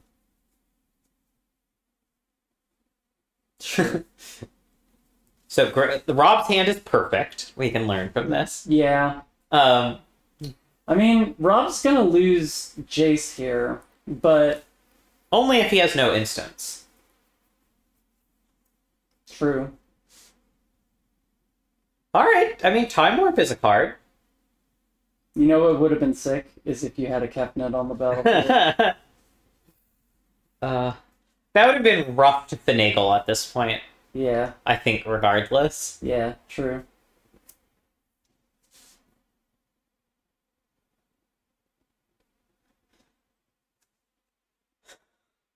Yeah, Deep in the tank. It's a rough one for Grim, and he's trying to figure out the lines that win him the game. Because especially with Time Warp, like, you don't necessarily just want to run it off the first turn you draw it, right? You want to get to a point where you have a good turn, Yeah. And then take that turn twice. Exactly.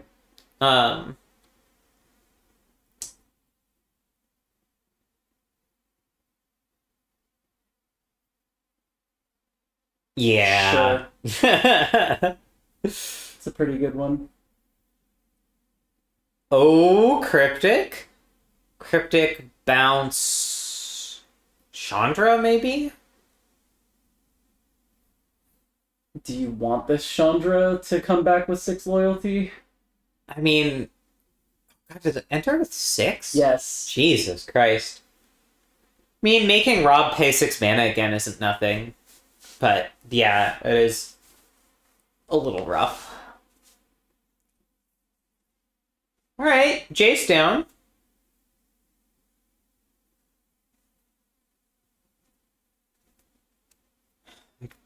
Graham doesn't want to play the stowaway to avoid Chandra just coming down -3 and wiping the board. And Rob might just have it. Well, Graham can Crystal Shard this, so it kind of doesn't matter. True. It's kind of just Rob revealing a card in his hand. True. I mean, it gets the Crystal Shard tapped, so... That's true. Because, That's true. Yeah.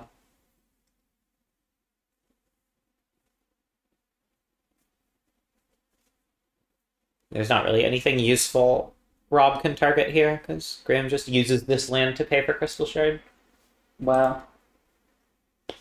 Graham just... Wow, Hall is already done with match 2. Looks like Val beat Hollis in 3. Yeah, it ultimately didn't matter, because Yeah. Rob could have just paid for this no matter what. Alright. Game stop. Alright. Let's swap to the Rob's eye view. Or do we want to see Graham's sideboard first? We could see Rob's side. Cool. So bringing into Fairy, just because Planeswalkers have seemed really, really good against Graham. Yeah, that Graham makes a lot of has sense. trouble dealing. So it looks like Rob's main deck does have the full combo, all 5 pieces. Yeah, makes sense. It does. It'll be interesting to see. Okay, taking out Consecrated Sphinx. Although Graham does have a lot of draw that can make Consecrated Sphinx good, it's late, it's expensive, it's kind of weak to the Crystal Shard Ether Channeler side of Graham's deck, so that cut makes a lot of sense to me. I took a lactate for this cheese, right? You're asking yourself that question? I was not paying attention. There's an open lactate paper thing there, so if I had to guess, I would say yes.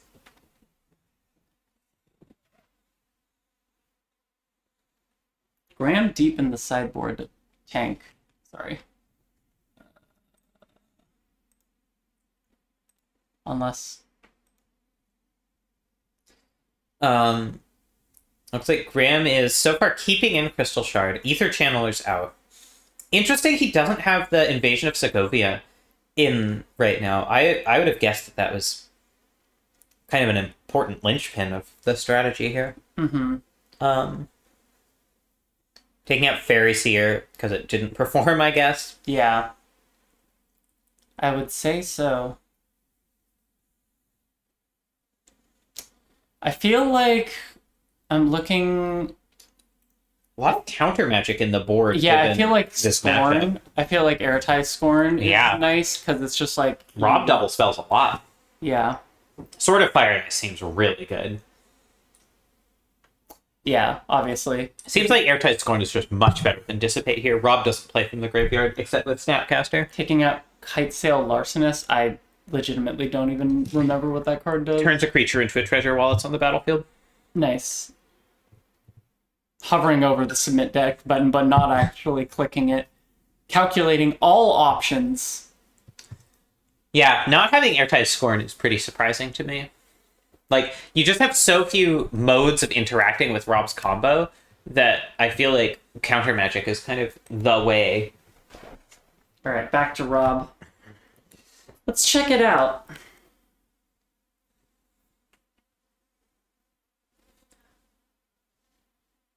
Okay.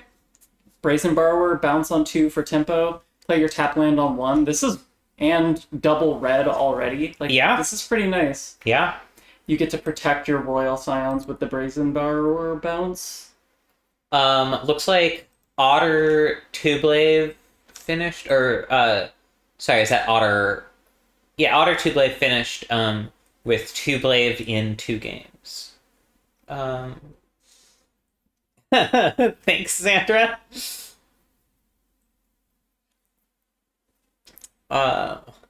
So the teams are still tied 3-3. Ooh. Yeah. Interesting.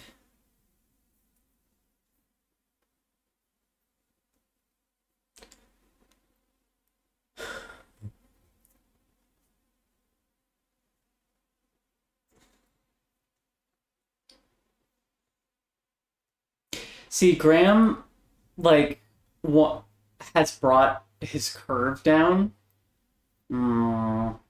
This seems pretty rough given how many lands Rob already has in his hand. But that's fine because you have Scions, so you can pitch away the island. That's true. But you're likely to hit another red source anyways. Yeah, because, I mean, 3 does matter for Kiki Jiki, but...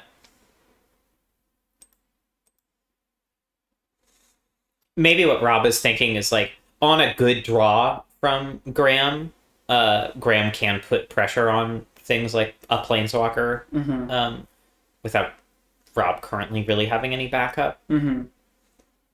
I wonder if Rob lets this Haka hit, or just petty thefts it. I think you're more than happy to let your opponent bounce this to their hand.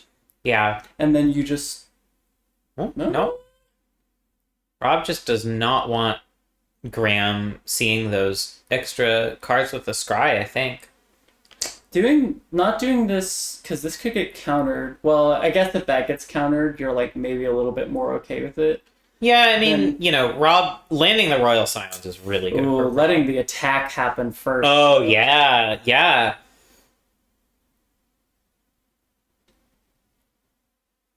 I was going to say, I like having this down first so you can start plussing with Royal Scions to attack if you want. That makes sense. I mean, I don't know how much Rob is really winning on damage points against Graham's deck, but... Ooh, going for Seed Shark, not even bothering. Noted Nombo with Pact of Negation. But also, it's good with Scions, because Scions, it's any non-creature. Okay.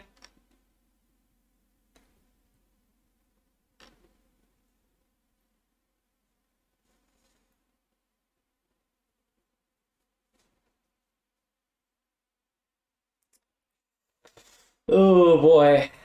So, Mind Sculptor, very strong, a little weak against Smuggler's Copter specifically. Yeah. Seed Shark just means any Planeswalkers that Rob plays are going to be extra relevant for their the tokens they make. But flipping the tokens does require mana. And Graham is starting to put a reasonable amount of pressure here. The Smuggler's Copter, just so good. Hitting for 3 with evasion is just... It's powerful. What can you say? Mm-hmm. The Smuggler's Copter.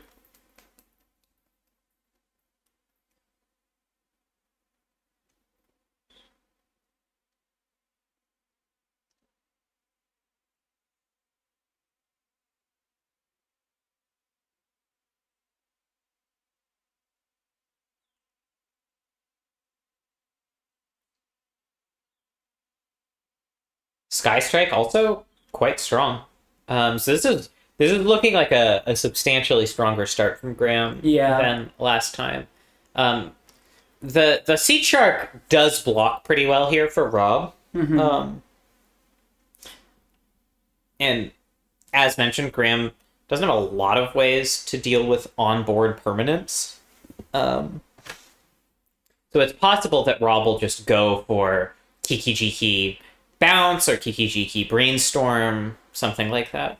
It makes sense for Graham to attack with the Copter anyway, just because it gets a loot when it attacks, not just when it hits. You said Kiki Jiki. What do you mean by that? I don't know what I meant by that. It's very clearly irrelevant. For a second.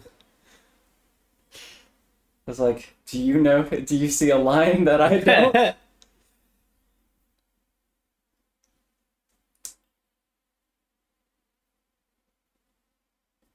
Having access to Snap Pact of Negation is also kind of real here. Not immediately, but in the future. Royal Scions is nice because it leaves enough mana for Rob to flip the incubator. Okay, yeah. Rob not doing the always yield tech. Wow. Is Royal Scions until next turn? Until end of turn. Turn, okay. yeah. So, I mean, Rob can get in here with Imperial Recruiter and start taking damage off Graham. Yeah. Makes a certain amount of sense. Yeah. Like you were saying, this line makes a lot of sense with the Incubator token plan of just like trying to overwhelm Graham, who has a really hard time dealing with creatures and such. And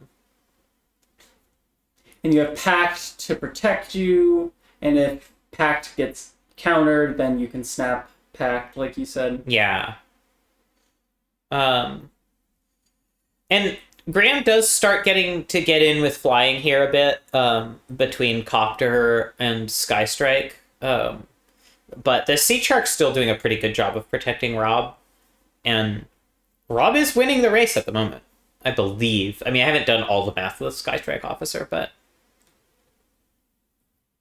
Ooh, and Graham doesn't have another creature that he wants to crew with. Or he wants to leave up, potentially drawing into, like, Cryptic or something. Yeah, that's possible. But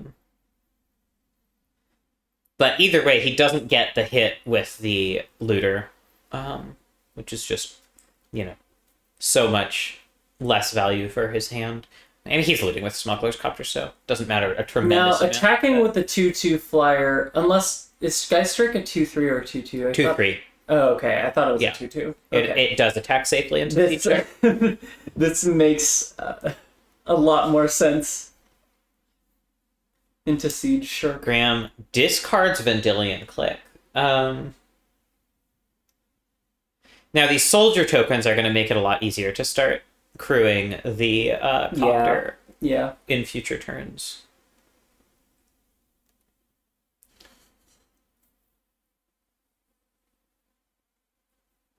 They can also chump block some of Rob's stuff. But they can't do both.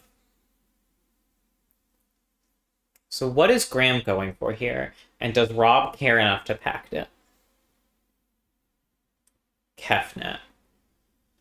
I mean, this is a hard roadblock for Rob, so and it attacks through Sea Shark, like you say. The non-bow.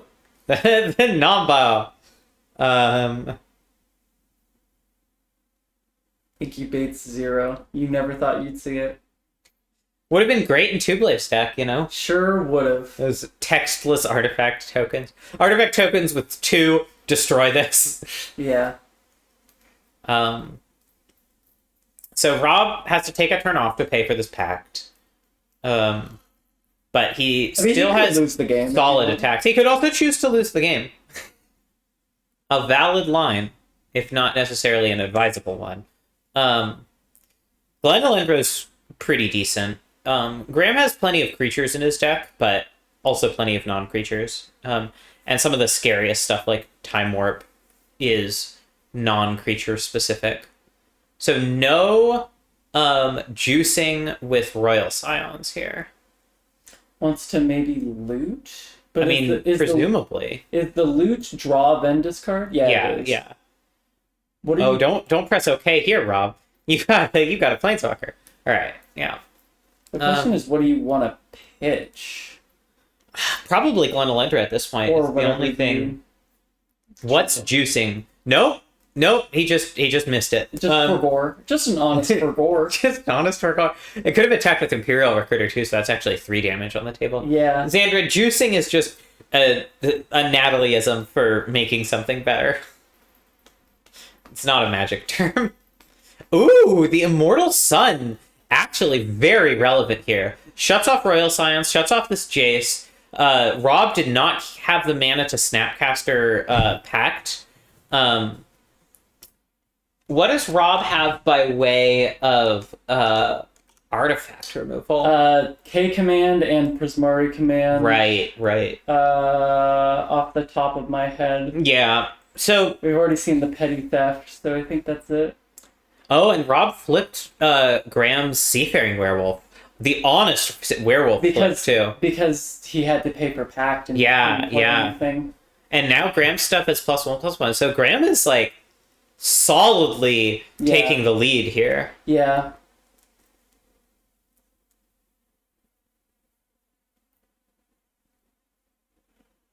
And, really just the Anthem effect of Immortal Sun on its own pretty good. Yeah, like, on its board.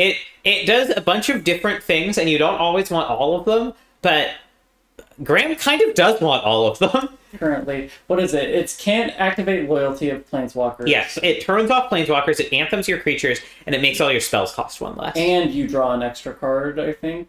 At the right, it does that too, doesn't it? Upkeep. I'm pretty sure. That's so many things. Yeah, it does 4 things. Yeah. And they're all good. Oh, what a draw for Rob here. Holy shit. Yeah, that's a nice one. I think he's going to choose destroy target artifact. And kill something? I would guess kill the werewolf, right? Is the werewolf a 2/2 or 3/3?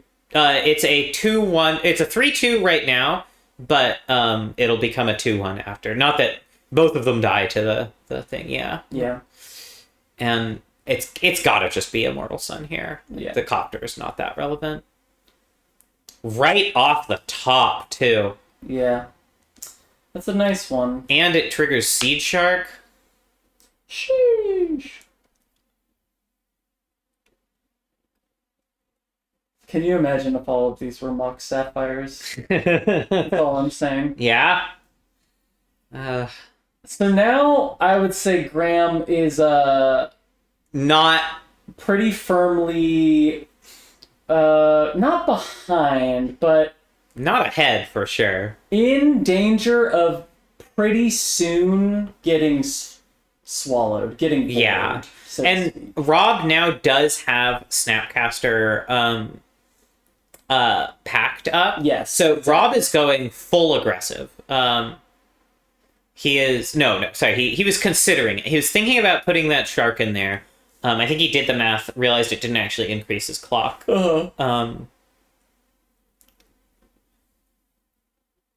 But if Rob doesn't have to pact here, he can either flip the token or just play Brazen Borrower.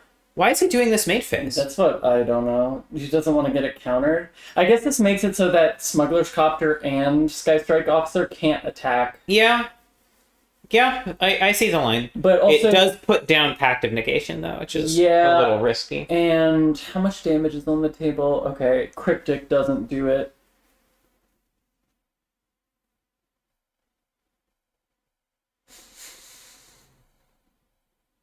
Sneaky Brazen Borrower.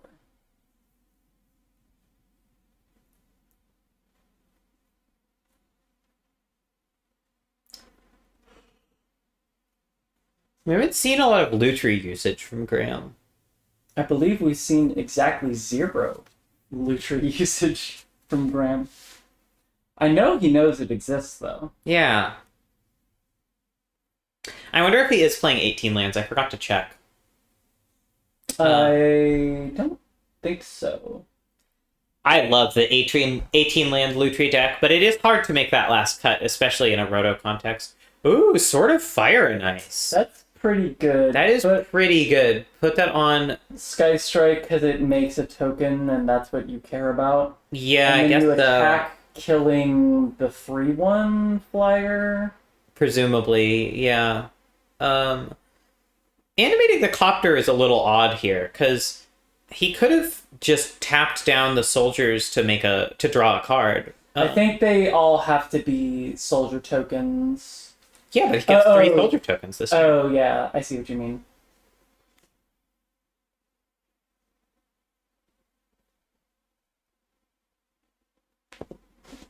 Unless he's just trying to dig for more help.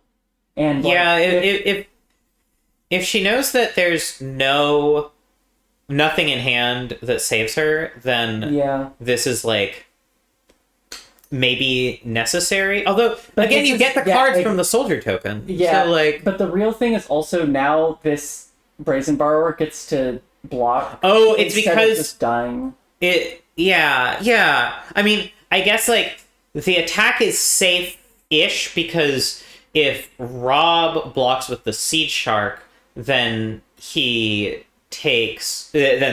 opens up Seed Shark for getting binked by the sword. Yeah. But it's like sword was gonna kill what? Imperial Recruiter, which doesn't really matter that much anyways. Yeah. And it's like if you attack, then you get to leave yourself open to drawing a card, like you said, and having more blockers available, and also the copter can block and it loots on blocks as well. I wonder, so let's see. If Graham has nothing and Rob goes Jace, bounce a soldier token, plus on Imperial Recruiter, then Graham takes 8 exactly and dies. But that's really betting hard that Graham has absolutely nothing. Oh, sure. Kill both creatures? Yeah, kill both creatures makes a lot of sense. Yeah. Or maybe Rob's just going to play the slightly more conservative line and deal with the sword here. Kill one creature. And actually, no, this makes a lot of sense. Because if Rob kills one creature and destroys the sword, then if Graham has nothing, Rob wins. And if Graham has something, then Graham at least doesn't have the sword next turn. But you have open deck lists where it's just like, if this is resolving, the game is over anyways. Like, I don't think Graham has any instant speed bounce, right? Like, Graham has basically no instant speed removal. Yeah, I guess that's true. Like, so, if it's resolving, you're winning the game anyways. Like, trying to hedge your bets and giving Graham a time walk turn. Well, no, I mean, Graham is dead this turn if it resolves. Oh, okay. Because no Rob way, pluses Imperial Recruiter. And true. It just ultimately does not matter. All right. Let's hop. There's Cass and Ketsi happening. Yeah, let's do that. Yeah. Hello. Hello, friends. Hello. What is the record so far? Game 3 just started. Okay. Who do you want to? I guess we watched Cass at all. So. Oh, it's having let me make sure that it actually isn't this big of a deal. Like, we can see. Hold on, I gotta make the fucking Discord restream do the right window. There we go. Fun. Yeah. Well, Ketsi's stream is a little messed up, but we're able to see most of the important information. So. Yeah. Yeah, sorry about this chat. But you can, scryfall.com, you can look up what all the cards do in her hand. Ketsi, once again, a taskbar on top user. Have to call attention to it each roto. Truly baffling behavior. To me, at least. All right. What does this do? So this is game 3. Each of them has a game. It's Brain Maggot. Okay. Yeah, Brain Maggot, flying and lifelink. Pretty good, and not an enchantment. Which is pretty much strict upside in this context. Yes. This is not the right spreadsheet. All right. Val and no, that was Rob and Graham. Rob got that in 2, right? Yes. So that puts Team Wishing If I Had a Rotograph of You up 1 point against Team Rootin' Tootin'. It's 3-4 at the moment. Out of 16 total points to be distributed. All right, untapped red source, pretty good for Ketsi.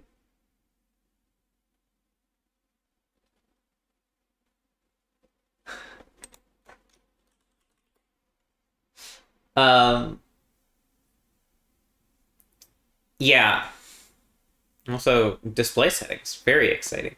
Oh god, is Ketsi trying to, like, fix it? Might be trying to fix it, yeah. 1680 by 1050. What a resolution. Yeah. I didn't know they made a resolution that size.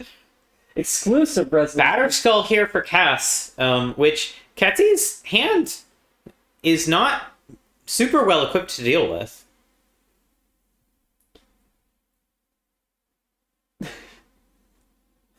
Ketsi trying to fix the stream here. Oh it my looks gosh. like this Boseiju could have been useful against that, but clearly Ketsi had to land it as a land. Yeah. No way around it. Okay, Fertile Ground will get Ketsi closer to where she's going, but not on this turn when she could really use Chandra killing both of Cass's creatures. Yeah, Sable, we know. It's just we were watching Cass's stream before. And yeah, we try to balance how many people we do, so. Or balance which people. We want to give some perspective from everybody, unless they have 144p. yeah, like two play. This one is still watchable. Yeah. Okay.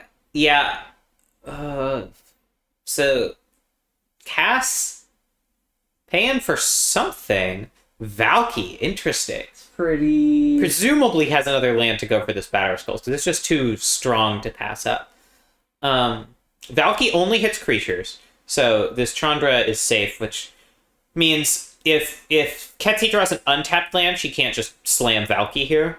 But she can still Chandra. And attacking with Stoneforge. So Ketsi has a turn of reprieve for this Batter Skull. If she casts Chandra, kills Valky and Stoneforge, she's in pretty good shape. Yeah.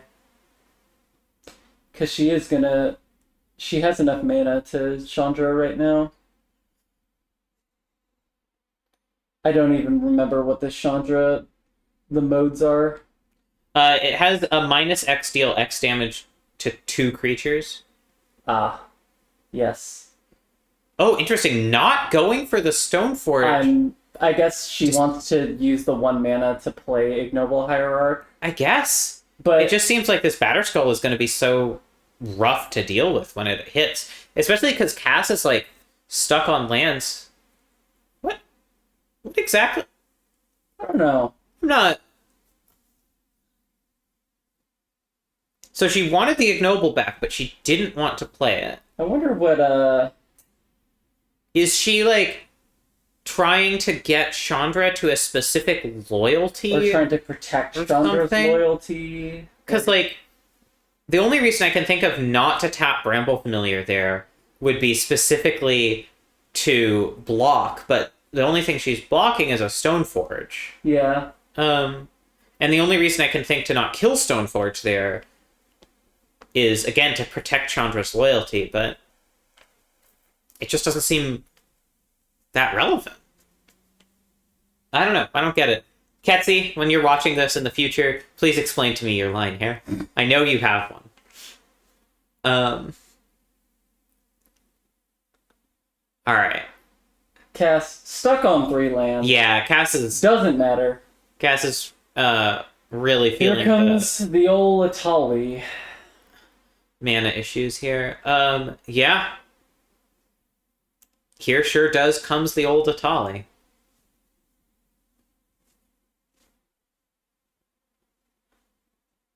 Or not.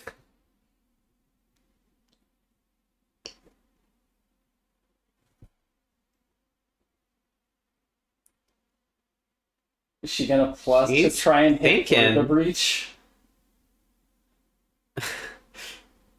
I mean, that would be pretty funny. Through the breach, copy through the breach, Emrakul Atali would win the game, but I think this is probably the safer line.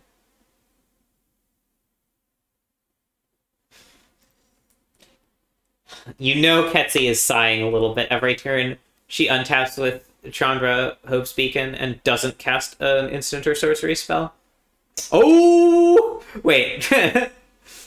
I mean, you know, Flame Slash the same Stoneforge twice, right? God, you're right. Unfortunately, there's no way to line this up to force Cass to Stoneforge out Batterskull and then Flame Slash the Germ token. That's just not how magic works. It's true. Flesh Scorcher is a sick hit, though. Yeah. Like, That's 7/7 Menace Lifelink, or sorry, 7/5 Menace Lifelink does in fact square up pretty well with a Batterskull. Yeah. Not that Ketsi exactly needed the help. No, no. Cass on 3 mana here is just like you can see what her hand was supposed to be doing, right? Like 3 lands, a bunch of good 2s. It makes sense. The logic works. It's just sometimes you don't draw more lands than your opponent does.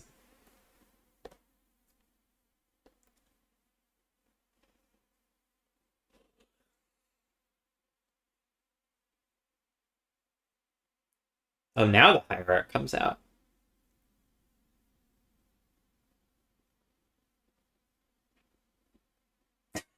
I think maybe she didn't know that it tapped for mana. It's possible. No, but Maybe Sable told her. That would be table talk. Sable, don't tell Ketsi that during the game. Look, that's just what I was saying, because I saw Ketsi mouse over it like, oh god, what? I'm not trying to blame Sable. Also, Ketsi currently heck bent. I forgot to make a graphic for that. I'm so sorry. It's okay.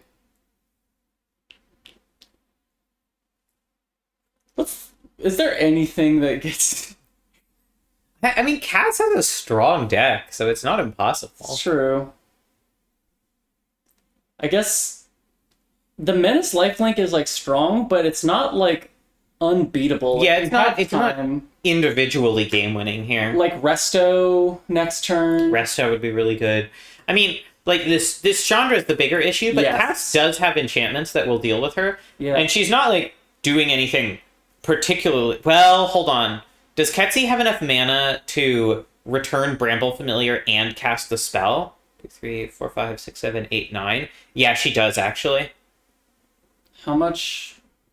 But you mill, and it's from the things you mill, right? Yeah, but you know, doing it twice, Ketsi's gonna hit something good. It's not gonna be Emrakul, which is obviously the best, but like. Yeah, I guess it's. Oh, it could be Emrakul. No, because it's. Because of the reshuffle. But it's. Oh, I guess that's true. Oh, this is kind of sick. And this shuffles a Tali back in, too. Yeah, alright. I'm loving this. Alright, doubled up.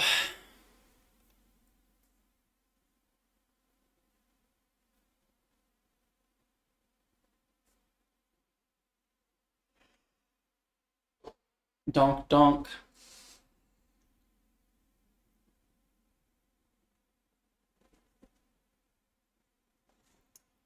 It's a sick line. We cannot see what is currently in the graveyard.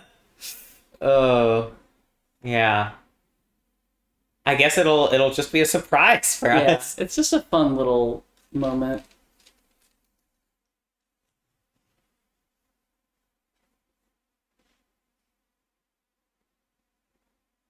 Nothing from the first one, huh?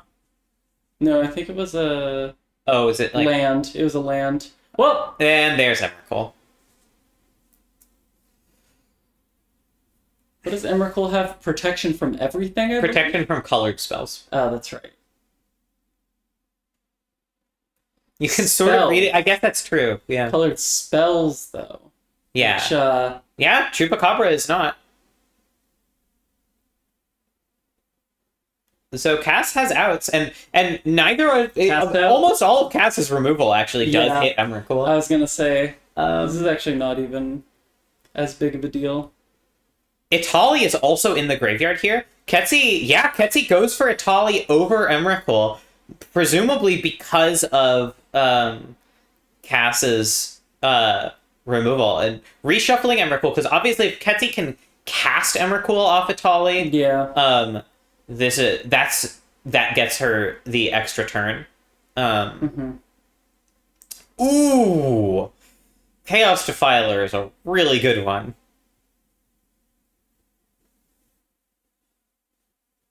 True.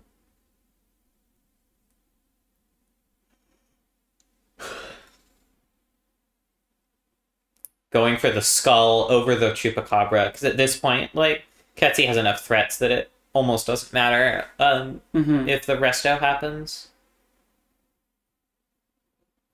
Exalted just for the extra point of indignity. Exactly. Can't be blocked because it has menace. Let's go.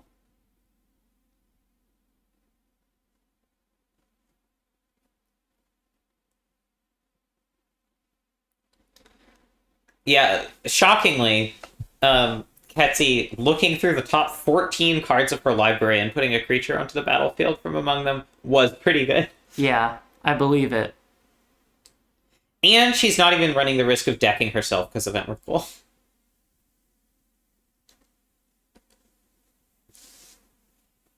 And she can just do that again. You can just loot Bramble Familiar. Yeah, but she has to wait a turn. Or yeah, whatever. Not immediately, but like...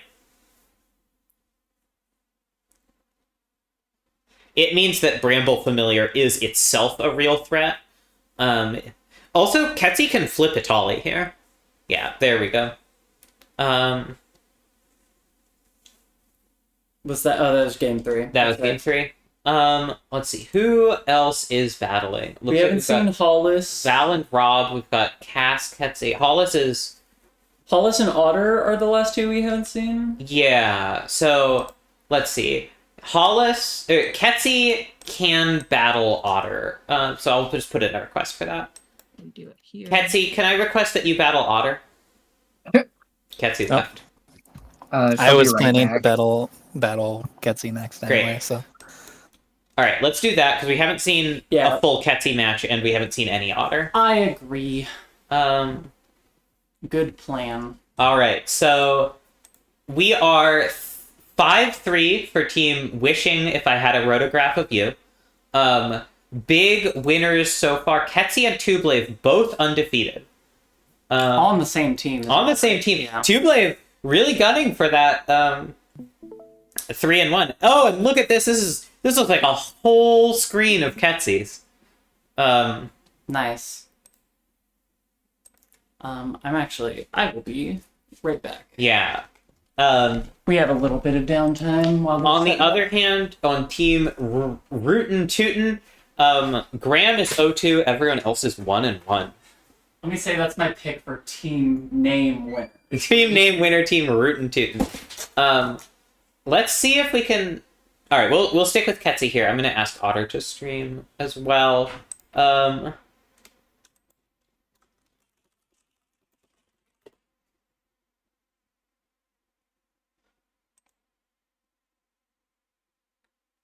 Alright, turn 1 Utopia Sprawl. Always a sick one.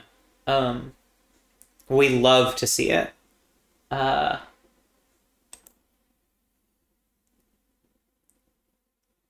That doesn't lead into any amazing turn 2 plays. Eternal Witness isn't, like, the thing you want to play on turn 2, but getting into a turn 3 Garruk Wildspeaker that is then able to untap Utopia Sprawl is exactly where you want to be in a deck like this.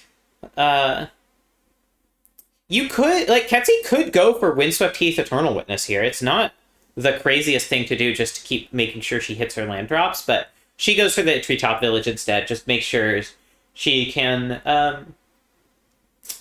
deal with it entering tapped when it's relatively free.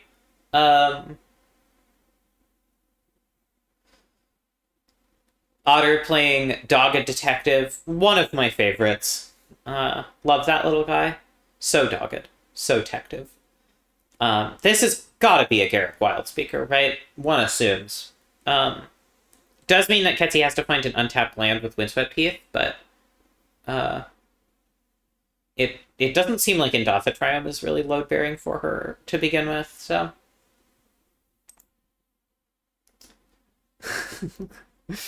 Xandra, can I show this on stream, please? Alright, here we go. Oh, how am I gonna do this? I can't just... All right.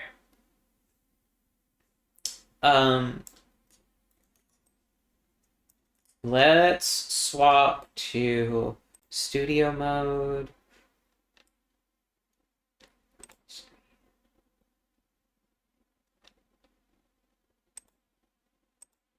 No, wrong one.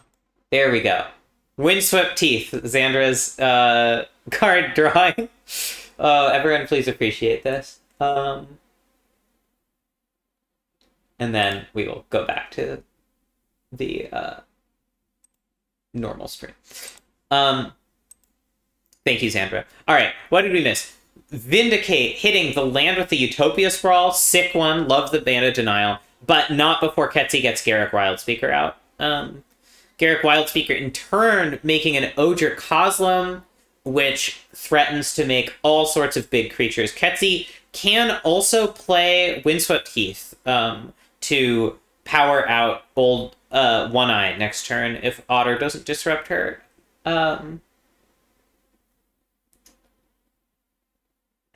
Otter disrupted her. But Odger Kozlem still a real threat here. Otter's removal really showing its value this game in a strong way.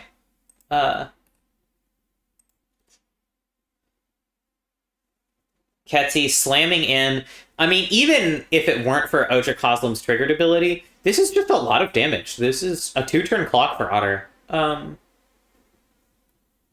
And Otter has Priest of Fellrights, but doesn't have anything in the graveyard for it. Ketsi hitting Atraxa off Odger Kozlem, which is fantastic.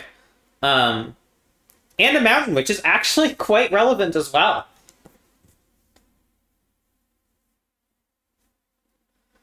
And then Atraxa is just going to fill up Ketsi's hand and probably put the close on this game.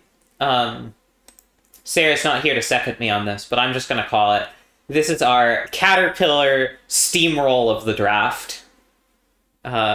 Here. Unless Otter somehow makes a miraculous comeback.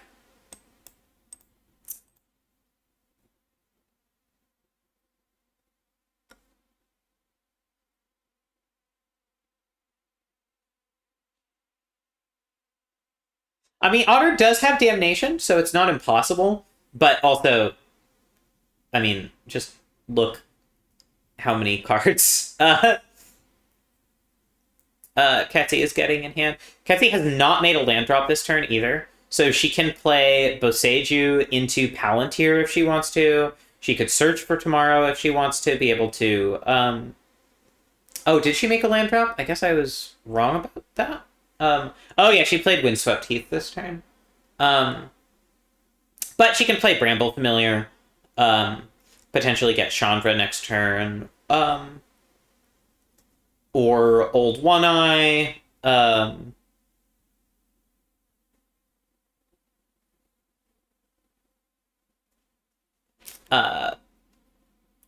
just Palantir. She's choosing not to play Bramble Familiar, which does make sense. I think the biggest risk to her here by far is Damnation. So, Ketsi's just been steamrolling. I did do the Caterpillar Award. Oh, so sad. Yeah. You missed it. I mean, if this is a Damnation, then yeah, no, it's not. All right, let's swap to Otter's stream for the sideboarding. So Otter, looking at, I've got to assume Elspeth Conquers Death comes in.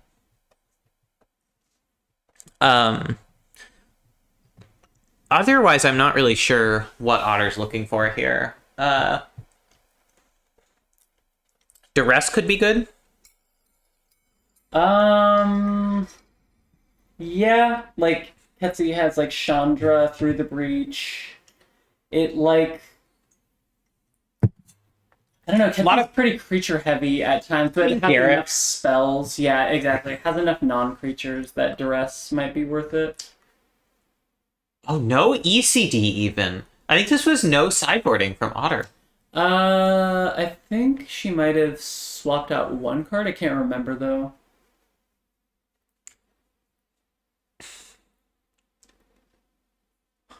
Interesting. We shall see. Yeah, we certainly shall. Ketsi still figuring out boarding. Ketsi is never going to let a decision point go without convincing herself she's made the right one. Sure.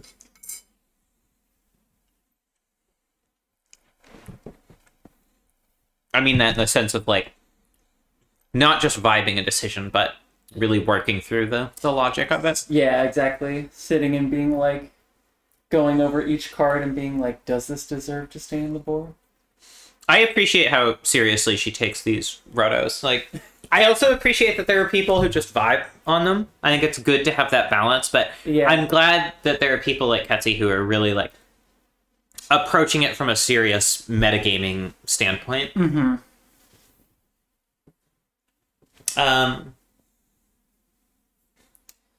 So it seems like what Otter kind of needs here is to just get out under Ketsi in terms of getting the cheats going faster. Mm-hmm. Maybe using, like, Blood Chief's Thirst cut down Thoughtseize to pressure Ketsi's early acceleration. Yeah. This is where having Thoughtseize, like, Thoughtseize I think is really big. Like, having specific hand disruption. Ugh, this is rough. Oh yeah, this can't possibly be a keeper. No. This is, though. Yeah, this is fine. It's not amazing. It's a little low on lands, but I mean, guess Grave Titan? I guess so. Gaunty makes sense too, because Grave Titan has high power and you can put it into your graveyard with Lily. Noteworthy, Collective Brutality, not drafted at all. That's wild. Also, this keep from Ketsi was really banking on this card. Oh yeah.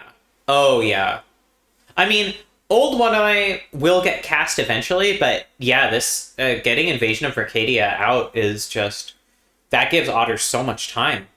Yeah. What does Old One Eye do in the graveyard? You can discard 2 cards to return it to your hand. Okay, because that makes Lily of the Veil a little bit more awkward. Because it's like, with Lily of the Veil, you kind of want to be plussing. Also, yeah, but I mean, the Lily pressures Ketsi's hand size a fair amount, right? Ooh, and you can. This is getting edicted. I don't even think you edict. You think play you Lily minus? Yeah, that makes sense.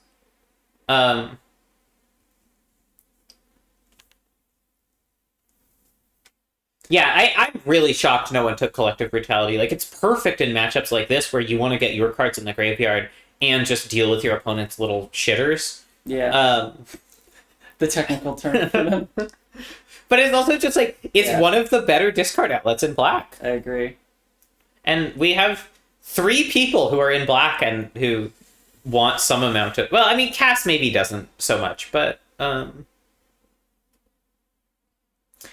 so... Otter's just sitting on a handful of removal here. Mm-hmm. Ketsi doesn't even want to discard Old One Eye.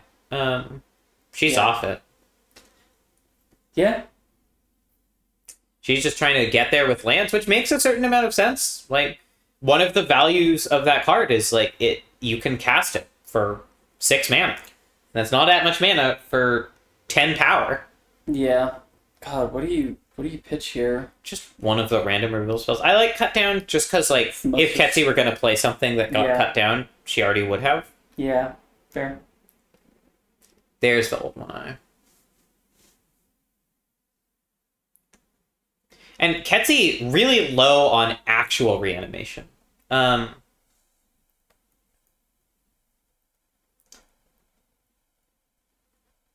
She has push-pull, but that's basically it. Oh, this is pretty awkward for Otter. Like, I mean, not that Otter was getting card advantage off of it exactly, but definitely was putting pressure on Ketsi's general plan of just play a bunch of lands until it doesn't matter anymore. Mm-hmm. True. Playing out the Boseiju in hopes of... I don't know... Oh, okay. So yeah, there's the land for Old One Eye. And Emrakul is the last card in her hand, and she's heck bent. Yeah, but so it's just gonna... She can discard Emrakul and whatever she draws next turn to... does that happen in upkeep? No, Old One Eye is pre-combat main phase. Oh, okay. It triggers. I see. Yeah, Horizon Canopy seems pretty bad here for Otter. I mean, this is awkward because, like, she does need the additional lands, but she also doesn't have much to take advantage of it right now. Yeah. And Old One Eye specifically is just pretty solid just in terms of it makes 2 permanents, so it's going to take 2 cards from Otter's hand to neutralize it. What does it do? It's like... It's a 5/5 that gives all your other creatures trample, and it makes a 5/5. I see. Okay, so Ketsi opts not to make the One Eye.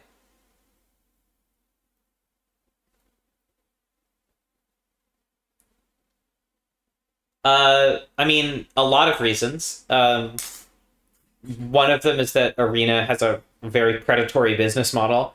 Another one is that as a consequence of Arena's very predatory business model, Ooh. Oh, that makes Shieldwood's Edict a lot worse, too. As a consequence of Arena's very predatory business model, you can't trade cards on it, so we couldn't possibly run this on Arena. It just literally does not work. Quite impossible. And personally, for tomorrow is substantially dislike how Arena plays relative to Magic Online. I would rather have something that tries to emulate the behavior of the card game Magic the Gathering.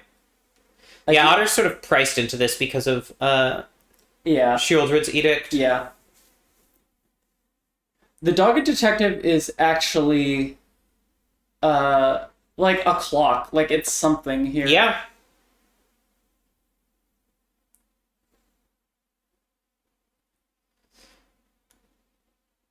Still no one. What did Ketsi get back with the Eternal Witness?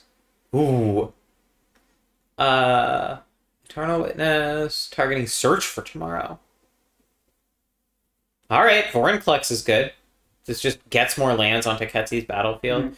Mm-hmm. This is really a heads up from Otter. I like this because Edict can deal with a Emrakul. Yeah, that's smart. And Ketsi's like the 2 lands from that get Ketsi to 9 land. It's still a million turns away from Emrakul. Yeah, but Ketsi does have a lot of ways to put Emrakul into play from hand. So it's also just stuff to pay for the what's it called, Old One Eye. Yeah, true.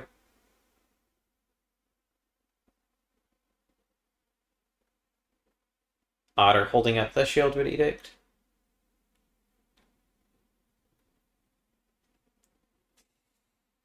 Yeah, I wonder if, like, what's Ketsi's plan here to, like, not getting back One Eye, I think, is... I would be surprised. Yeah, I agree. Because now, with Otter being heck bent, I think it's, like, much more likely it's just like, okay, well, 1 removal spell isn't really gonna do much, so...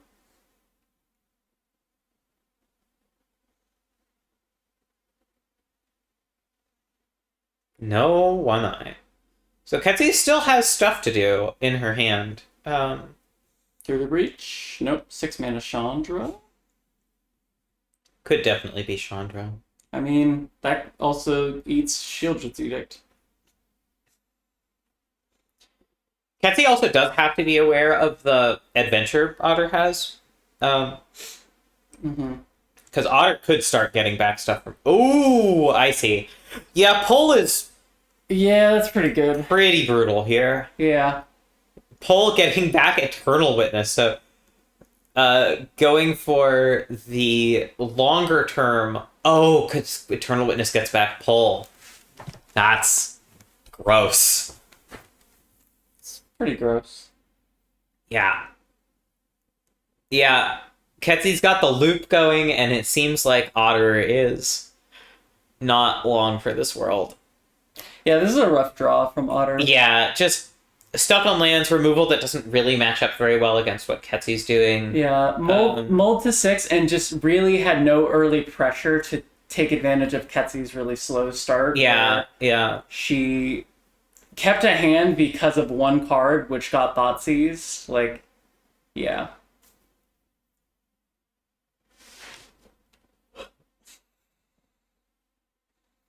Mamma mia. Mom of Mia. Yeah, this is... Sacrifice Odd Otter at the beginning of next end step. Wow. And even if Otter resolves this enchantment at this point, it's not going to be enough. And she doesn't have the mana anyway. Ketsy just tramples over next turn. Yeah.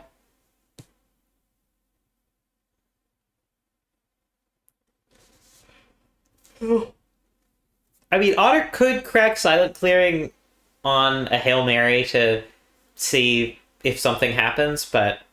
Like, what's best possible draw? Silent... what's it called? Makeshift Mannequin? To get back Grave Titan, I guess? Now Ketsy's getting back Atraxa. Great. Yeah. Yeah, old One-Eye just letting you put cards into your graveyard. A secret mode on that. Just it's good for me to discard, actually. I appreciate this. Now, yeah. What? Oh! It doesn't stop Atraxa, though. Yeah, doesn't matter. If only Makeshift Mannequin could hit other graveyards. And you could have hit the Atraxa. Oh, in response? In response. So spicy. If only. I think Makeshift Mannequin is actually good enough as it is. Yeah, I think, what is that, Shadowmoor? Or Lorwyn? I think it's just Lorwyn. Yeah. A classic. It's funny how much the downside has become an upside over the years. It's just like, yeah, you can't exile it. So Ketsy has chosen Palantir, Through the Breach, Bramble Familiar, Renin 6, Restless Ridgeline, and Utopia Sprawl. So I think we've got a game on our hands, folks. I appreciate Magic Online's inability to render the Magic the Gathering card Palantir accurately. Yeah, me too. You could never find artisanal bugs like that on Arena.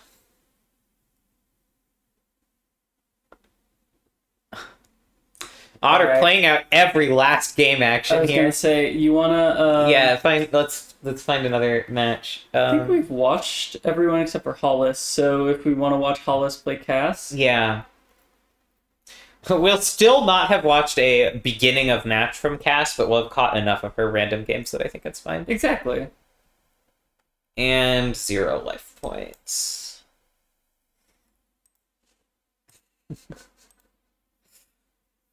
Alright.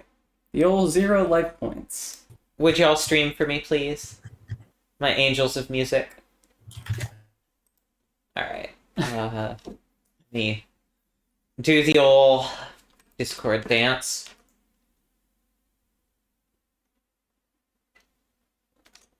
Hold on, they aren't streaming for me. It's fine. I wonder if they're... My angels of music? Oh, thank you. Oh, what's the record so far? This is game 3. Okay, thank you. All right, and we swap the Discord capture. Oh, because... Nope. Nope.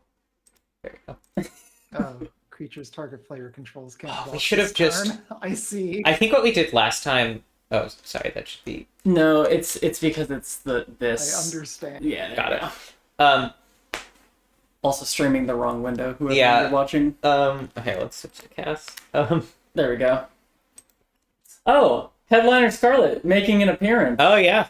Cass at 1 life point, thanks to Headliner Scarlet. So weird. I mean, to be fair, Hollis also had 1 million creatures, but... But also there's a Phyrexian Flesh Gorger, which currently can gain some life as well as a bat. Yeah, yeah. Is that... Hello. Oh, yes, please. Is that full-size Flesh Gorger? I can't tell. I don't think so. I can't imagine why it would be. I think it's 3/3. Hollis, just gargantuan board over there for what appears to be turn 4. Thank you, Liz. Also, with the rare username Stoneforge Mystic. Wow, that one's hard. Stoneforge Mystic? Stoneforge? Wow. Yeah. Okay, that's good. I was really impressed very briefly before it was revealed to have been a trick. It's still a good name, though. I True. appreciate it a lot. I like getting the Batter Skull when you're at 1 life. So let's see. You have 2 life linkers, which can gain you some life. Oh, and this is Hollis's last... No, Hollis has a match against Graham. I actually want to catch that. Aggro versus aggro. Yeah, I'd be down for that. Yeah, so 2 life linkers. Hollis does get a free card off Headliner Scarlet here. And there's also a lot of draws to what's it called? Burn that just end the game on the spot. Yep. Oh, that's not a burn spell. What is Young Hero? Can't be blocked by creatures with power. Unfortunately, we can't. Yeah. Also, every mechanic just having so much text. Oh, okay, if it's... I see. So Hollis essentially priced into attacking here. Yeah. Because one of the goblins is attacking, so it's not like he's going to be able to fade Cass gaining life. Yeah. I haven't done the math here. I don't know if Cass is dead or has like a decent block, but it doesn't seem great. Now, Hellrider being revealed from something? Where was Hellrider revealed? I'm not sure. Cass also just... The cards in her hand just don't do anything. I mean, Batterskull does. Yeah, Batterskull with... Especially with Stoneforge to cast it. Oh, I think Hellrider is under the bat. I see. Oh, I see. So this bat dying is pretty bad for Hollis, but probably unavoidable. Or sorry, pretty bad for Cass. Yeah, great for Hollis. You need to eat that, but as it stands, you're still taking lethal. You're only gaining 4. Yeah, gaining 4, taking 6. 6. Yeah. Yeah. Because this is 2/1. Yeah, but everything is 2. Yeah, there's just no better block here. Yeah. Yeah, alright, well, tune in just in time. This is Hollis's first match win, I think, so...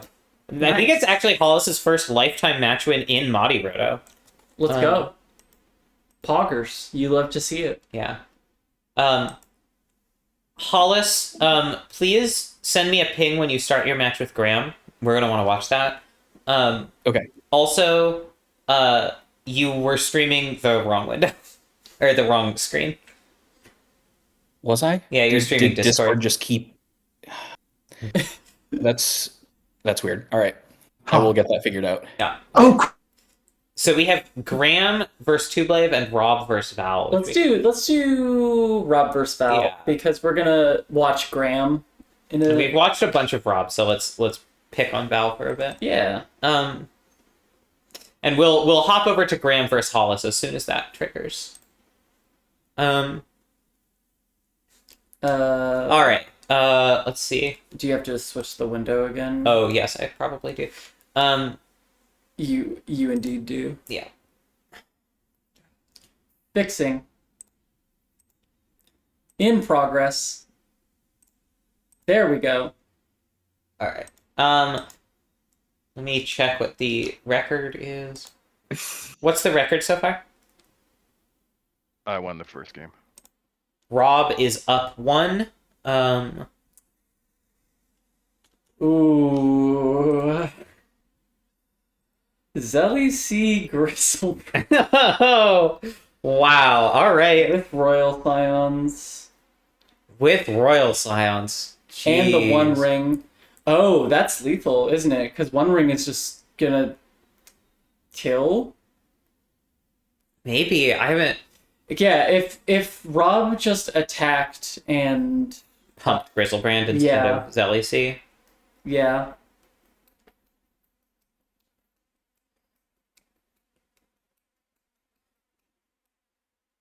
I mean, I don't this think is it's good because this is trample. This is Yeah. also gonna do it. yeah. I think Rob needed to block the other way. Classic Zealous Conscripts. Or sorry, Val needed to block the other way. Yeah. All right. Damn. Oh, and that's match. All right. Well, they're falling fast and furious here. I guess let's hop over to Graham. So it puts Rob at 2-1. So he is at least making his prediction. Nice.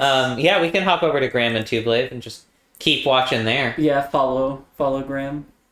Um, Let's watch Graham, I suppose. yeah. Because Two-Blade stream is 144p yeah. anyways. I guess I need to pop out the stream in order to even have it know to look for it. To have OBS available. Yeah. No? No? Doxed? Hello? It's... Another match. There we go. And we get to see Graham looking at... Oh, I think this just finished. Oh, really? Yeah. I guess we can ask them. Yeah. So many windows. Oh no! Look at this. Did this match We're- just end? You guys are Oh, I 9 see. and 3, and we're 3 and 9. What's Graham, we are going to watch you and Hollis next. Oh, fantastic. All right. I don't know where Hollis is. Okay, I'm gonna go play. All right.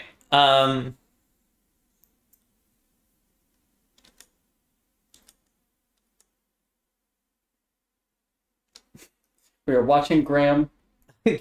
Play Discord. Yeah. Here, I can unbroadcast that. The privacy filter.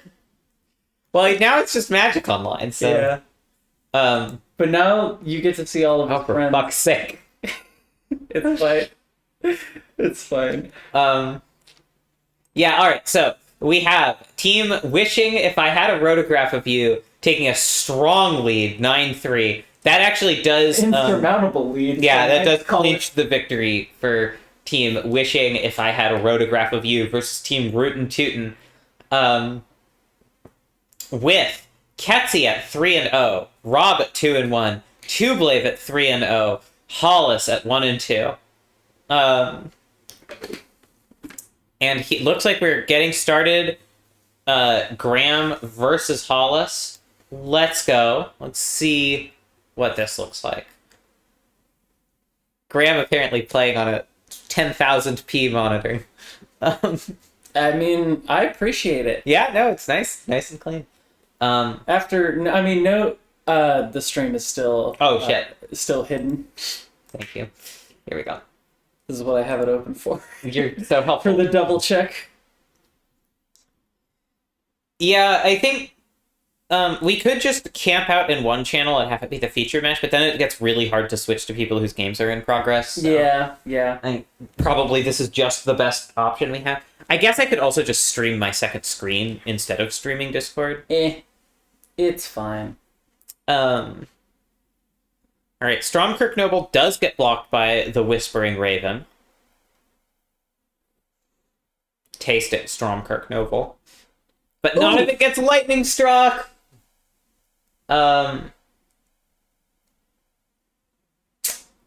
This is what Stromkirk does. It's It gets big fast, yeah. And this is what Graham's deck. I mean, like, honestly, do you get Lutri here? Just like, I guess that's just so bad if Hollis plays like Rabble Master or War Boss. Yeah. That you. And even just like, Phoenix is great for you. And Hollis clicking through combat. You hate to see it. Okay, so Invasion of Segovia is in Graham's main deck, it looks like. Pretty solid here against Stormkirk, especially it being a 2/2 and not a 3/3. Yeah. However, War Boss is about to come down and start. Yeah. I mean, maybe another creature will come down. This is sort of what we meant, though, by like every little decision matters so much when you're playing an aggro deck. Like that missed attack just snowballs into, oh, Stormkirk Noble's smaller now, and Graham's at 2 more life, and every additional hit by Stormkirk Noble is going to be less than the previous one, and et cetera, et cetera. It's just, this trade wouldn't have been possible in the other world. Just hard to play aggro, is what I'm getting at. It's hard to not F6 through your turn. I've done it so many times. Also hard, yeah. So that button is just so tempting to press. It's a beautiful button. Ooh, Imrith is nice here. That's really hard for Hollis to deal with. Yeah, with the ward and the 5 toughness, it's just like, what do you do? This is where Hollis not being in white as an additional color to have some cheap exile removal. Yeah. Such as a Chained to the Rocks. Or a Journey to Nowhere. Yep. What's the ward on that? 4 or 3? I can't remember. Imrith? I think it's 4. This Imrith is kind of just a brick wall. Yeah. But how the fuck do you spell this card's name? Nobody knows. I think it's I-Y. Okay, hold on. Oh, for fuck's sake. Yeah, Ymri. Yeah, Ward 4 as Ward 4. That's so many ward. Oh, but Graham is attacking here. Graham's getting a bit greedy. I think this is a mistake. The Reach. Yeah, Robber of the Reach. No one expects it, but he's an archer, right? Because he's Robin Hood, so. True. Chart a course to draw to. Ether Channeler looking pretty solid here. You could bounce the invasion to get 2 more. Whoa! If you really felt like it.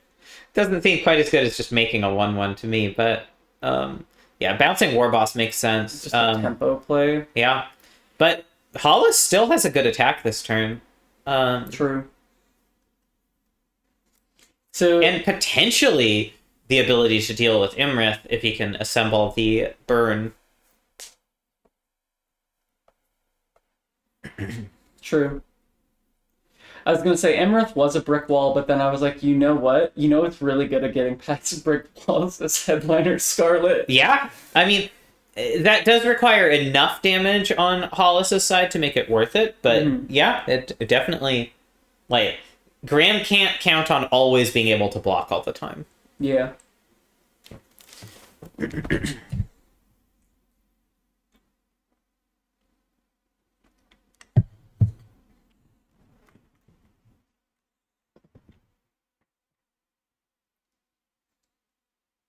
All right, Karizev, and presumably Hollis is not playing War Boss here, or he would have played it pre-combat. So, okay, that blocker, yeah, blocker, protect the invasion. Yeah,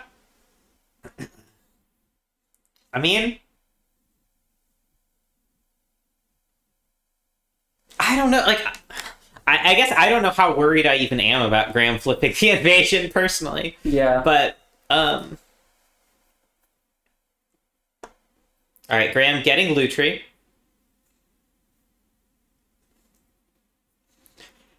Is he gonna... It seems like the reason to do that would be to copy Thirst for Discovery, but which would suggest playing Spell Dancer here. But it's also possible to Thirst and just assume you hit a spell that Lutri will be able to copy eventually. Just use mana a little more efficiently. All right, Graham, seriously, yeah, going for the attack again, making Hollis either decide to give them the flip or chump with Phoenix. Yeah. I mean, Spell Dancer does block here, although not very well. Yeah. It chumps. Hollis, I think, can reanimate the Phoenix if he wants to. Also has War Boss in hand still and one unknown. Ooh, Chandra's interesting. It doesn't quite kill Imrith. So you know the last card in hand is, what's it called? Yeah. So this is going to be 2 damage to Graham because Hollis already made a land drop. Yeah. But this does sort of split Imrith's attention to some degree. Yeah. Which is fine. Hollis is almost playing a mind game here, just trying to get Graham to keep tapping Imrith because, this game I think would be a lot harder for Hollis to win if Graham just had a 5/5 untargetable sitting around constantly, All right, now Graham is the one chumping and taking 4 here.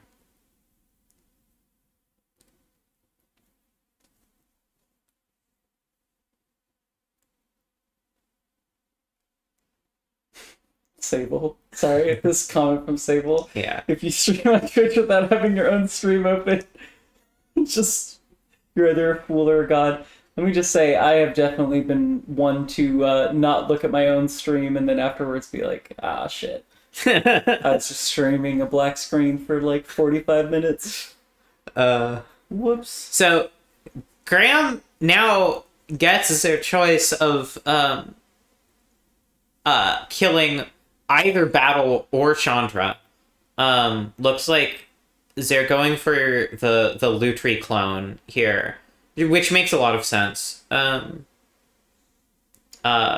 Just in terms of refilling their hand. But again, tapping down Imrith is just kind of rough, and none of these are directly forwarding their on-board game plan. Yeah. I mean, Time Warp is great. Time Warp would be fantastic this turn. But it's not happening this turn. So true. This is where it's can you even... I mean, you want to attack the Chandra because the Chandra can remove a blocker. And it's non-creature spells you control have Convoke, but... Oh, wait. I mean, the flip of the battle does have a body attached, which is reasonably real. I almost think you don't attack with Mercurial Spell Dancer, and then you have Venser up to bounce something with Convoke. Oh, that's right, you untap. Duh, okay. Oh! Right. I always forget about this. Okay, yeah, that makes Graham's line... So now you have Venser. Generally make a lot more sense on the turn with the robber. Obviously they didn't see that the robber had reach, which is an understandable thing to miss, but ooh, this is kind of interesting. If they were expecting to be able to untap the Imrith, then this is kind of... Do you bounce your own thing? Wait, Venser is not a non-creature. Oh, that's right. LMAO. Alright, so now Hollis is on, ooh! Yeah, last card in hand is Legion Warboss and has a Phoenix of Ash in the graveyard. Yeah. This is and a Headliner Scarlet is just lethal now. Yeah. Although Graham does get, 2 swings with Imrith here if they do the Time Warp. Yeah.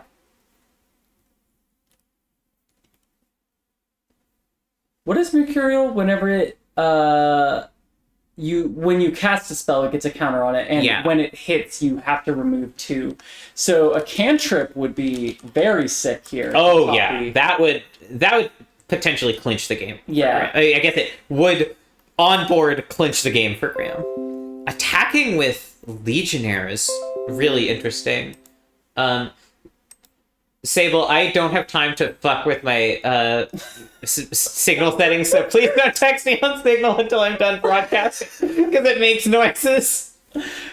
I don't know how to turn them off for all of Windows. So oh my god. I turned them off for Line and Discord, but I figured you would just write to me on a single platform. Yeah. Can I just say it's really funny? Wow. Oh shit! And there it is. All right. That is. I think this is the comeback. Yeah. All right. Let me. Do you still have this one? Oh yeah. This is the comeback of the draft, sponsored by COVID-19. Every time you think you're done with it, it's not done with you. COVID-19, thanks for sponsoring this draft video. Yeah.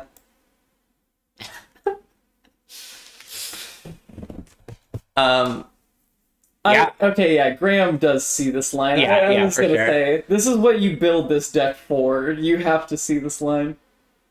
Really carefully choosing this preordain that will not matter. Yeah. I mean, I guess Hollis... No, Graham knows the last card in Hollis's hand. Yeah, this is just lethal, by the way. What is happening? I don't know.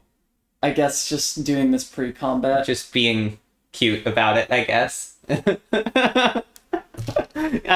welcome. Is this the first time Imrith is going to draw a card? This game? Yeah, absolutely. Yeah. Not attacking with Lutri is really funny here. I was going to say, not attacking with Lutri is a really funny decision. When you're about to time warp twice.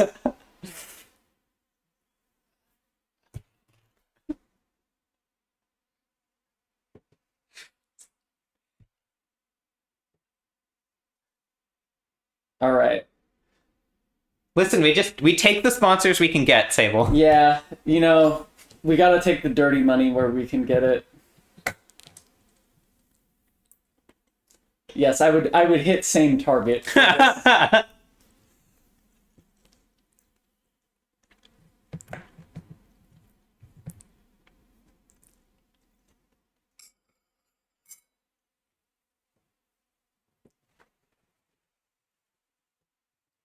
Oh, also good. Yeah. Yeah. Just sure. Just... you don't want to return the goblin token? It's going to be tapped for the rest of the game. Guess that's true. Cool.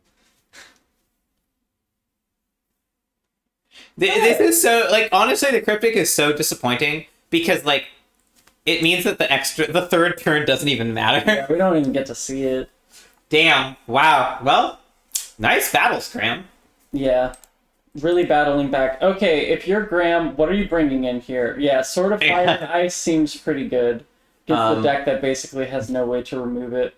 Judge's Familiar is disruptive enough, and just a cheap creature that blocks, what's it called? I'm kind of surprised Keeping Thigh-Diver isn't main.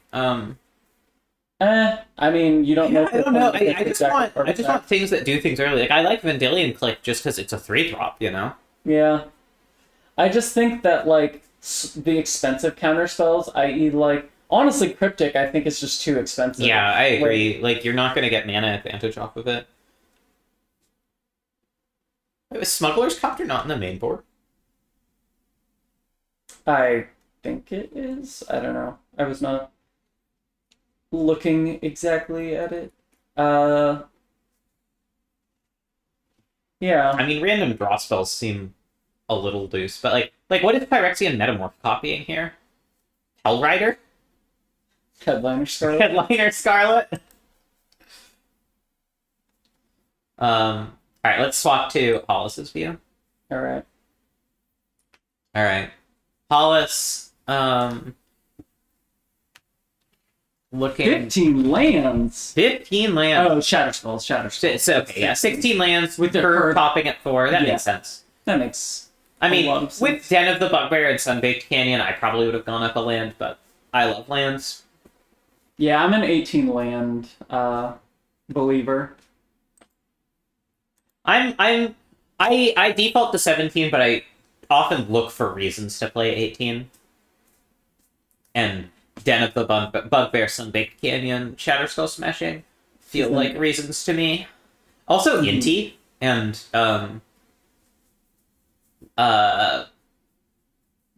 Conspiracy Theorist are reasons to play more lands.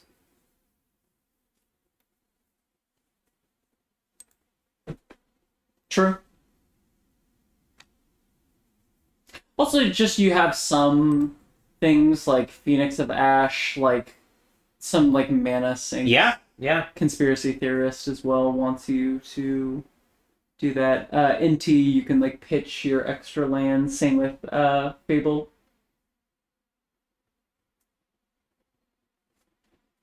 Graham using almost every second again of the sideboarding time.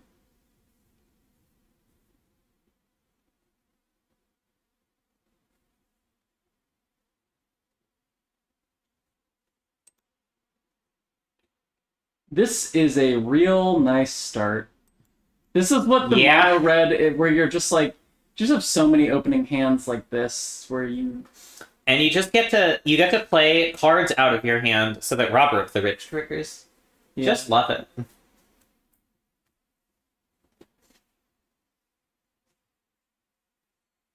Interesting. I might not attack with Embrith. I don't know. I guess, like, Grandest deck doesn't have a lot of ways to take advantage of the Fairy Seer that we've seen. Yeah. Oh, hey! How's it going?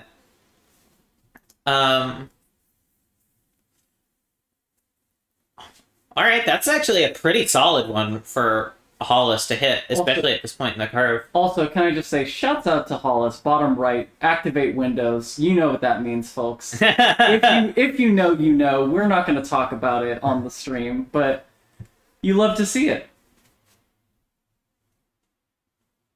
Alright. Like here, I would just play this Shatterskull Smashing for 1 on this Fairy Seer. And... Oh, I would Firebolt and then play the Werewolf. The Werewolf? Yeah, Hollis hit a Werewolf off of Robber last turn. Is that... But is Robber you can play... Is Robber you can play any... Any turn a rogue attacks. It's... Okay, sorry, because there's so many effects, but is it like... It's... No, that's Ragavan. Ragavan is you can only do it that turn. Yeah, don't play the Fire Blast again. You want to get the thing. I mean, getting the 2 damage in this turn does make a certain amount of sense. You just gotta sort of figure that Robber of the Rich isn't going to be around forever, but... Yeah.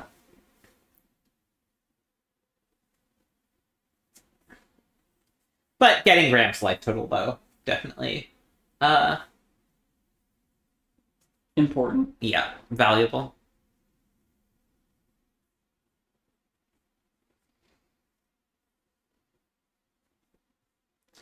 Haka, pretty solid here. This is sort of one of the reasons why it's nice to get those Robber plays early, if you can. Although, Embrith Veteran, I think, lets Robber attack through. I like that. Haka. Yeah. And then you just continuing to put damage pressure on, you get Suspicious Stowaway out. It seems pretty good to me. And you can play Strong Kirk. Yeah. As well. Which is just another reason for Graham to always have to leave Haka back. Uh-huh. Haka, burn in love. Exactly. You said it best.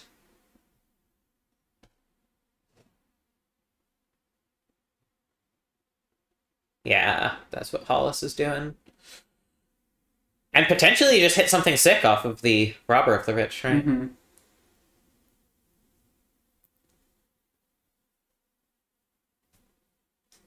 Hit a sick 3-mana play. Like Skystrike Officer. Yeah. Kitesail Larcenist, also pretty good. Yeah. 3-mana play. Turn this Haka into a treasure. We got a reader. It does do so many things. Oh, Robber of the Rich.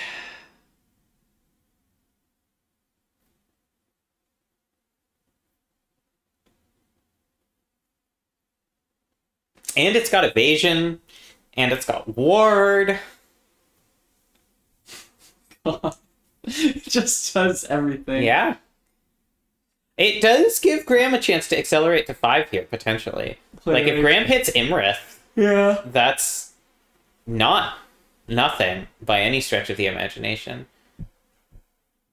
Alright, this is nothing by at least a few stretches of the imagination. I mean, Graham does get to keep a little more counter magic a little more often, although he doesn't have a lot of 2-mana counters, I think. Mm-hmm.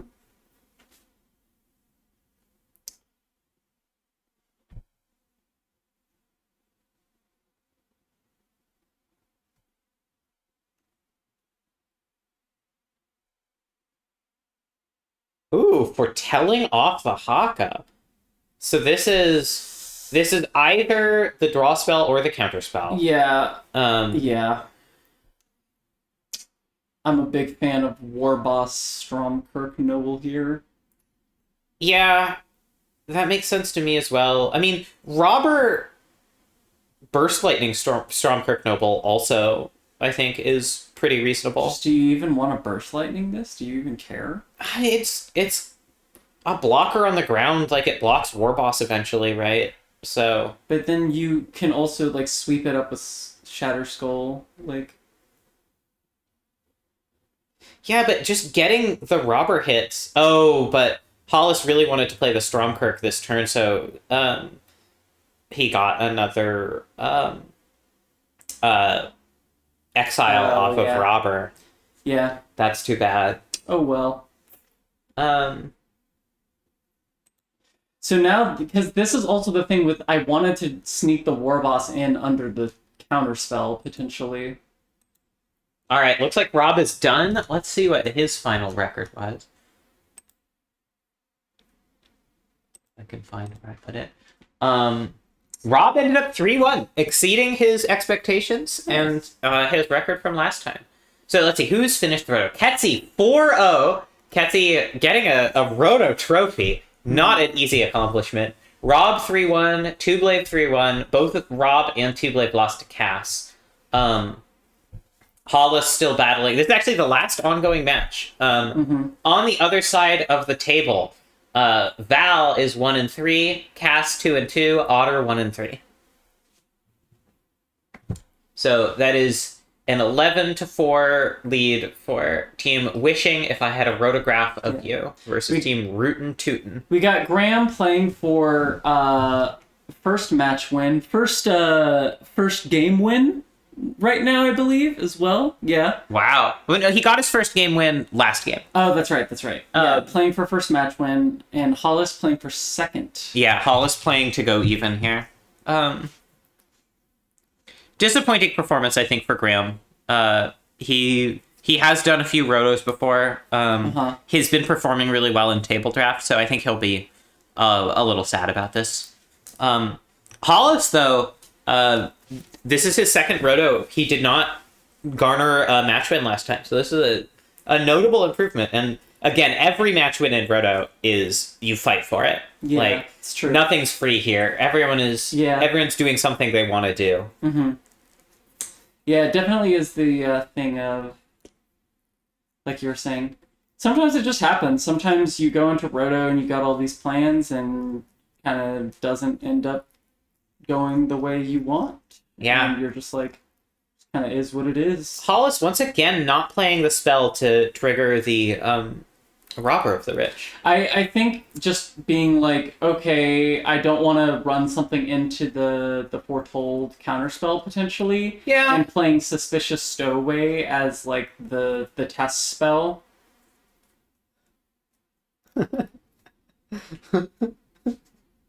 I'm looking forward to it, Sable.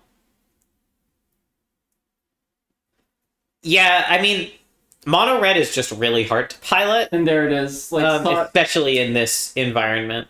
Yeah, see, this is why I like the Legion War Boss line the other time. I mean, you could have just played the land, though, and that doesn't risk getting countered. You still get another hit off of... Don't think it matters, but yeah. Connive. Well, there's still a flyer that's beating down, and there's a firebolt for lethal in the graveyard, so this is dead on board. And there's a lightning strike draw. Yeah. Which is just dead right now. Yeah. If Hollis sees it. I think Hollis might notice the lightning strike deals 3 damage to any target. Text on lightning strike. It's hard to see. Sometimes. Yeah, so many words on cards these days. Yeah. All right, so that is 1-1. This match is tied up. Let's look at Hollis's sideboarding a bit. It looks like Hollis is using the classic submit deck sideboarding plan. Slam it in under 15 seconds. You love to see the life equity on display. Graham pondering a bit. Looks like Metamorph did make it into the sideboard after all. Okay. Connive Concoct did look pretty solid there. It didn't take the game, but it's you have to think of it as like it's a removal spell that also has the potential to trade with a creature. Yeah.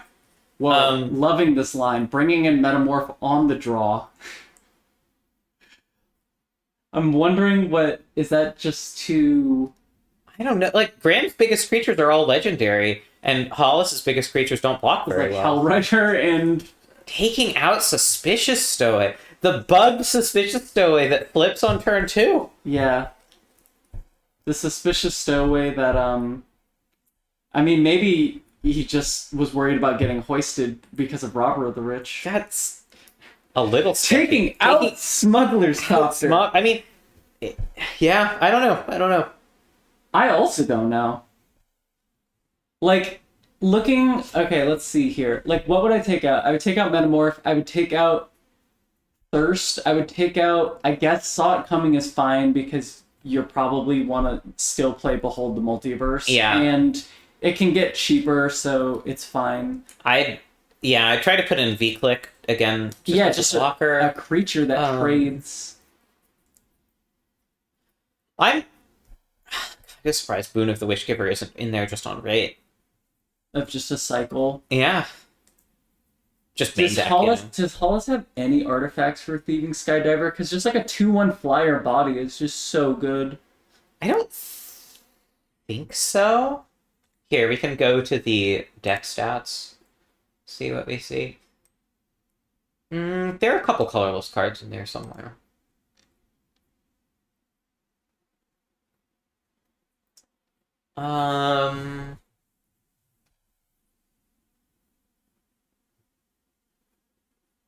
Yeah, I don't know what they are then.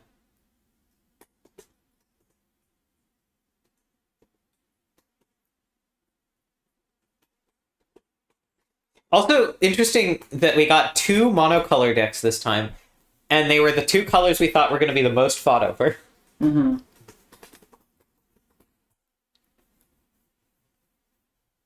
All right.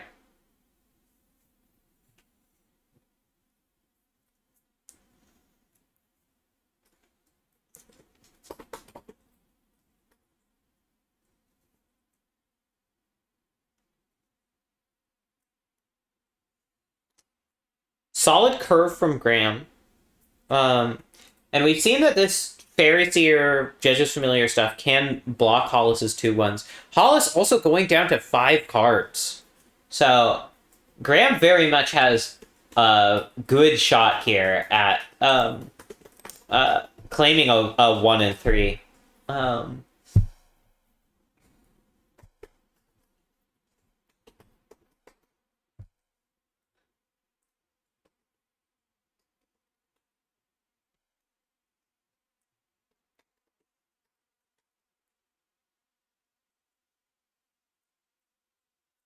Going for the Judge's Familiar first over Fairy Seer, possibly to just make sure that the Fairy Seer comes down when Graham has a better idea of what he needs off the scry. Suspicious Stowaway, he's considering Suspicious Stowaway on 2. He's also, I think, was thinking about Haka Whispering Raven, but without any pressure yet from Hollis. It looks like the Stowaway is going to be coming down. Because of a bug on Magic Online, this is going to flip immediately. No? Did they fix it? Maybe. That was fast.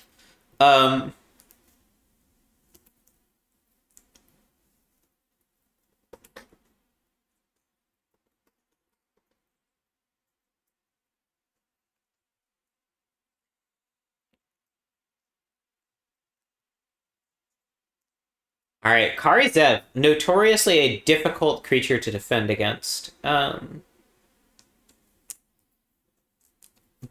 Graham gets a loot off the stowaway and can potentially play Haka and Fairy Seer, which actually does give her a lot of room to block the Kari Zev if she wants to. I feel like getting rid of Cryptic here is getting rid of a land. That's kind of shocking.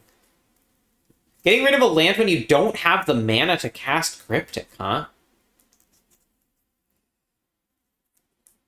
And there's the Imrith, which is really good, but without the lands to do anything about it. Oh, going for the Suspended Saw It Coming over Haka Whispering Raven. Yeah. Even though this means that Karizev has an open attack, as does Robber. No Robber trigger because of... Yeah, because Graham's hand is just so low. Yeah. Yeah, keeping Ledger Shredder there is really awkward. Like, I get it because it is a pretty nice body to block with, but... Getting rid of a land and keeping Ledger Shredder. Yeah, I was going to say... hard. This is like you were saying, you really want to pitch Cryptic there, because just being able to, like, have up Ledger Shredder and, play Haka and have up the counter spell. Playing a spell before combat with a looter out is also interesting. Discarding another land? What I don't understand the logic here of discarding the fourth land when you have Cryptic in hand. Especially when you have a 2-drop you could play. Yeah. Also, yeah. If Graham had kept Haka... Yes, play Ledger Shredder and then Haka. Yeah. And get the trigger off of Ledger Shredder, yeah. I mean, to be fair, it has been a long day for these drafters. Roto is a marathon, not a sprint. God, this is... And you can put the counter anywhere, so you can put the counter on Robber, so it eats the Haka. This is so brutal. Yeah. I hate Into so much. This card is so dumb. It's not even when it attacks, it's when any creature attacks. So you can play it on 2 and attack with the 1-drop. That's so dumb. Oh my god.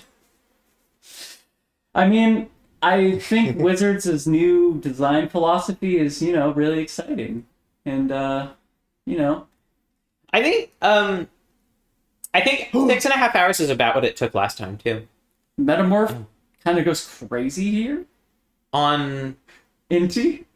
Just try and draw some cards. I guess. And discard more lands, I guess. Yeah, true. Yeah, I'm,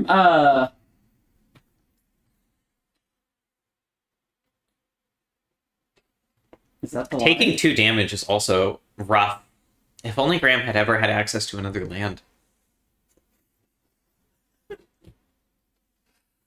If only. We can only pray.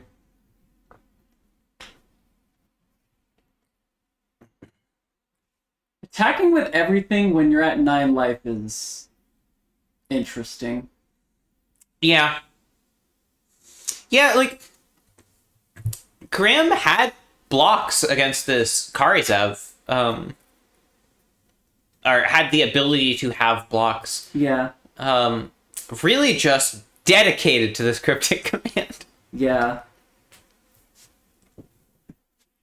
Also, with a 2-mana counterspell in the Foretell zone, could have not played this thing. Oh, and draws a land. How dedicated are you to the Cryptic command? So dedicated. We appreciate dedication. Got exiled. Wait, what? Oh, because you can play it off of... I see. So the land got discarded, and then another land got exiled.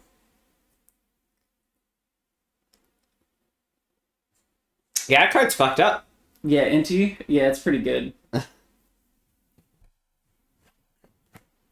But now it's like this Inti has to be double blocked to die, and there's like a Den of the Bugbear, and if Hollis gets to... How much damage does Graham have on the table? 4 plus. I mean, 9. this den is nowhere near attacking, right? Yeah. Hollis has been stuck on mana this whole time. Yeah. I mean, I would say that I'd assume Graham was trying to use her mana advantage to race, but that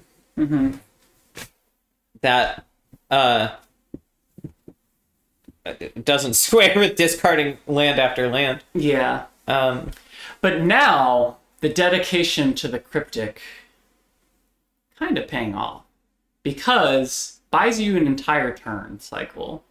Well, I mean, I guess like Hollis has to win this turn, or Graham has lethal.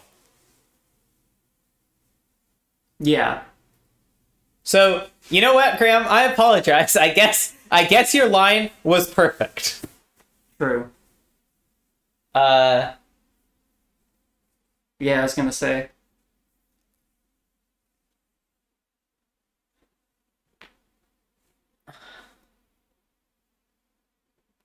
What's okay? I'm back to being baffled. How much damage is this? Going to 4, I think? I mean, this cryptic is still very good. Yeah, but so is Hollis's attack step, right? True, but that's what cryptic deals with. So, what do you attack with here if you're Graham? Are you trying to push down, like, is it suspicious? Yeah, I guess. Away? I guess doing, like... I guess you attack with suspicious... I mean, you kind of attack with everything, right? Because none of it's blockable. And you're going to cryptic Hollis's attack step anyway. Yeah. And you have Judge's Familiar as an additional layer of, like, protection. Yeah.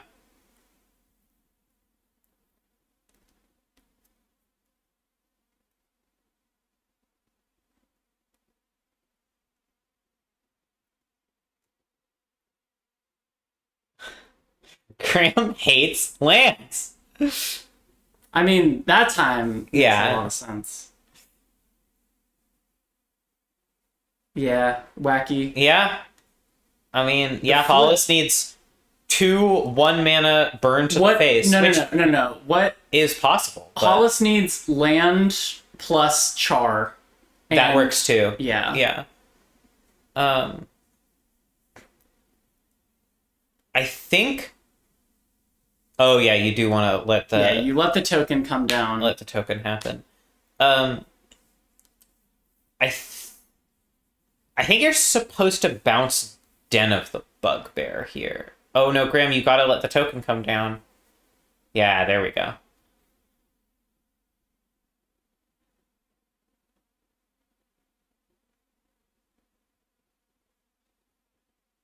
Yeah, you're right. I think you do bounce Den of the Bugbear. Because you just don't want Hollis making a land drop post-combat. Char? Actually, not good enough. No, it has to be... Oh! Does Graham see the Judge's Familiar? Oh. Oh, wow. All right. All right, that's it. That is it. If Hollis has a land in, hold on, I gotta check. I gotta see. No land in hand. So Hollis did the best he could do.